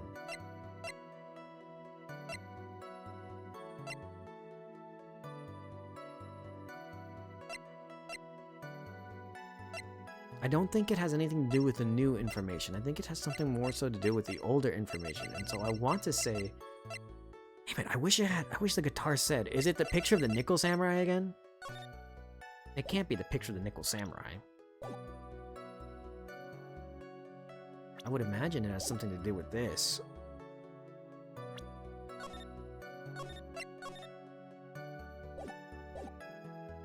How would she have known if supposedly Adrian Andrews already knew from the beginning that Juan Corrida was dead? From the beginning.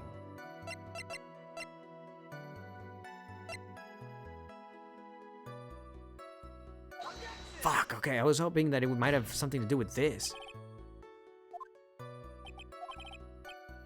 Ah, shit.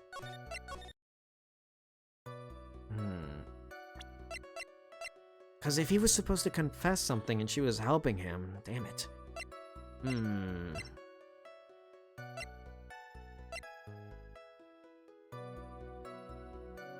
I still want to say the guitar case, potentially. No, not the guitar case. Damn it. Not the guitar case. It has to be something old, I would imagine. Maybe the wine glass.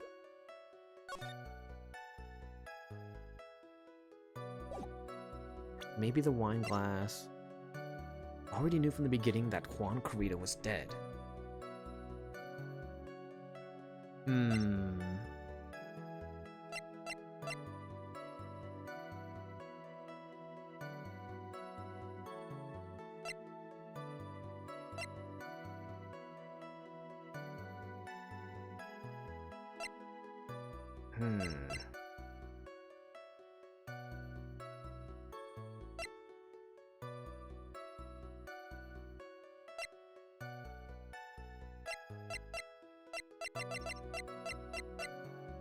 Aha, okay, so it was the wine. Thank you so much for taking the time to testify, Mr. D. Killer. What is the meaning of that attitude? When Adrian Andrews entered the victim's room, your client had no idea that Juan Corrida had been murdered. But how do you know that? From this wine glass, Your Honor. The glass? Mr. D. Killer's supposed client thought Mr. Corrida had only fainted, which is why this glass of tomato juice was poured for the victim. Isn't that just a part of Adrian Andrews' calculated plan? That is not possible, Your Honor. This glass bears the fingerprints of that person. Had this been planned, they never would have left their fingerprints behind. I see your point. Mr. Edgeworth, what is your opinion? Strangely enough, I had the same exact thought just now. Witness, how do you explain this strange phenomenon? Isn't it a waste of time to ask such a minor detail? It's not a very important point anyway, correct? Aha! We got a clown on this D. Killer guy. I'm afraid you are mistaken. If Adrian Andrews really is your client, as you claim, then your client should have had knowledge of Mr. Corrida's death. If not, then that can only mean that Adrian Andrews was never your client at all. All right. I'm gonna take a sip again. I'm getting real thirsty doing this. Actually, as a matter of fact, too, I'm gonna stretch, too. I feel my neck killing me. Give me a second, chat.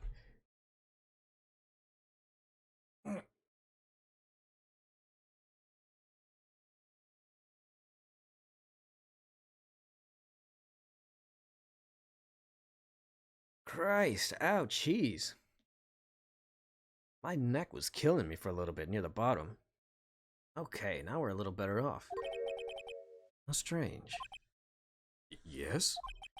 Why is it that the attorney has yet to raise an objection at this absurd situation? Phoenix, if D. Killer figures out what we're up to, we're in real trouble. Yeah, I know.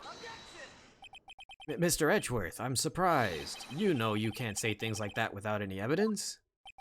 Ah, sorry. Oh, that was an awfully weak objection for the two of you. Anyway, I'm positive that there was a contradiction in that testimony. The prosecution requests further testimony concerning whether the request was taken. Very well. Right now, I have to buy us more time.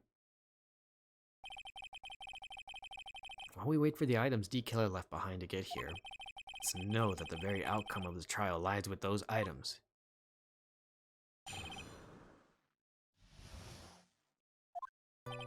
This request came to me, about a week ago. It was a request for my services on the night of the award ceremony. I met at a certain bar to discuss and finalize a few matters.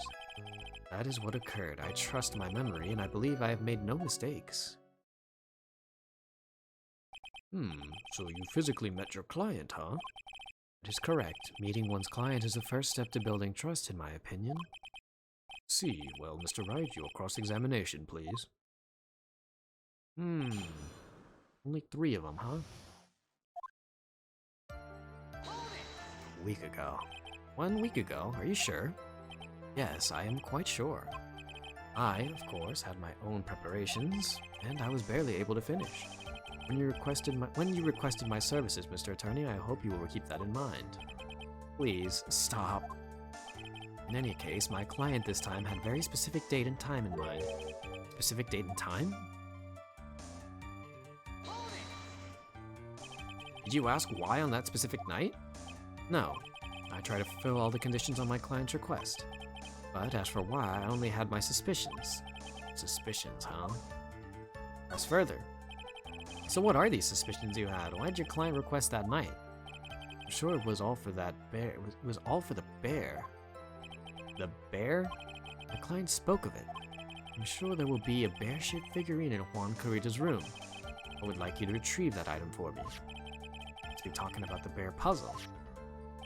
Inside that figurine was a suicide note. Naturally, the victim brought it with him to his hotel room. He was planning to publicly disclose its contents at the press conference, after all. That is correct.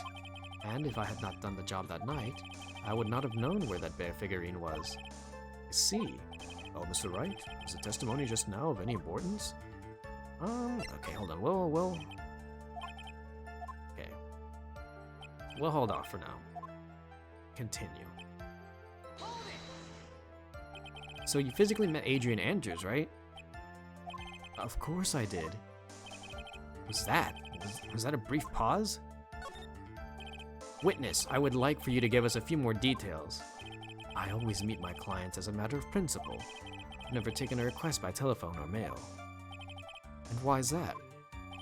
That's because I value the trust between a client and myself above all else. And the only way to establish it is to speak to the client while looking them in the eye. Well, Mr. Wright, was the testimony just now of any importance? I'm willing to bet that it is. He doesn't seem to know who his client is. Of course, it was very important, Your Honor.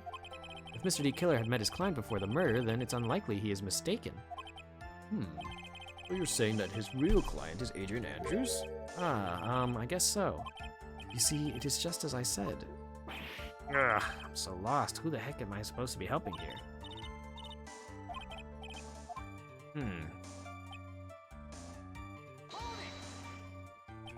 So your client was Adrian Andrews? That is correct.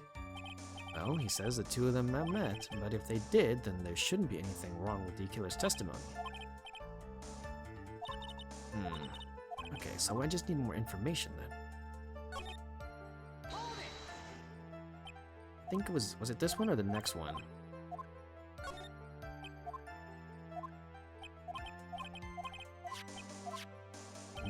The bear.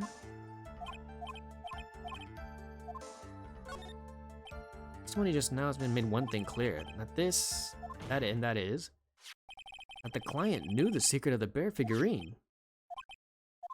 Huh? Why is everyone so quiet? Mr. Wright, I think all of us already knew that. Oh, really? Witness, please continue with your testimony.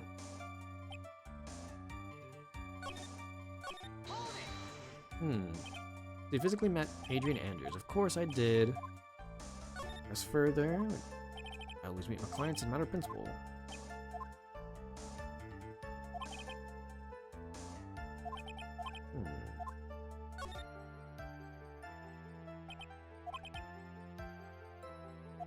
Oh.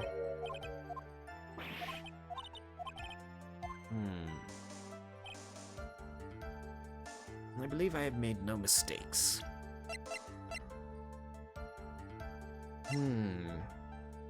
So what this testimony says is that a week ago, something happened a week ago. Something here is not right.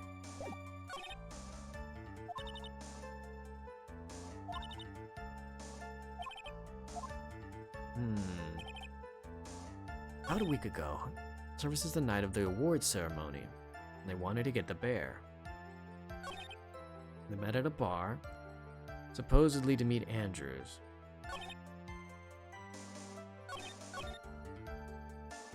The night of the awards ceremony.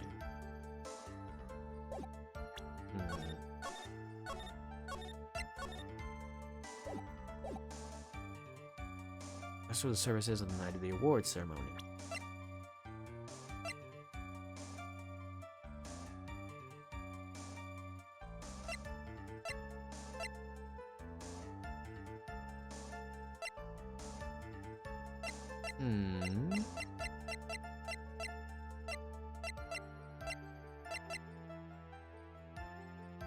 Okay, so I'm gonna hold my thoughts on that one.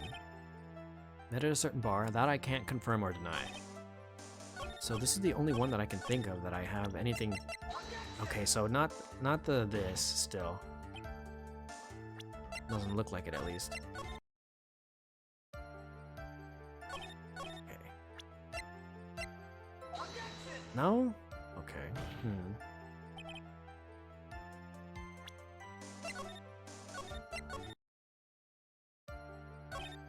I'm pretty sure I did.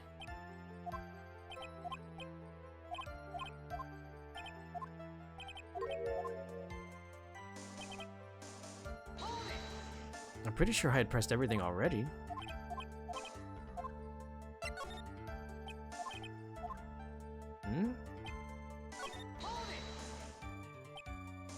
Specific night? No, I tried to promote suspicions. I'm sure it was fault for that bear. Bear? My client spoke of it. I'm sure there will be a bear-shaped figurine at Wankario's room. I would like you to retrieve that item. You must be talking about the bear puzzle. Naturally, the victim brought it with him to the hotel room and was planning to publicly disclose the contents of the press conference after all.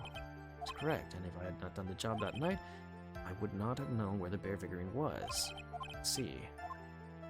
It was not.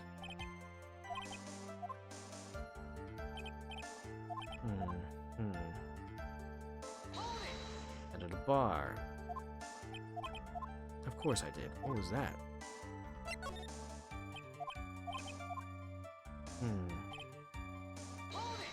And the memory stuff too. But if they did, then there shouldn't be anything wrong with the killer's testimony. Could it be the last one then instead?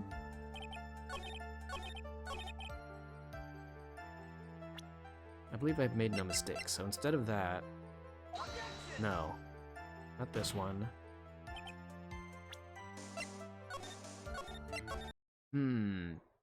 Maybe later. I'll have to see. It really does depend on how much longer this takes. I think I should have some time today, but it also depends on how I'm feeling.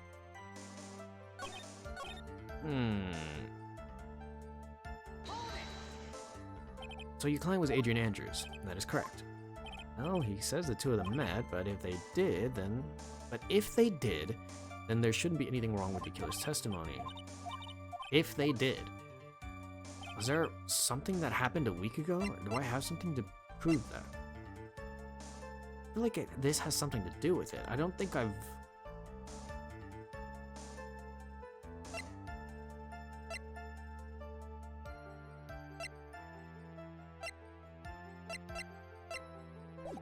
I mean, there was this.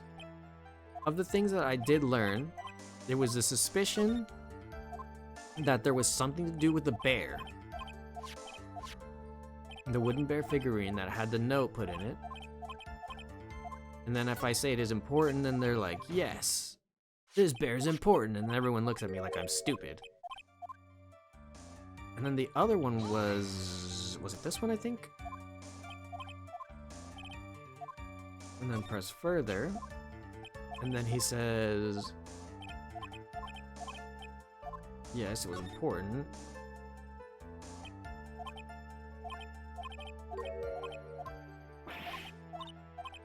Mm-hmm. And then he says, hey, yes, that's what happened to my memory. To the best of my memory. Well, no, this is a lie. But how do I prove it was a lie? I don't know how to prove.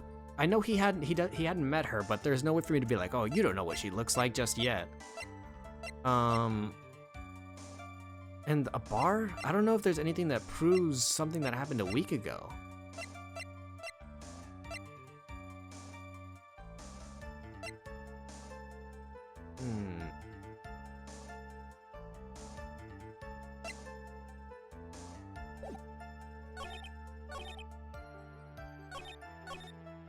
Well, even if I say no, so if I go and do this, for example, suspicion. Did I say no to this one already? If I say it was not important, they usually just say, yeah, it's conjecture. And then the same thing with this one. Press it further.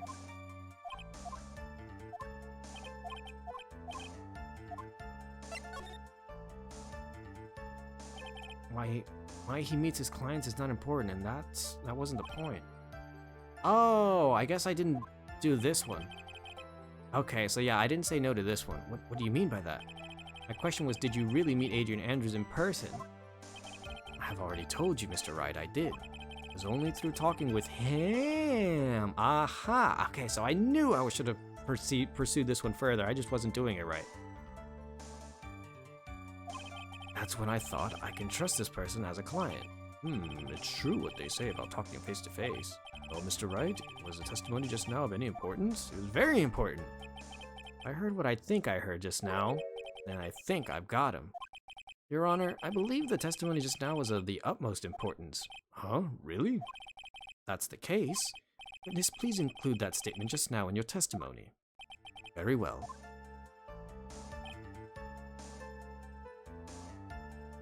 Do I even need it? I'm gonna press it anyways. But as we know now, that was not how it turned out, correct? What do you mean? Adrian Andrews turned out to be a client who couldn't stick to the rules, right? Well, yes, I suppose you are correct.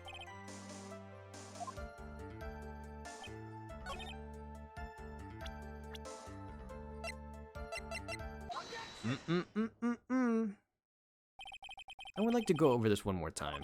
You met Adrian Andrews at the bar and took the request at that time. Yes, that is correct. And that's when you thought he was trustworthy? How many times must I repeat myself? Yes, that is correct. I'm sorry, but that is an impossible tale. What? Shelley D. Killer. You have never met the real Adrian Andrews. Why would you say that? Because you made one very big slip-up about her. So what is the issue? What did you just say? What did you just say now? About her? If you've ever met Adrian Andrews in person, one look would have told you she's a woman. Oh! It just exploded! Order in the court. Mr. Wright, what is the meaning of this? This witness testified to the following. He always meets face to face with his clients when taking their request. But he has never met Adrian Andrews in person. Yes, Your Honor, that is exactly the point. That means Mr. D. Killer's client could not have been Miss Adrian Andrews. It's leaking. Mr. Edgeworth, I understand your logic on this one. However, why would the assassin make such a basic mistake? believe it has to do with her name, Your Honor. Her name? Yes, Adrian Andrews is without a doubt a very androgynous name. Yes, I see. Luckily for Mr. D. Killer, the entire time he was on the stand, no one had stated Adrian Andrews' gender. And so, he simply picked the wrong gender to go with. What? What is going on? Shelly D. Killer, this court demands an explanation. Sweating oil. The little phone, I forgot what it's called. Transceiver, that's what it is. The radio transceiver. Ruckus in Fortnite. Uncle Ruckus? They put Uncle Ruckus in Fortnite? I think somehow I must have mixed up this client with another.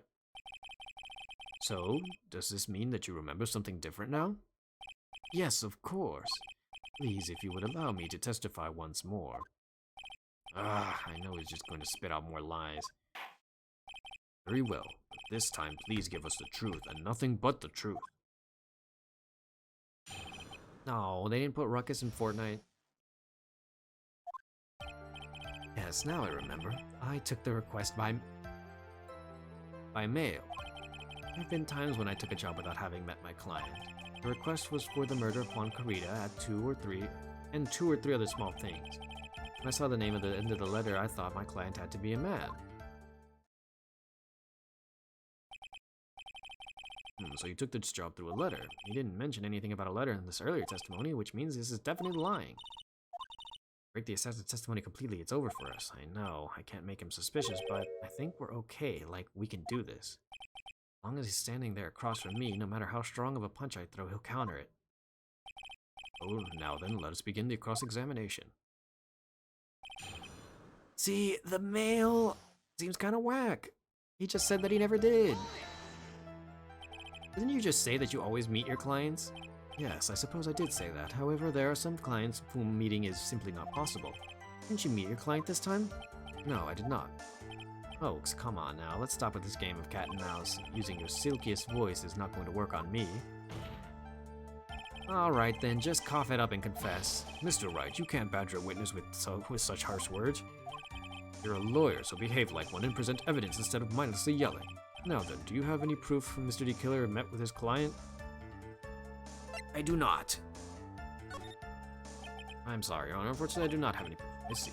Your line of questioning was just another waste of time. Sadly for us, Your Honor, this is the nature, right and wrong. And why could you not meet certain clients? Recently, I have been receiving more requests. If I met each and every single client, I would lose some nice business opportunities. Nice business opportunities?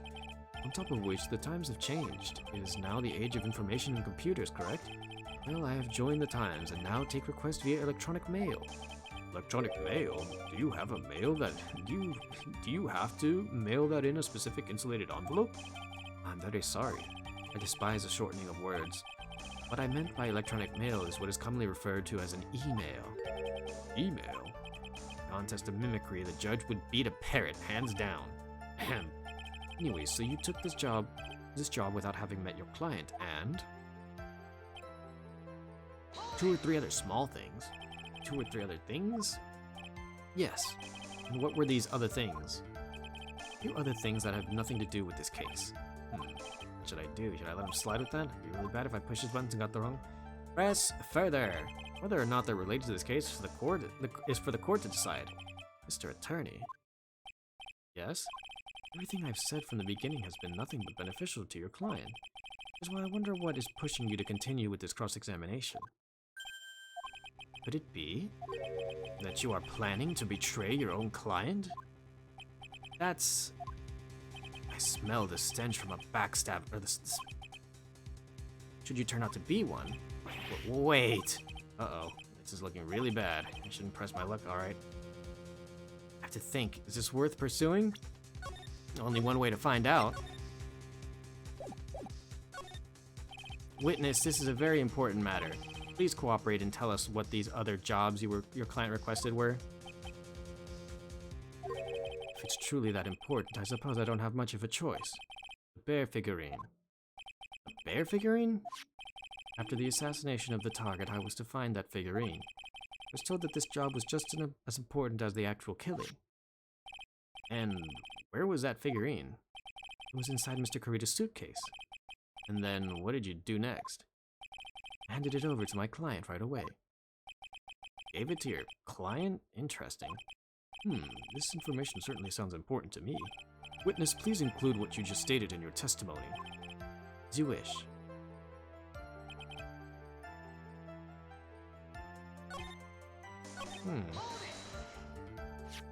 I found this figurine at Mr. Ungard's mansion. If you gave it to Miss Andrews, then what was it doing there? I was waiting for her there. That was also part of the plan to frame Mr. Ungard, I'm sure. Makes a lot of sense. Oh, Mr. Wright, do you have any problems with the piece of testimony? Not yet. I'll wait just a second. So you're saying that you never saw your client's face, not even once? I did, once. It was when I met to give the client this figurine. Yes, I see. Miss Andrews was wearing a mask at the time. A mask? A nickel samurai mask, I'm guessing. Mr. Wright, do you have to say about this? Do you have a problem with the piece of testimony? No.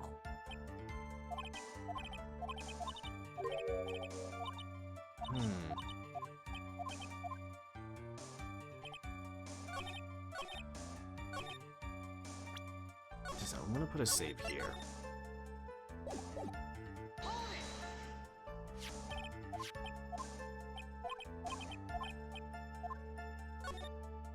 So D-Killer says he gave the figurine to Miss Andrews. I know somewhere in that statement there is a contradiction. Wasn't she in the precinct? And yet, I know that if I present something trivial here, he will cut the connection on his end. You want to make a strong point, Phoenix. You have to present strong evidence. That's right. So, now what, Dr. Wright? Witness, let's go over this one more time. You gave Miss Andrews the bear figurine, and she told you to take the bear and wait for her at Ungard Mansion. Is that correct? Yes. Where are you going with this? Well, I think maybe you might have remembered a few things incorrectly. What? This is a battle of wits. I can't let up on him. I don't think it's possible for Miss Andrews to have been the recipient of this bear.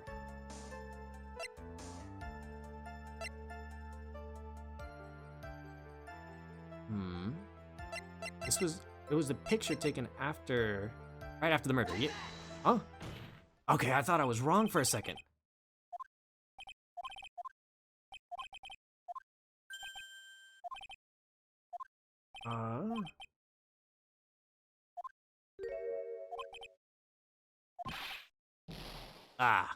I was wrong. I thought it,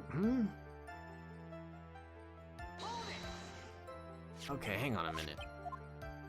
So this, I'm pretty sure it has to be this.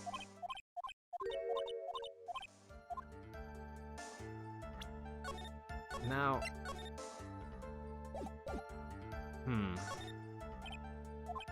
you gave Miss Andrews a bear figurine and she told you to take the bear and wait for her in Ungard Mansion, is that correct?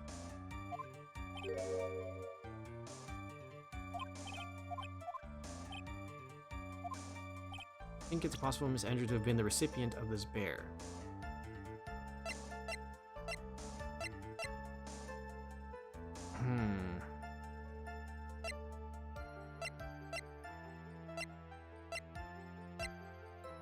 I don't think it is possible for Miss Andrews to have been the recipient of this bear.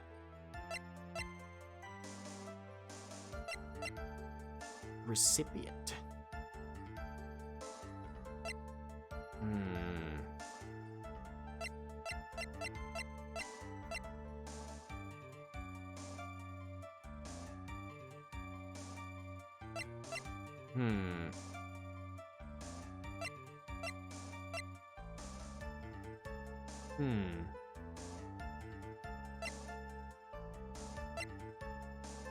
I don't think it's possible for Miss Andrews to have been the recipient of this bear. misremembering incorrectly. I'm missing something here.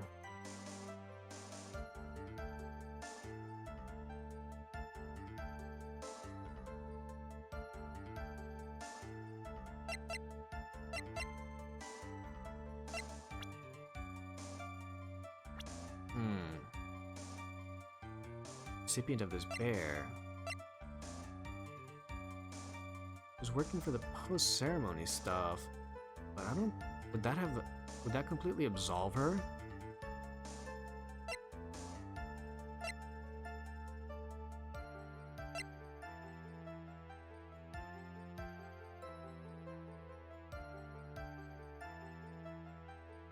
Who owns the bear? I mean, Juan had it, but Miss Andrews bought it. Possible for Miss Andrews to have been the recipient of the bear. Recipient? I think it's possible for Miss Andrews to have been the recipient of this bear. Like the person receiving it. Why is that?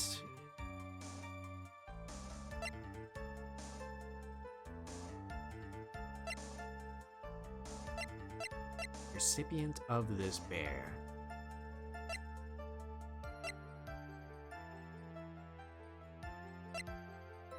I feel like the camera would have shown. No, the camera's not helping here.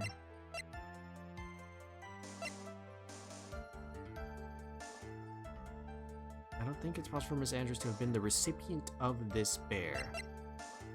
Only Karita and Andrews knew how to open it. Shelly D. Killer. Oh, what the? You really had given the bear to Miss Andrews. And this item should not have been inside. This item? I see where you're going. Yep, that's where I'm going. Where is everyone going? Do I need to pack a suitcase? Your Honor, please think back to Miss Andrews' testimony. And I was going to burn it. Oh, that's right. She wanted to burn that, not... If it was... She knows how to open it, and since she knows how to open it, she could have just gotten the thing and burned it if that was her objective, but that's clearly not the case. If even for a single minute, this bear had actually been in Miss Andrews' hands, I'm sure she would have taken the suicide note and burned it.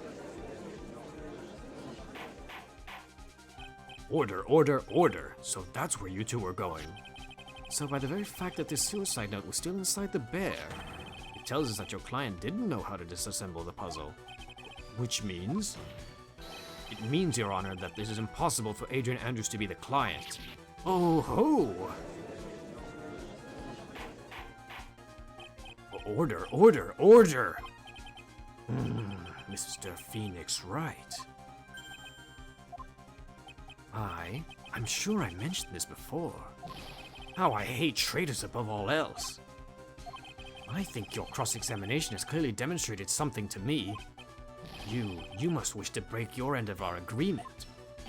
No, that's enough. If that is your intention, then there's only one thing for me to do. Wait, please! Gentlemen, ladies, please excuse me. I have a matter that I must attend to.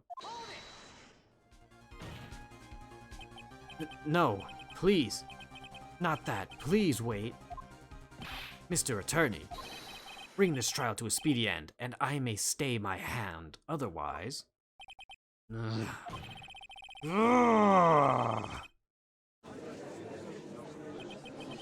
in the... Mr. Wright, are you... Mr. Edgeworth? Yes, Your Honor. I don't understand this witness's outburst just now.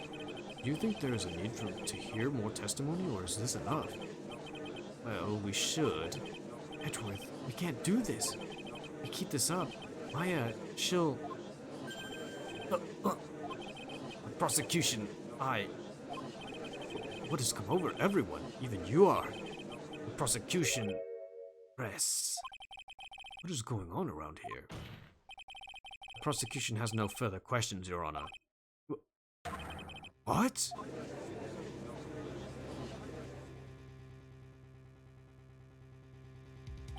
Well, I never thought I'd see the day. This is a most unusual situation.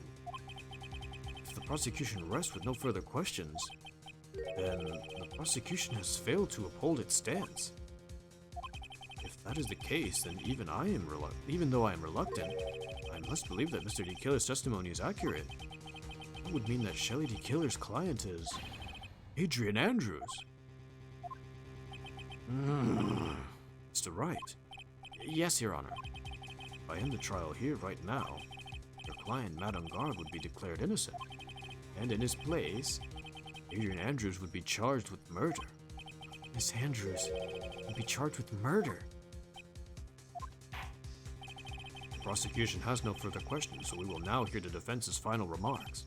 Bailiff, please bring out the defendant, Miss Matt on Guard, to the stand. Evidence from D. Killer's hideout didn't make it in time. We tried as hard as we could, but it looks like our time has run out.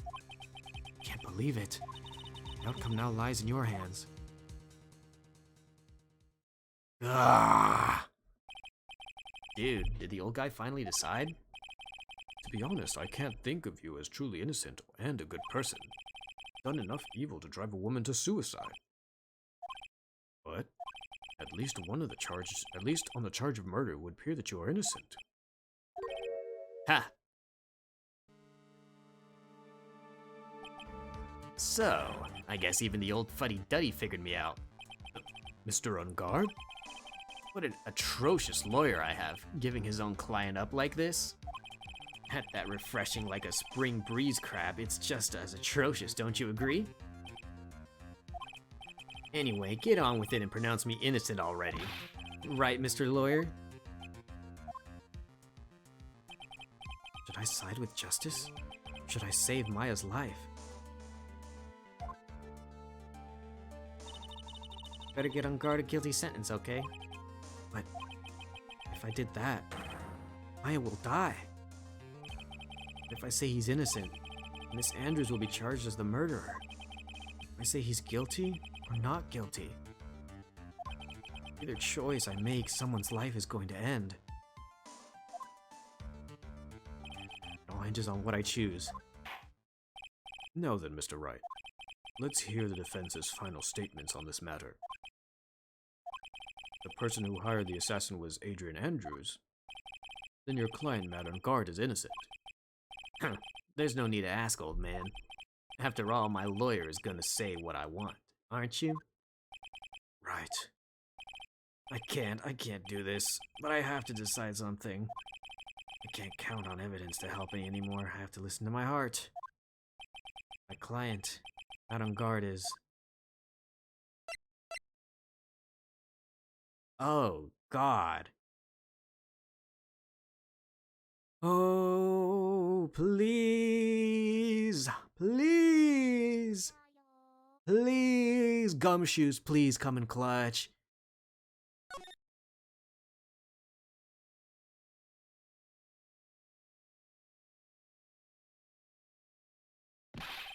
We're waiting for your answer, Mr. Wright. Madame Guard, your client deserves an answer.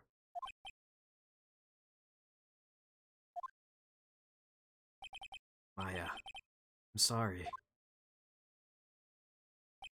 Madame Guard is...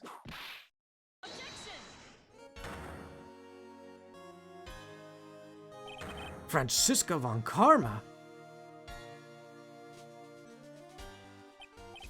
What are you doing here? Ow!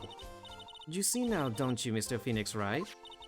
This is exactly why you should never take your eyes off as a scruffy fool.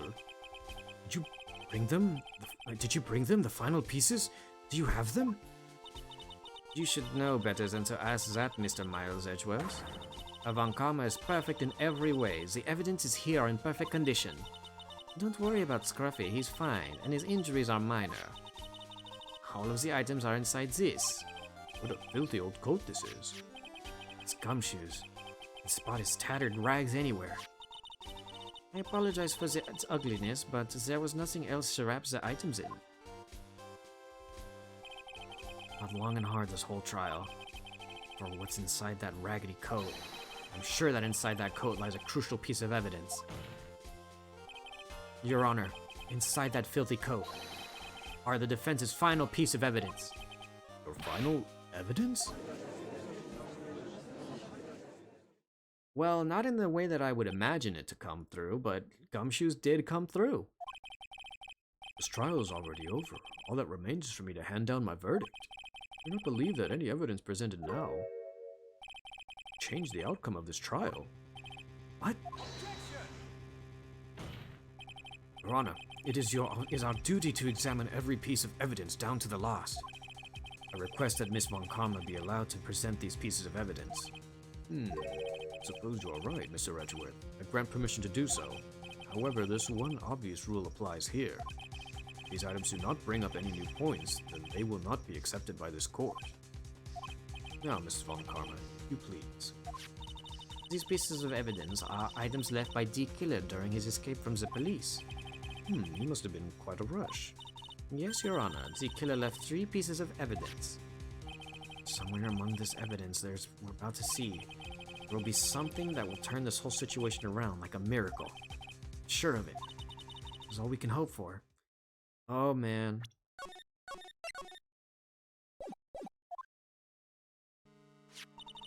The first item is a pistol. Does D. Killer's pistol have anything to do with this case? Pretty sure there was no gun involved in this case. No real benefit to hearing about it. Please present the next piece of evidence. Nothing else is known. The second piece of evidence is this videotape. The killer took this from Elmgard's mansion. You checked the contents of the tape? Unfortunately, there was no time to. Oh yeah. But I would speculate that this tape is very important. Why would you say that? Because he came back to his hideout for it. D. Killer went back for it? That's right. It looks like he was trying to recover it. He injured 3 of the officers at the site. But somehow it looks like they managed to protect it from D. Killer. Chilly D. Killer is no ordinary man. Contents unknown. The lastest piece of evidence is this bellboy's uniform. Is that a uniform from the Gateway Water Hotel? Was that used during the crime? I'm almost certain it was. There's even a pair of black leather gloves in one of the pockets. No doubt about it, D. Killer was wearing this on the night of the murder. There's one thing I found interesting about this uniform. What is that? There's a button missing on this uniform. Button? It's a very unique button. I'm sure if we were to recover it, it would provide us with an interesting clue. One of its special buttons is missing. That is all I have to present, Your Honor. It's just as I thought. And what is that, Your Honor? I'm sure were we under normal circumstances, these items from Shelly D. Killer's hideout would be very important clues. However, our question is not who did the killing, it's who is the client. Yes, that is correct. These 3 items do not tell us anything about that. Thank you for your hard work, Miss Von Karma. They step down now. Wait, Your Honor. Please allow me to examine this new evidence. Overruled. This court already has all the evidence it needs to hand down a verdict. Wonderful. Absolutely splendid. This judge is just a brilliant man, isn't he? Is this the end? Phoenix. I knew it. There's no such thing as a miracle in this world, is there? I think you're wrong. I think they do exist. But you have to make that miracle happen. You've come this far. You can't give up now. But no matter how you think about it, it's... Try, for my sake. Just think about it for a second. There are 2 ways out of the situation for us. 2? First, make Ungard wish from the bottom of his soul for a guilty verdict. Huh? D. Killer will always place his client's wishes first. If Ungard himself wishes to be convicted, then he will let his hostage go. That may be true, but it's asking for me to do the impossible. Second way, force D. Killer to end his contract with Ungard. If D. Killer were no longer to think of Ungard as his client, he would let Maya go. Yeah, that's even more impossible. He's a man who values his duty towards his clients above all else. I know both of these seem like impossible feats at first, You could make either one happen. It would truly be a miracle. Bigger problem is, the judge has already said that he doesn't need any more evidence. Pieces he was just shown, he's not accepting them. Phoenix, think things through from the other side. Isn't that what has always worked out for us? Other side? Wait, does she mean... You mean to turn things around? Phoenix, the judge says he doesn't need the evidence. If that's the case, then who does need it? The person who needs the evidence. Defense, prosecution, and the judge. We've seen them all. We've seen all the pieces of evidence. That is how we've come to know the truth. There is one person who has yet to see them all. That person does not know the truth. Truth may be what will bring out the miracle in the end. There are no objections this time, correct? Hmm?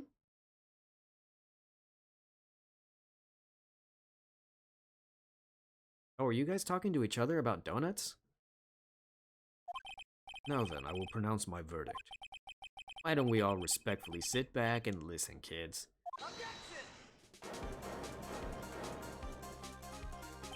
I have already told you, Mr. Wright. This court does not need any more evidence. I'm not saying it is us that needs the evidence, Your Honor. Then you want me to show the evidence to that person? Yes, Your Honor. Please, Your Honor. Mr. Wright, for you to ask such passion, I'll grant you one chance. One chance? Please show your evidence to who you think is the right person. It's impossible to turn the situation around in one try. One try, that is all I will permit. I have to try to remember. Shit.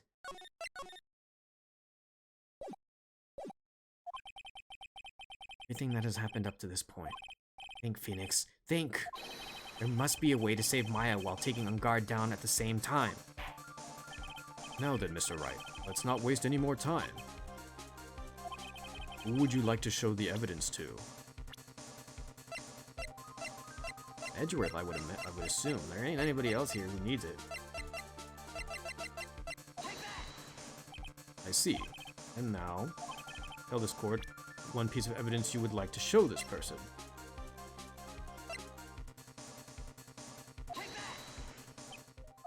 Well, what do you think, Mr. Edgeworth? I don't have anything to say. I don't have anything to say to this. Well, it was just shot, so. Ah.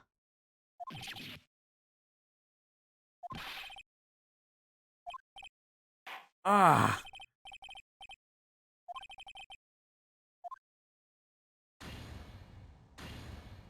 Ah.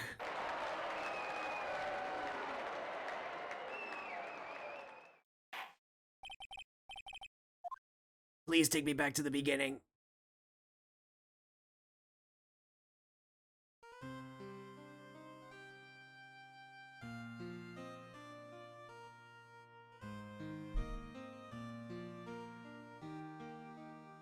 I fumbled the bag, boys.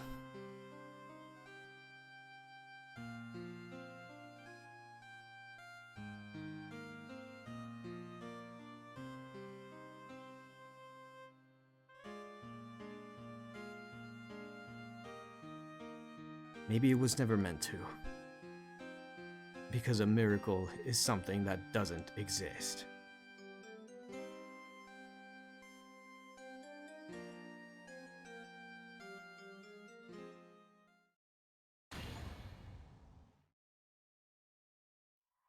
Ah! Please! Give me another chance.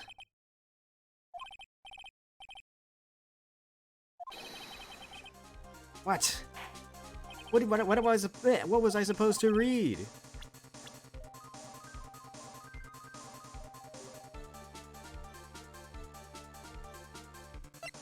Oh, you wanted me to read the ending? I thought it was a piece of evidence.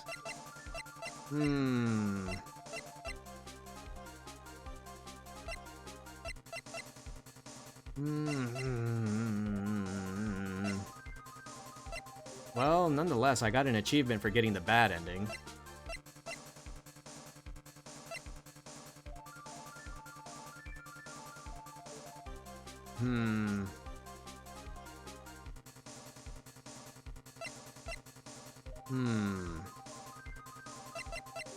I can only imagine that there's only one person I give the evidence to.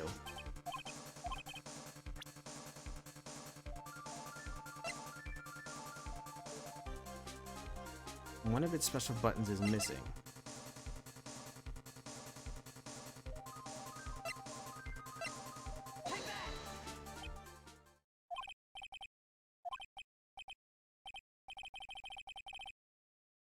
Aw, dude. I got it wrong again? Well, we'll read it again, I guess, now. Who am I supposed to show the evidence to? Maybe...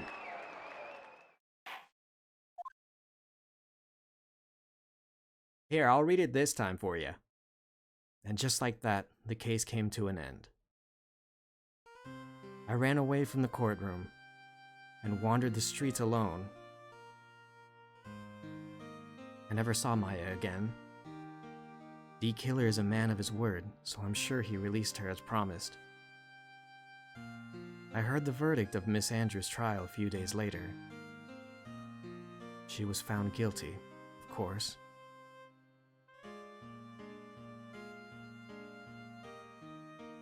The miracle never happened. Maybe it was never meant to. Because a miracle is something that doesn't exist.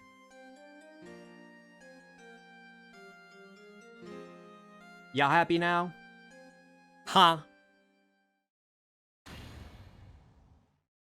I just want to get the good ending. That's my only objective here. Everything that has happened up until now, I don't see how the gun could be useful here, but maybe it's the fact that I'm not supposed to show it to Edgeworth.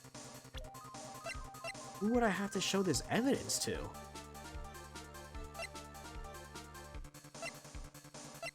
Not you, not you. You're not in any form or condition. You're definitely also not in any form or condition. It could be Edgeworth and the gun. I don't know. Not Will, not Lotta, not Juan. Maybe Matt. He's the only other person I can think of.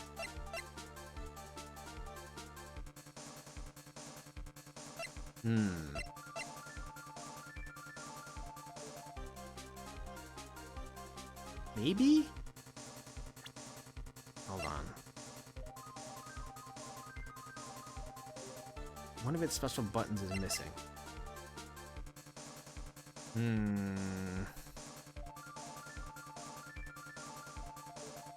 What on God's green earth could it be?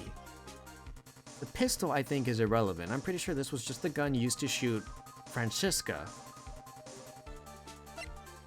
This videotape, I feel like, is the biggest thing ever. But I don't know who I'm supposed to show this to.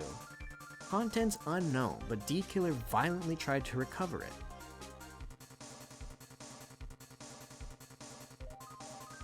And this, I don't know how it would work. The button seems like it'd be of importance, but to who?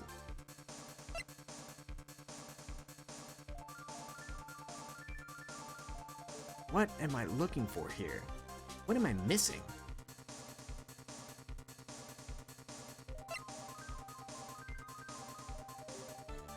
Only items retrieved from D. Killer's hideout. Nothing else is known. I forgot to look at the evidence or like any sort of information on it. This is what I think is the most important thing. He violently wanted to return this videotape or get it back. Who do I show the videotape for?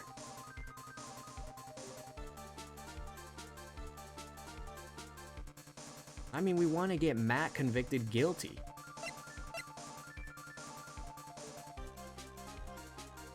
But what good does showing some of this stuff to Matt do? I can imagine maybe the tape?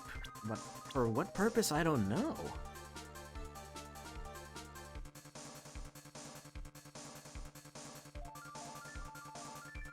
I thought that we would have to show the evidence to Edgeworth because if we don't want the evidence... Or maybe am I reading this? Am I reading this incorrectly? What Mia said earlier. I might be reading what Mia said earlier wrong.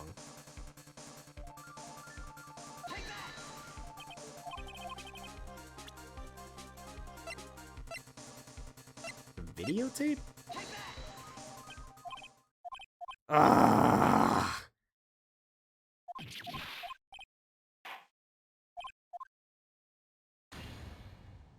Not this shit. I gotta go through this whole cutscene and everything all over again.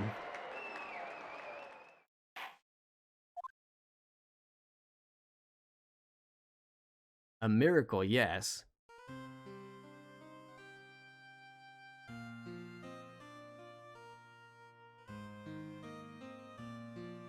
But who do I show that to? A miracle. Am I missing something? A miracle.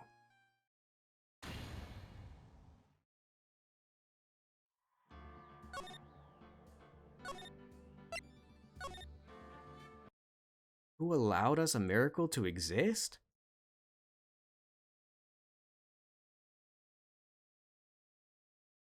Of the people that we have, the people who have allowed a miracle to happen? A miracle? What?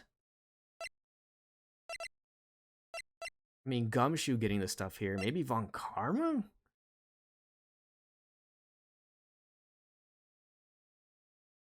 Who prevents miracles from happening? Is it not Edgeworth?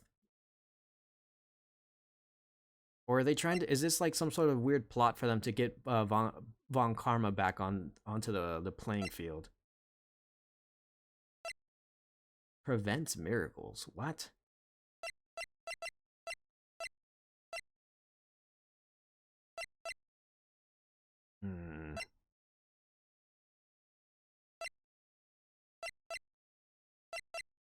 Hmm.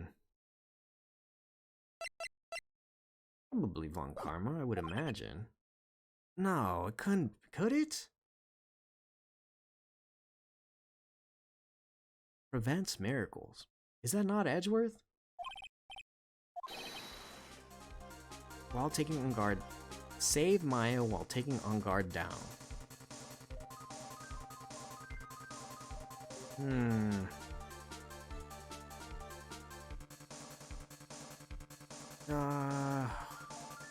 Save Maya while taking on guard down at the same time. See, I have an idea. Because I had a feeling that there was a way to get both things that Mia said earlier done. But is it possible to get Shelly back? Or on the stand?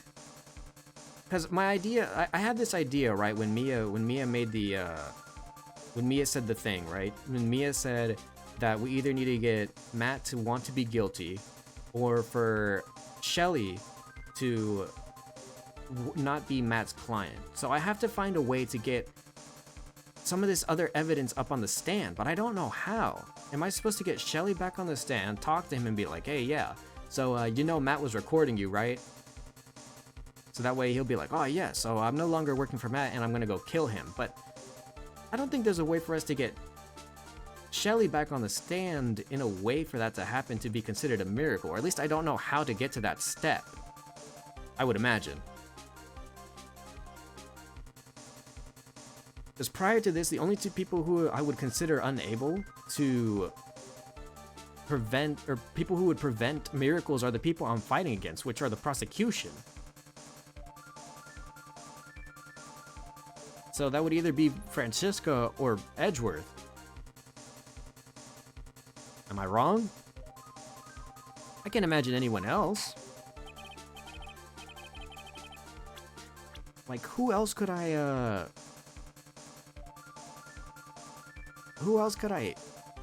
consider capable of miracles?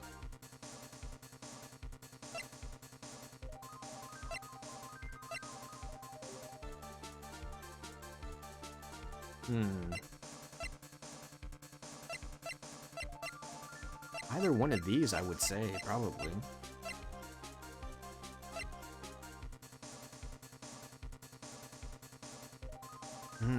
Let me look at the evidence again. So there's D-Killer's uniform, the gun, how do I get to present these pieces of evidence? Because I haven't had a chance yet for these last bits, but who do I show this evidence to? Or maybe I'm overlooking it. Chad, am I overthinking it? Is it actually like an old piece of evidence that I'm supposed to show to someone as opposed to a new piece? I feel like it should be a new piece, but to who? I don't know. I'm currently at a loss.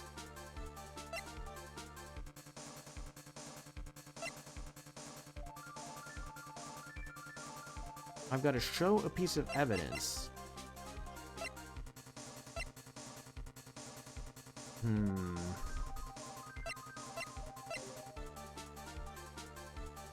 I am overthinking it? God damn it. Well, it's not helping because it's really hard for me to backtrack when I'm overthinking. Who would you like to show evidence to? Who would I like to show evidence to?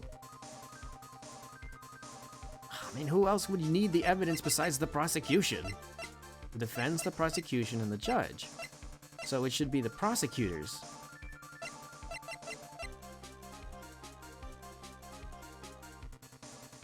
Is it Gum? Is it Gum? Is it Edgeworth and the gun? I don't know how the gun would help him, and especially in this case. The judge, the prosecution, and the defense. The judge is not an option, so I would assume it's the prosecution, which only leaves really two people. But what pieces of evidence? The videotape is the thing that I'm the most interested in. So I can't imagine.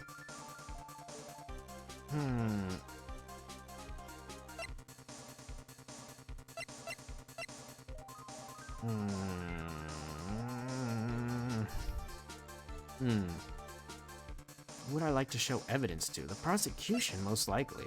That's who I think is the best bet. Because I don't know what point showing evidence to Matt would be right now. I'm trying to get him caught guilty. And so if I show him evidence, he could just lie. But how do I get Shelly back onto the stand, man? Or not even back onto the stand. How do I get him to hear or see that Matt tried to screw him over?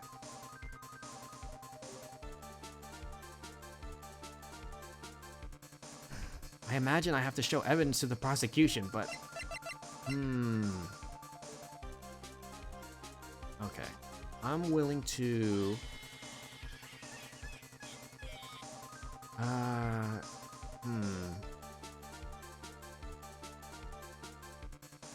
Would it be Von Karma? And then one of the pieces of evidence that she brought? Because the only other thing that I can show Edgeworth is the gun, but what good does the gun do him? I don't know what good the gun does.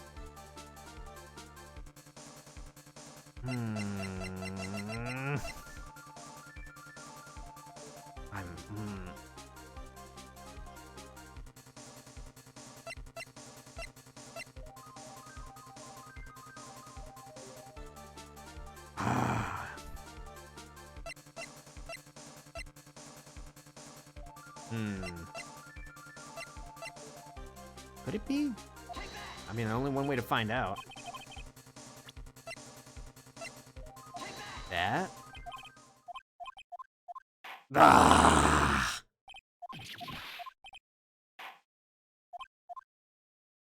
Another wrong gas.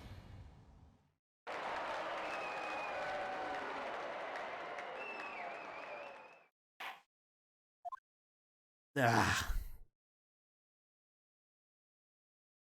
A miracle, man. A miracle? How do I make a miracle happen?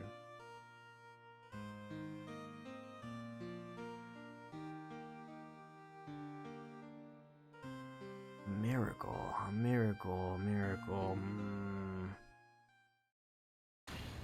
I want to show... What do I want to show? I want to show... Wait, hang on a minute. Is it the videotape or is it the fact that... Okay, hold on. So let me see. In terms of like high priority things that I want to show, I want to show Shelly that that Matt was trying to screw him over. Would that be the videotape that Shelly was trying to get back? That doesn't seem right. I would assume that it was the camera. Maybe. I've got 2 ideas off of that. I'll give them both a shot. I would imagine. I'll try the camera first as opposed to the videotape. Ah, nope, that doesn't seem right either. Ah. What am I overthinking here?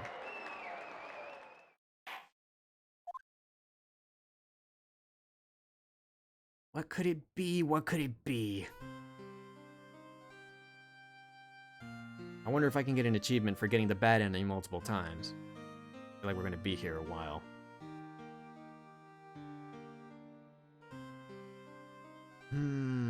Oh, Aspen's live? Maybe I'll go right into her after I figure out what the good ending is.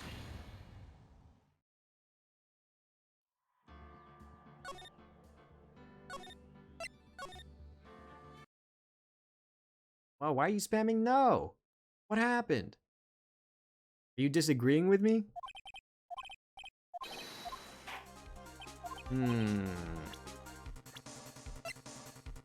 Maybe...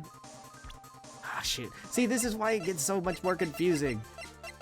Is it the prosecution, or is it the fact that I want to show Shelly that that Matt was trying to screw him over? I don't know.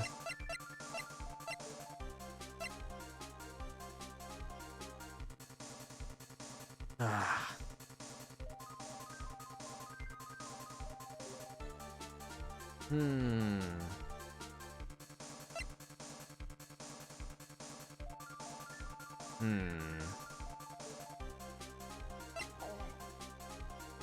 Am I supposed to show evidence that... Am I supposed to show evidence to Matt? No, that doesn't make any sense at all. Is it not any of the new 3 pieces that we got?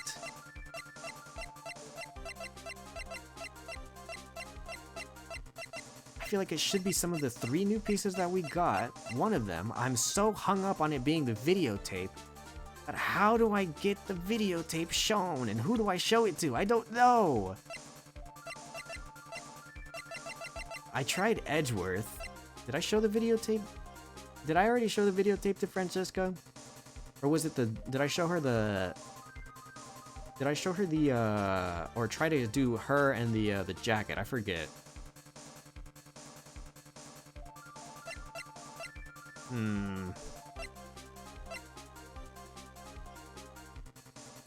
What am I gonna show Pearl?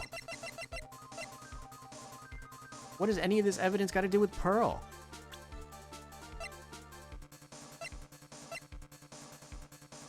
Oh, right, I'll show Pearl my badge.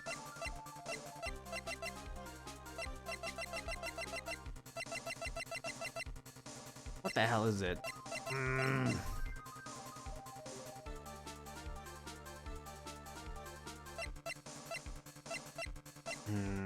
We're so close. It will end. I just don't know what it is that I need to show. I'm at a loss. One of these 3 has to be important for something. I feel it. I have to show...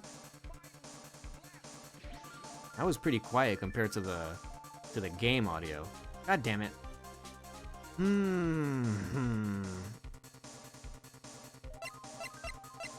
I don't know. It's got to be one of these 3, and I'm so hung up on it being the videotape, but I've already shown it to Francisca and to Edgeworth.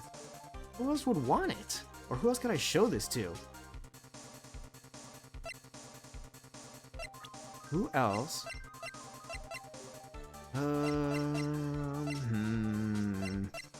Judge is not an option. I think I tried Matt in the videotape too, and that didn't do anything. I think I did... No, I didn't show the video to Shelly yet. Can I show the videotape to Shelly? Or... Maybe. Hold on, I'll give that a shot. Who would I like to show evidence to? Shelly. And then the videotape. Does that work? Wait, what? Wait, was that it? Looks like I managed to convince him.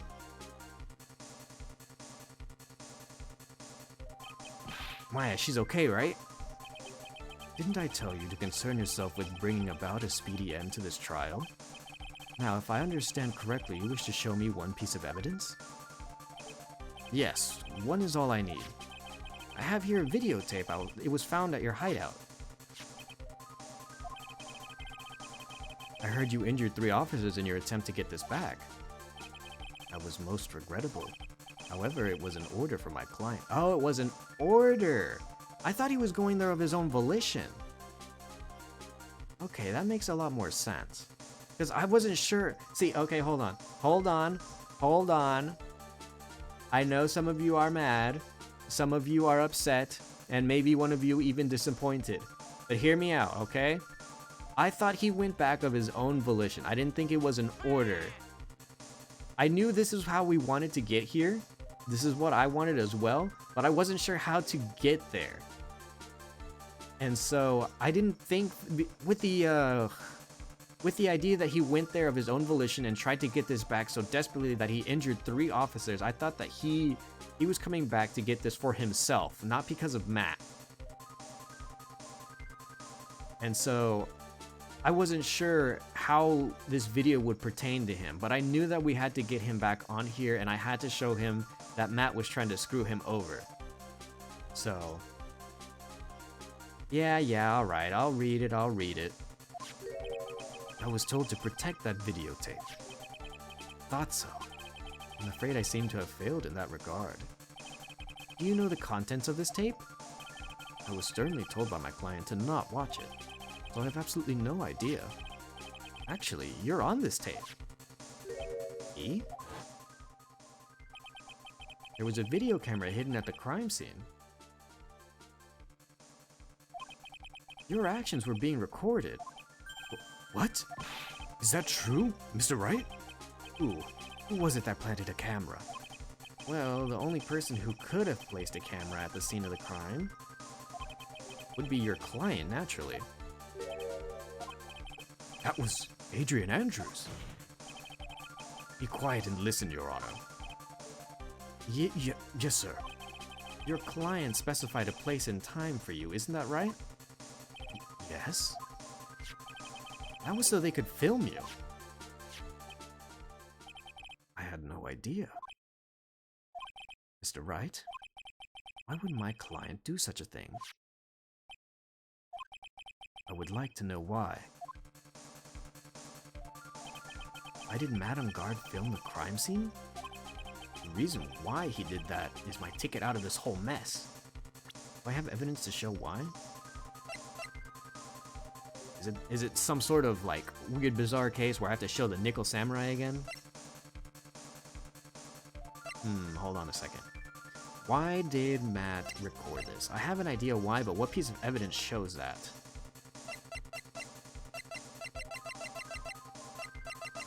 Why did he record him?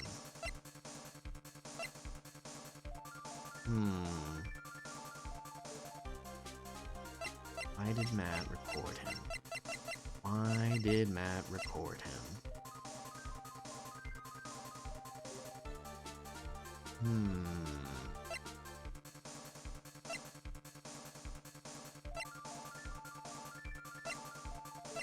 Why did Matt record him?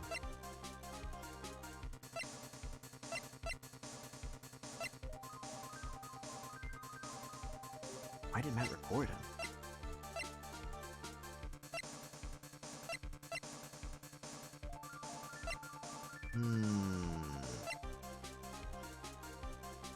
Why did he record him killing? I know why, or at least I have an idea why, but what evidence do I have to show that? There's only one reason why your client would secretly film the crimes. Oh. I thought it was evidence.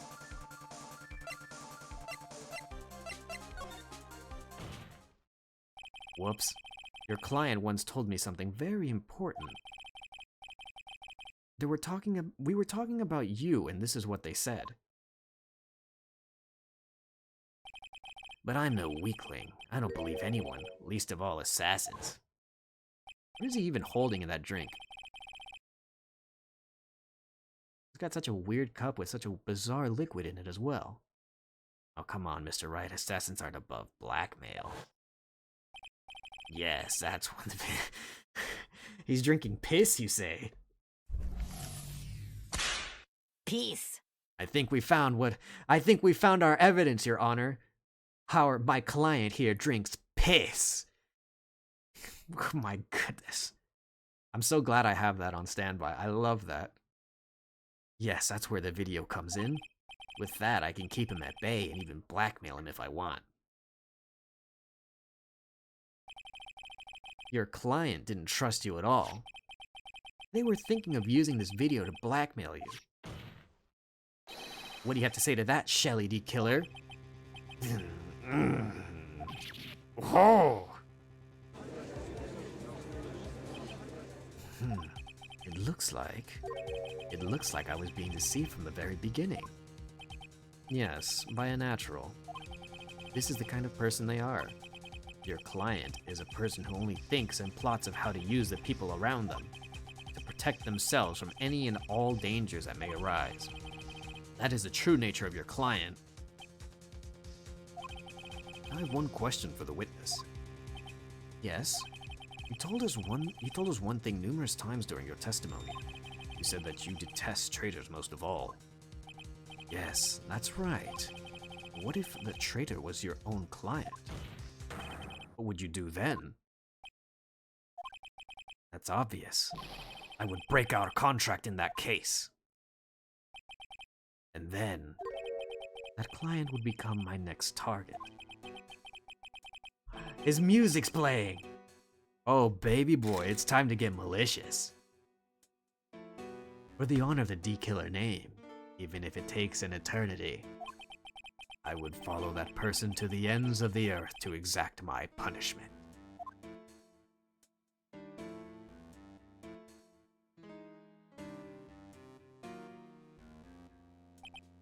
I see. That's all I wanted to know. So the traitor becomes the killer's next target. Ah, I get it. This is how we'll turn this case around. Mr. Wright. Yes? My contract with my client is over as of now. I seem to have a new job on my hands now. I will now return to you your precious item. What the? I'm not an item! Maya, I thought I'd never see you again. Oh, thank goodness.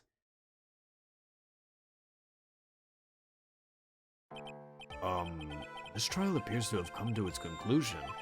However, I actually am I don't quite know what just happened there, with the client and the witness and...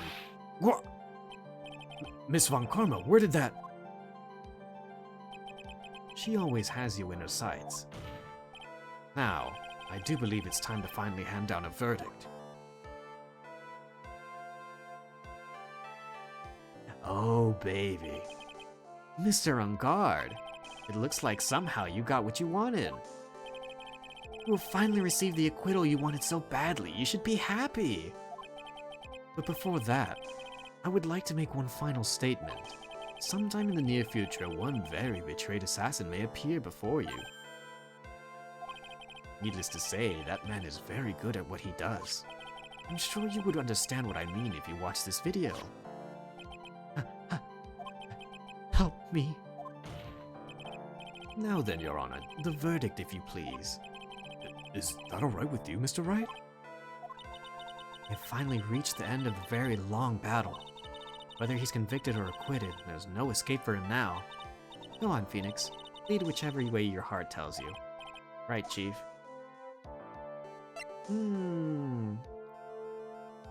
Chat, what say you? What do we say to good old Matt here?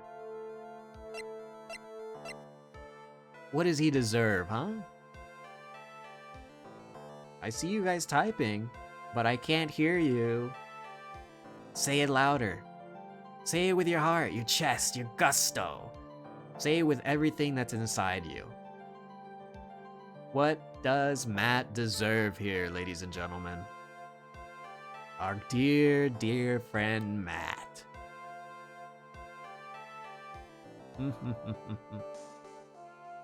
Oh, wonderful. What the fuck? Whopper? I don't think Matt deserves a Whopper. You know what? Maybe that's you know what? Maybe I underestimate you, Beans. Maybe a Whopper is like jail speak. Maybe he'll get a Whopper in jail. All right, all right. Matt on guard. Even though I am a lawyer, I cannot make your crime disappear. I think a guilty verdict is appropriate here. Me? My wonderful self? Guilty? Even if you got an acquittal, the instant you set foot outside the detention center, your life would be in danger, no matter which way you look at it. You can't run away from your crime anymore. Oh.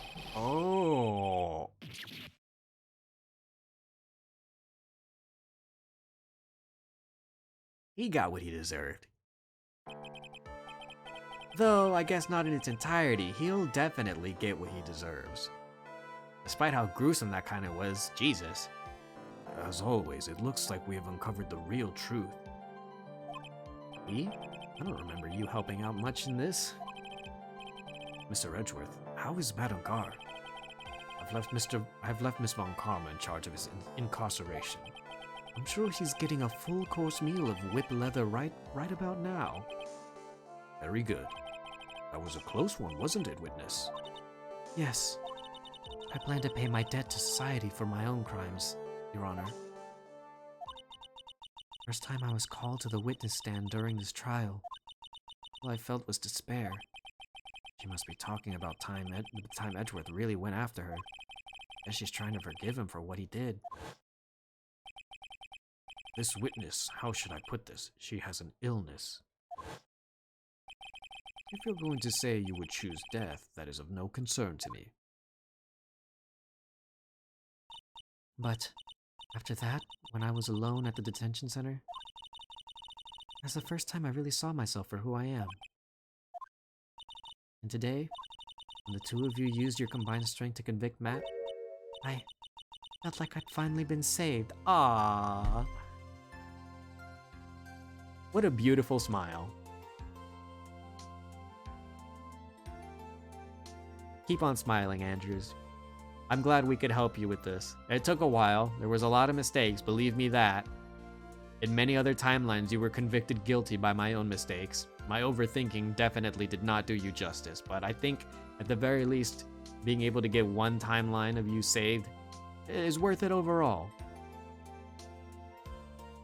Just to see the smile once, puts a few tears.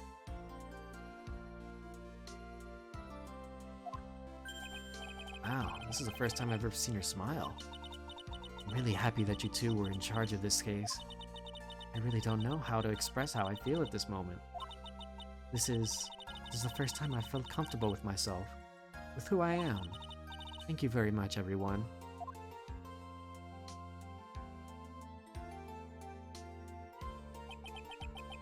It looks like we have resolved everything at last. As for myself, there are still a few things I'm confused about. But everyone seems to be in good spirits. That is good enough for me. That is all. This court is adjourned.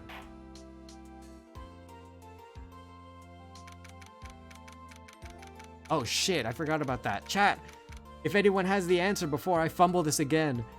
I feel like I might know what the answer might be since I didn't get to use it at all, but still, just in case, what is a piece of evidence that I gotta show at the end of this? You were great out there, Phoenix. What I did out there was right, wasn't it? This is the first time you've gotten your... Wait, this is the first time you've not gotten your client off. You've got them as guilty verdict this time. But you have to look past all of that and what's really important. You now realize that there is something more than just getting a not guilty, right? Yes, I understand now. Phoenix, think back for a second. Think to the moments before Miss Von Karma arrived with the final pieces of evidence. Think about the incredible decision you had to make. Now then, Mr. Wright, let's hear the defense's final statements on this matter. Can't count on the evidence to help me anymore. I have to listen to my heart. I side with justice? Should I save Maya's life? My client, out on guard, is he guilty? Or is he not guilty? Those were your choices then. Your answer? Your answer spoke to what a lawyer means to you. Right! Edgeworth?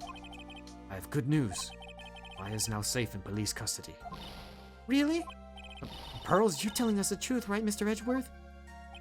Yes, she's quite safe. She's on the way back here as we speak in a patrol car. Ah, Mystic Maya's safe. You did it, you really did it, Mr. Nick. Ow, she punches deceptively hard for a kid. I believed in you. Kept saying to myself, Mr. Nick will save her. Mr. Nick will save her. Well... thanks. Oh, what's wrong? Miss Von Karma. About earlier. Thanks. Ow! Why are you still smiling, Mr. Phoenix Wright? You lost. Your perfect win record has now been crushed. And yet, you are still happy? I don't think you'll ever understand, Miss Von Karma. How dare you? Don't worry. She may in time. After all, I was like that about until a year ago. Edgeworth? For my own personal victories, and for guilty verdicts. The music! I used every dirty trick in the book, and so my win record remained spotless. But a man appeared and stood fast against that selfish me. I fought him in my usual manner, and tasted my first defeat.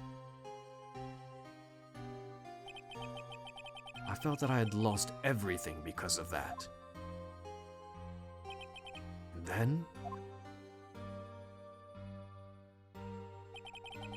it was my turn to sit in the defendant's chair. And I was saved by that person I called my enemy. I couldn't forgive myself for all that had happened, so I left the prosecutor's office. And I left that note. Prosecutor Miles Edgeworth chooses death. As well you should have. A prosecutor who has shamed himself with defeat should crawl in a hole and die. But that was not what happened. After I left the prosecutor's office, I finally came to realize something. And it was that in that moment of clarity that everything began to change. What foolish nonsense. We prosecutors use anything we can to attack the defendant. But every time we did so, no matter how desperate the situation, instead of giving up like most people, that man would hold strong to his unyielding faith. And then before I knew it, I began to trust in that man as well. What? You trusted your enemy? It doesn't matter how many underhanded tricks a person uses. Truth will always find a way to make itself known. The only thing we can do is to fight with the knowledge we hold and everything we have, erasing the paradoxes one by one. It's never easy. Claw and scratch for every inch. But we will always eventually reach that one single truth. This I promise you. Truth? Yes. That's the reason why prosecutors and defense attorneys exist. But I'm sure you knew that already, didn't you, right? That's why you couldn't forgive me. This man who went into hiding. Isn't that right? This man who only had his sights set on victory, who ran away into the night. Ah! Is Mr. Edgeworth right, Mr. Nick? You really let me down. When you disappeared, I felt betrayed. The reason I decided to become a lawyer to begin with was because I believed in the things you said to me all those years ago. And you betrayed your own words. That's why, 1 year ago, I made up my mind. I decided that the Miles Edgeworth I knew had died. At least, that's what I told myself. You pathetic fool! Miss Von Karma, I don't want to hear that wretched whimpering of a disgraced loser. Von Karma is someone who is destined to be perfect. Miles Edgeworth, you are no longer worthy. You are no longer worthy of being a Von Karma. And neither am I. It's over. It's all over. Parents just got through something on the ground just now. This is an electromagnetic receiver.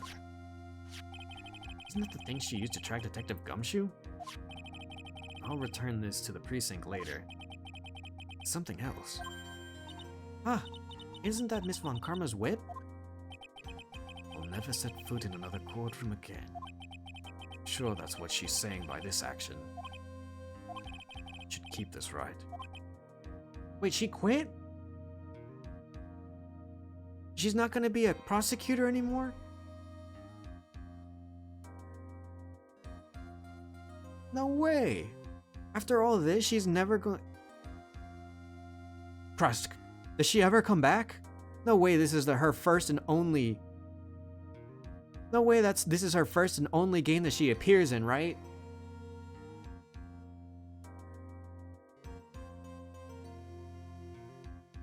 It's not Jover for the Von Karmas, is it? I don't want to believe that. I actually liked her.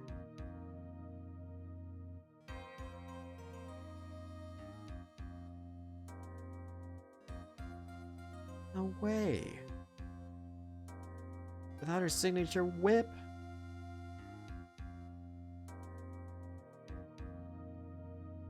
She dies in a rave concert? It's Jover. The Von Karmas, it's over. Without her signature whip, she can't live on her own.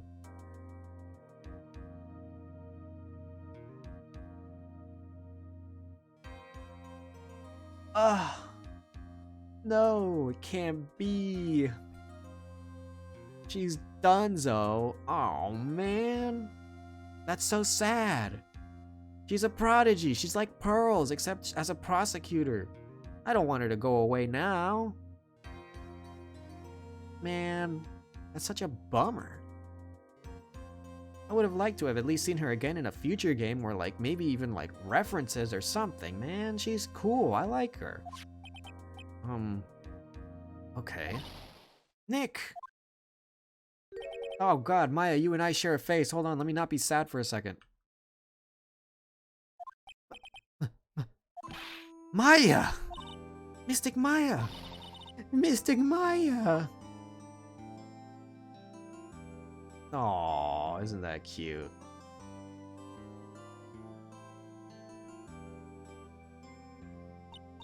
Oh, Nick, I knew you would come through.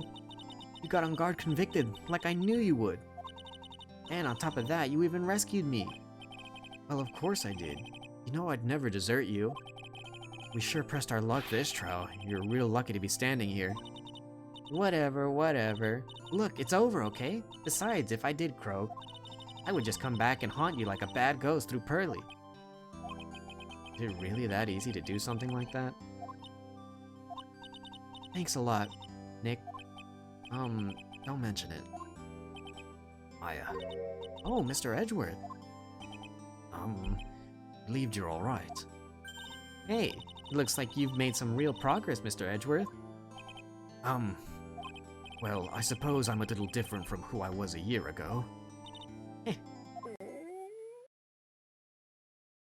That's the stomach growling sound effect? Alright. I think it's time we got out of this depressing place. Huh? Where are we going? Food, Nick! Food! Grub, chow, I'm starved! I'm so hungry even you look like a nice juicy burger on a bun to me, Nick. You think I look like a burger? I'm a prime rib at least, damn. hyping each other up through meat?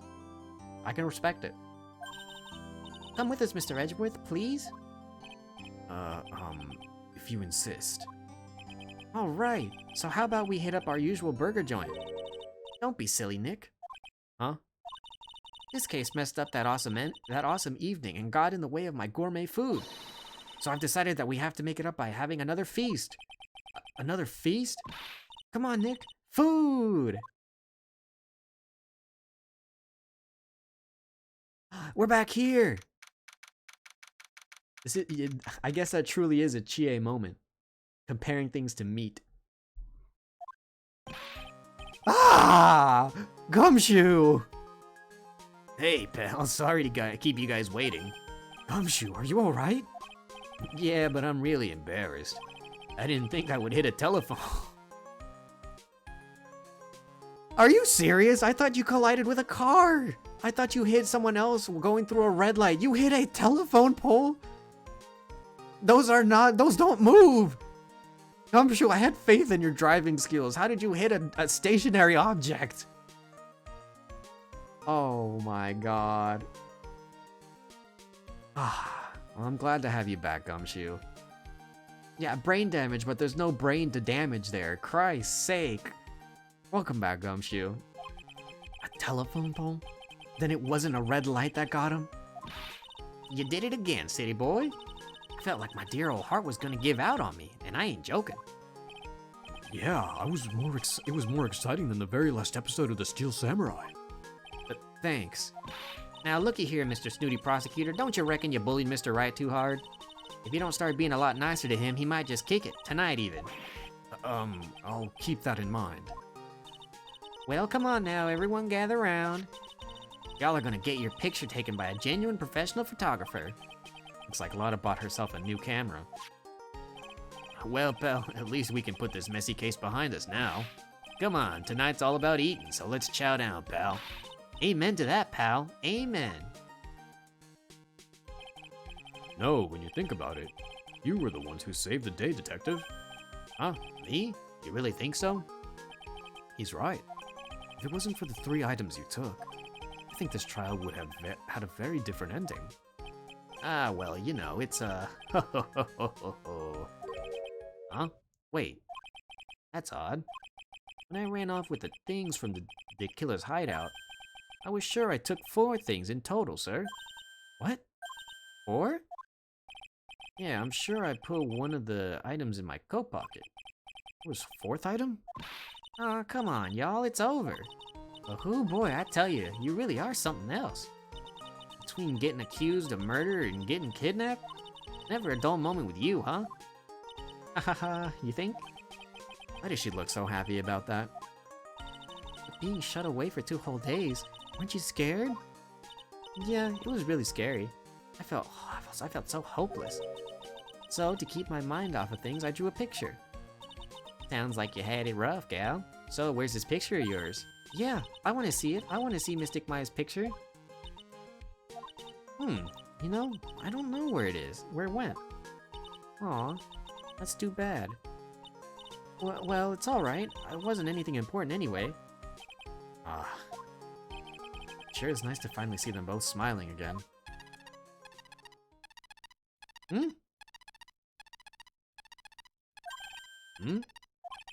What is it, Edgeworth? It's the thing. This thing is picking something up. Ah, that's Miss Von Karma's receiver.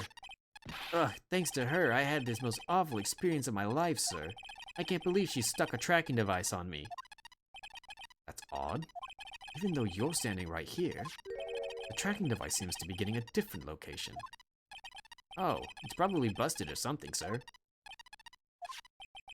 Well, it doesn't matter. I'm afraid it's about time for me to excuse myself. I still have some work to do. Huh? But Mr. Edgeworth, you haven't even eaten anything yet. And you've eaten way too much, you glutton. I had fun tonight. Now if you'll excuse me. Wait. What? I just want to say thanks, Edgeworth. You really saved me out there. If anyone should be saying thanks, it should be me, right? I feel like words alone aren't enough here. I wonder if there's anything I can give him to express how I feel.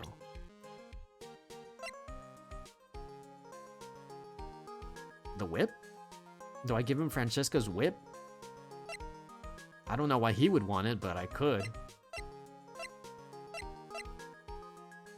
I can't save. It doesn't let me. It doesn't let me. That's why I ask. It never lets me in these situations. There hasn't been a prompt to save at all since the court case ended. If you want me to get it right, then tell me, because I'm not going to be able to. It hasn't allowed me. There hasn't been a prompt to save at all since the court case ended.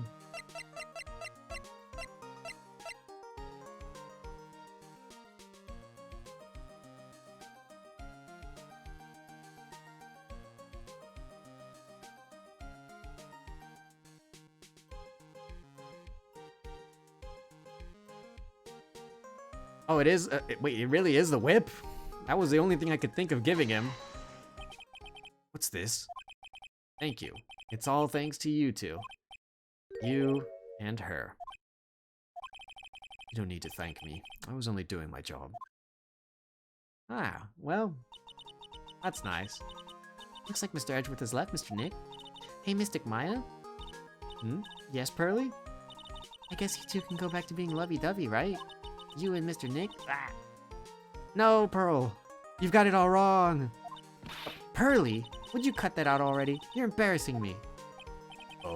Anyway, so who's paying for this lovely dinner party? As if you need to ask. Everyone say thank you, Mr. Me? I would have at least tried to pin this on Will. Why me? Huh? Yeah, I'm kinda at the point where I can't even buy instant noodles, pal. So I kinda already put your name on the bill. Huh? Huh? Yeah, I got me a situation just like that myself. But this camera shopping, there's this camera shop in this hotel, see? And I just bought myself this good old beauty here. I'd better be anyhow for 3,000. Huh? Actually, I reckon you bought it for me since it's on your tab and all. She put my name on the tab. Is this great, Mr. Nick? Yeah, Nick. Why do I suddenly feel like screaming? You don't need to hold back now, you hear? Yeah, pal. Time to let it all out. This is going to be the first time I hear the real you. Go on, it's been a while since I heard you say it. I've been busy being a hostage and all. Alright then, if you say so.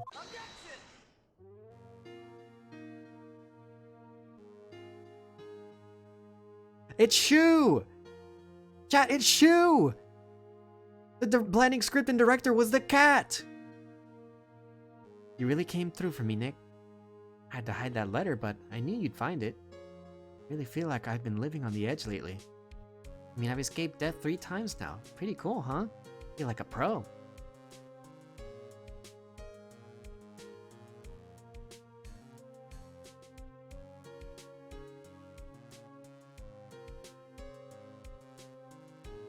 I'm so happy that you could save Mystic Maya, Mr. Nick. And I'm so happy for the 2 of you. Speaking of which, I think the hotel is a popular place for honeymooners. So I sort of made reservations for the 2 of you. Huh? How did you do that, Pearl? How did they first of all take you seriously enough to do so, and where did you get the money to do so? Don't tell me you put my name on it.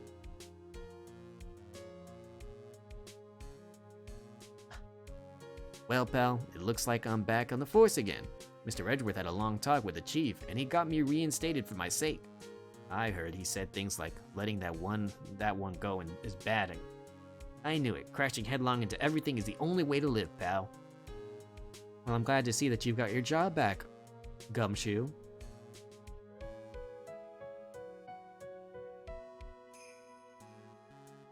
Oh, it's you! Bird. Okay, I remembered it had something to do with a bird. I was gonna call her Pigeon. I'm going to be a waitress from now on, and bring smiles and joy to the people who can come by the restaurant, sir. I hope you'll stop by sometime, Mr. Wright.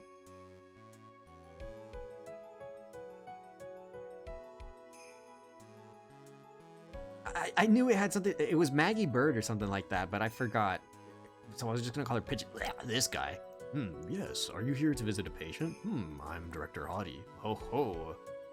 Recently, yes, that girl, you know, I haven't seen her around. Yes. But I Remember, if I even laid so much as an eye on her, it would go crack. It didn't matter if I got whipped though. Yes, ho ho ho. Blech. Don't like that guy.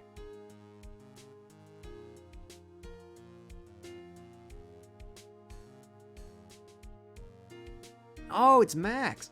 It's time to begin our quest of world circus domination, sweetie. And to let the world know we are serious, I plan to make a fabulous flight in Zimbabwe, I think he said. Hey Max, what do you think Zimbabwe is like? Do you think there are castles made of cake and bunnies who can talk? I think if there are any talking bunnies, even they won't laugh at Mo's jokes. Oh, poor Mo's catching strays even at the end of the game?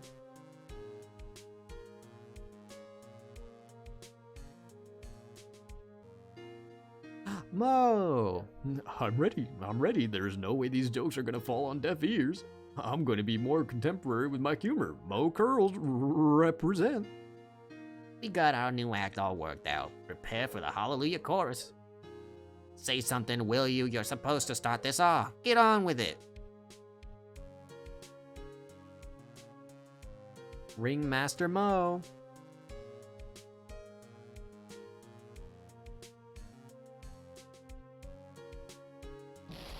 What's this? Drat, it's just an ordinary electric razor recharging on its stick. Oh, I can't believe this, really. How long do they plan on making me do this? But it's Edgy-Poo's idea, so that means it must be a deep hidden meaning. But why do I get the feeling they wouldn't forget about me? Wouldn't they? Or would they? I was never like this in the old days. Everyone thought the world of me. They used to call me Queen Wendy and treat me like royalty, and any man who hadn't heard about it was feeling pain in my heel, and then you're going to burn and speaking and burn playing fire with dangerous because it's a dirty in the warehouse, and then someone in the scenery there's a huge stink that. Jesus Christ. She really does not give you a chance.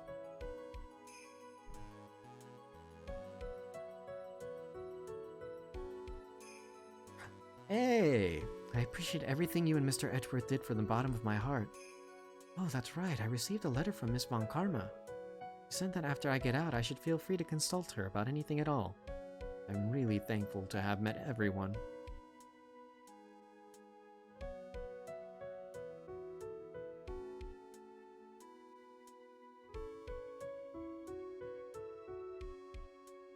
It has become difficult for me in this country as of late.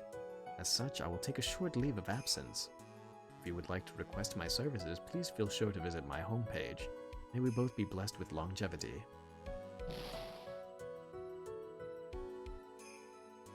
Well, damn. Thanks, D, or Shelly.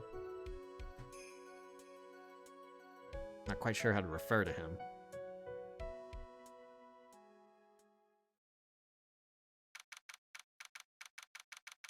International Departures Gate 12.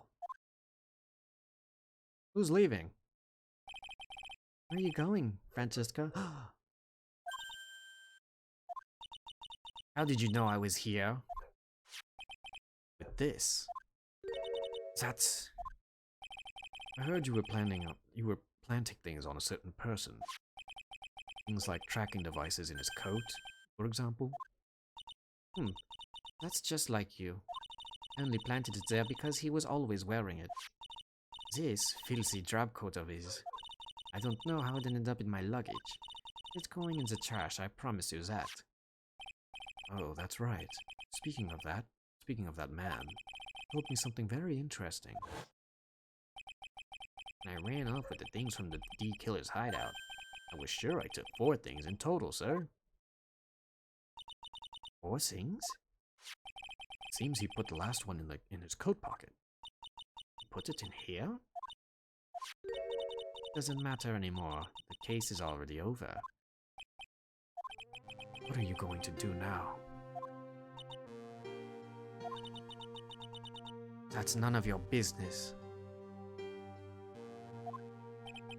Are you running away? Shut up. You don't understand a thing. You can't possibly understand what it means to be Manfred von Karma's daughter. Francisca. So many expectations from everyone around me. Expectations I must fulfill. I'm expected to win no matter what. And failure? Such a thing is not an option for me. My father was a genius. There's no doubt about that. But me? I'm no genius. I've always known that. But I had to be one. I had to. May not be a genius like your father, but you are a prosecutor. Have been and always will be. No, I'm not. Not anymore. I've even thrown away my whip. Speaking of that, Wright gave me this to hold on to. Right. Knew something like this would happen, didn't you? I'm going to say this again. We prosecutors do not fight for personal honor or pride. I hope you will think deeply about what you should be striking down with that whip. You haven't changed a bit. You've always left me alone and walked ahead without me. Miles Edgeworth, I've always hated you. Then, finally, my chance to take my revenge on you arrived. I could win against that man. I could make Phoenix Wright bow down in defeat. Then this girl you left behind would have risen higher than you. That was supposed to be my revenge. I see. No, I can't do it. I can't change who I am. I can't throw away everything I've been until now. I believe you can. Just like how Adrian Andrews did. Adrian Andrews? Going to use her during the trial, right? But you were dependent on your father by using his tactics, isn't that right? Humph. Today, you chased after me, after I had left you behind all these years. That's why we're standing here now, side by side. But I have no intention of finally stopping. If you say you are going to quit your walk down prosecutor's path, then this is where we part ways, Franziska von Karma.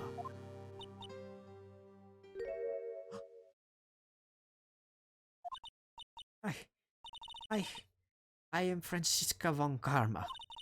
Don't think I'm going to walk in your shadow forever. Our battle begins now, so you'd better prepare yourself, Miles Edgeworth.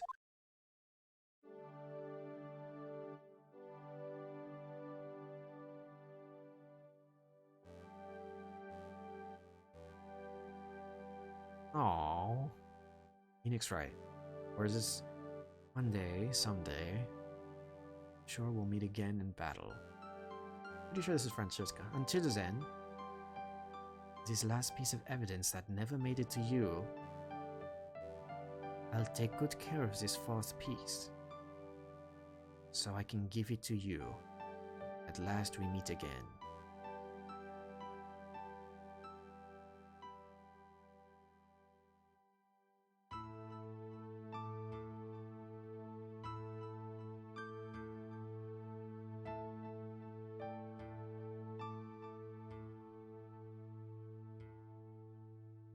Oh man. Whoopsies, that's the wrong one. Ooh, baby. I think we're, wow. Well. Holy shit. We're done. We finally did it. Oh boy. Oh baby boy. We finished. We definitely finished, alright. All done with the second game. Definitely took a while, but I would say that it was totally worth it overall. That was one hell of a storyline. There was a whole lot of them here that I really did get to enjoy. But man, that was something. They're always really good. They're always really good with making those stories, or they're really just good at making those stories. Each and every single one of them. I don't think there's a single one that I dislike, where I'm like, oh man, yeah, no, that one definitely was like inherently my least favorite story. Besides like maybe the tutorial ones, like the ones to bring you back in, or to even start you off, maybe. But like, I feel like that's like low-hanging fruit. Regardless, that was we're done. We did it. That's the second game. All done. All wrapped up. Completed. I'll be damned. We did it, chat. We're all done with Ace Attorney 2. Which means that the next time that we get around to doing an Ace Attorney stream, we're gonna start the third game. Which is nuts, because we've been going at this trilogy since last year. And so to finally say that we're going to get to finally play through the third one, to the final one of the trilogy, it feels a little sentimental. I've got to be completely honest. I'm not really sure how, oh man. Is that the name of the last one? Trials and Tribulations? Let me see. I don't want to get us started, but it is. The third one is called Trials and Tribulations. So next time we get around to playing Ace Attorney, it will be the third one. We'll be wrapping it up. Trials and Tribulations.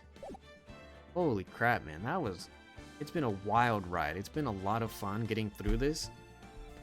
But I'd say that it's been very much worth it as an experience. To say that it's going to be coming to a close end, it makes me a little sad. But definitely won't be the end of Ace Attorney for a while. Do I think the second game is better than the first? I'm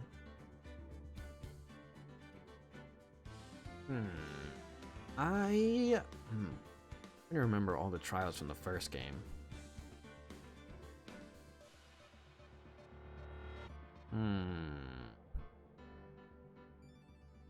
I don't know. I'm very, very fond of the first game, so I'll say for now, since it's done, I think I like the first game more than the second game still, but it isn't by a very large margin at all. I think that they're both very amazing standalone games, and I do like what both of them have to offer as individual games. However, I'm very, very fond of the first game. I feel like there's a lot more to remember, and I feel like there's a lot more that goes into it that has its own unique charm that I'm still very, very fond of. And so I'll say for the time being that I do still like the first game more than the second game, but it's not by any means to degrade anything that I got through in the second game. I think they were both phenomenal. Both very, very amazing standalone experiences came from playing through both, and I think that they both deserve the time and effort to go through them. So I definitely would recommend anyone to play them. If you're gonna bother with playing through Ace Attorney, there's no point in skipping around at all. So give them both a try, make your own opinions, and enjoy the time that you spend going through each individual one. That's my take on it. I think they're both great, and that you should play and enjoy them both for what they are. But I like the first one just a little bit more than the second one still. That's just me.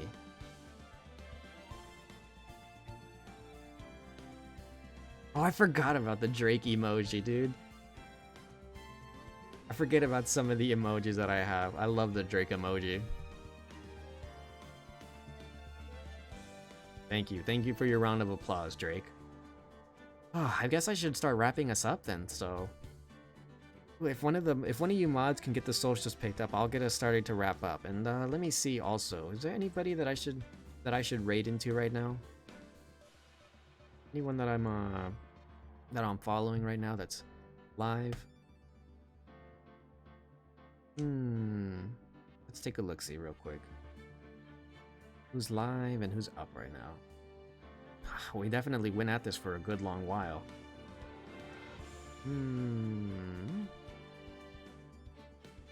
Lethal Company, Overwatch, Honkai Star Rail.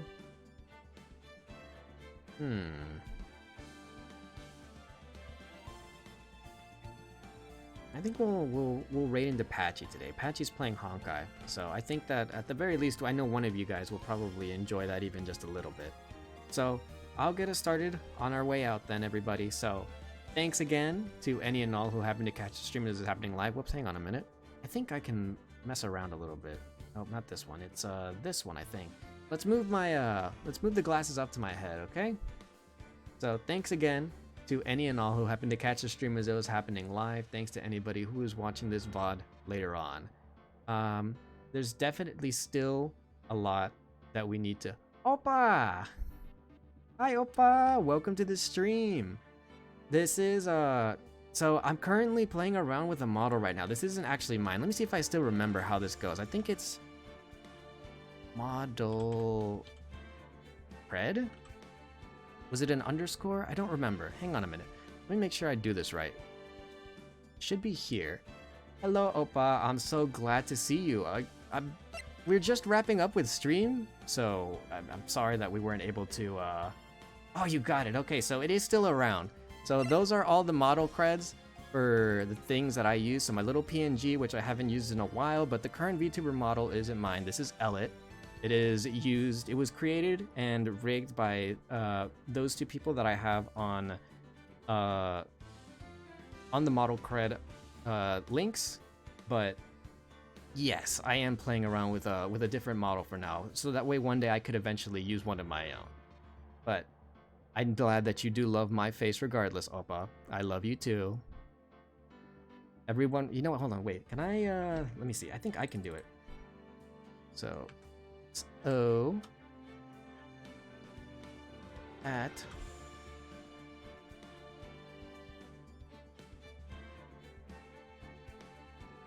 let's see.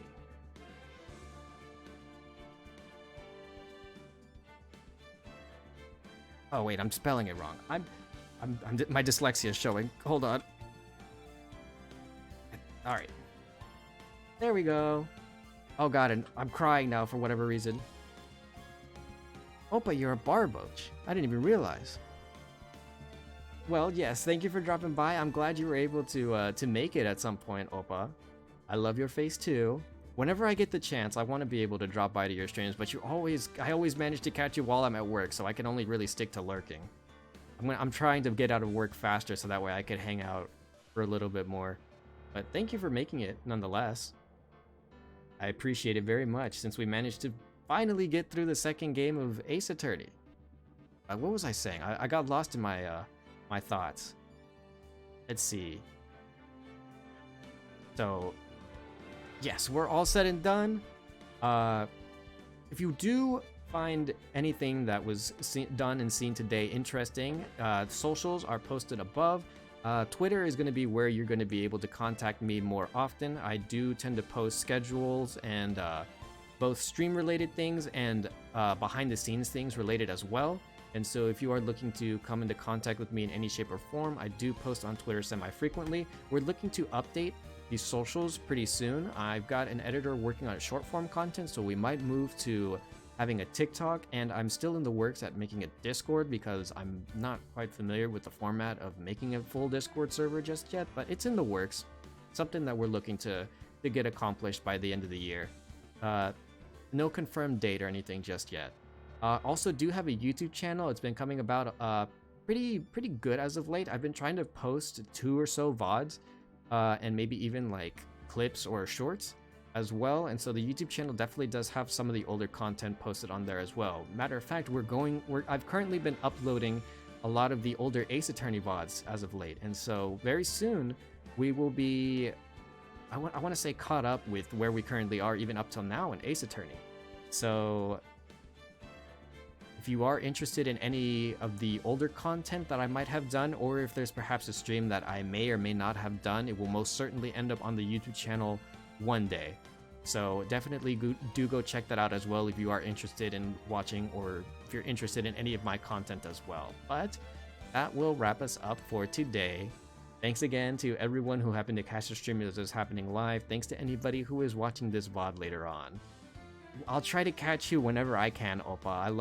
I love being able to hang out with you, and when if we ever do have a chance to play games again, then I definitely do want to participate as well. But I'll have to see if I can find a way to be able to get out of work faster, or if I just have the day off. Most certainly, I definitely want to I'll participate again when I get the earliest chance that I can. But yes, that will wrap us up for today. Before we head out, everybody, I've got to check the vibes. So everybody, the vibe check's coming, and we're going to part ways from there. I'm going to go raid us into Patchy. She's currently playing Honkai Star Rail, so make sure that y'all behave and y'all do good, all right? Here comes the vibe check. Y'all ready, chat?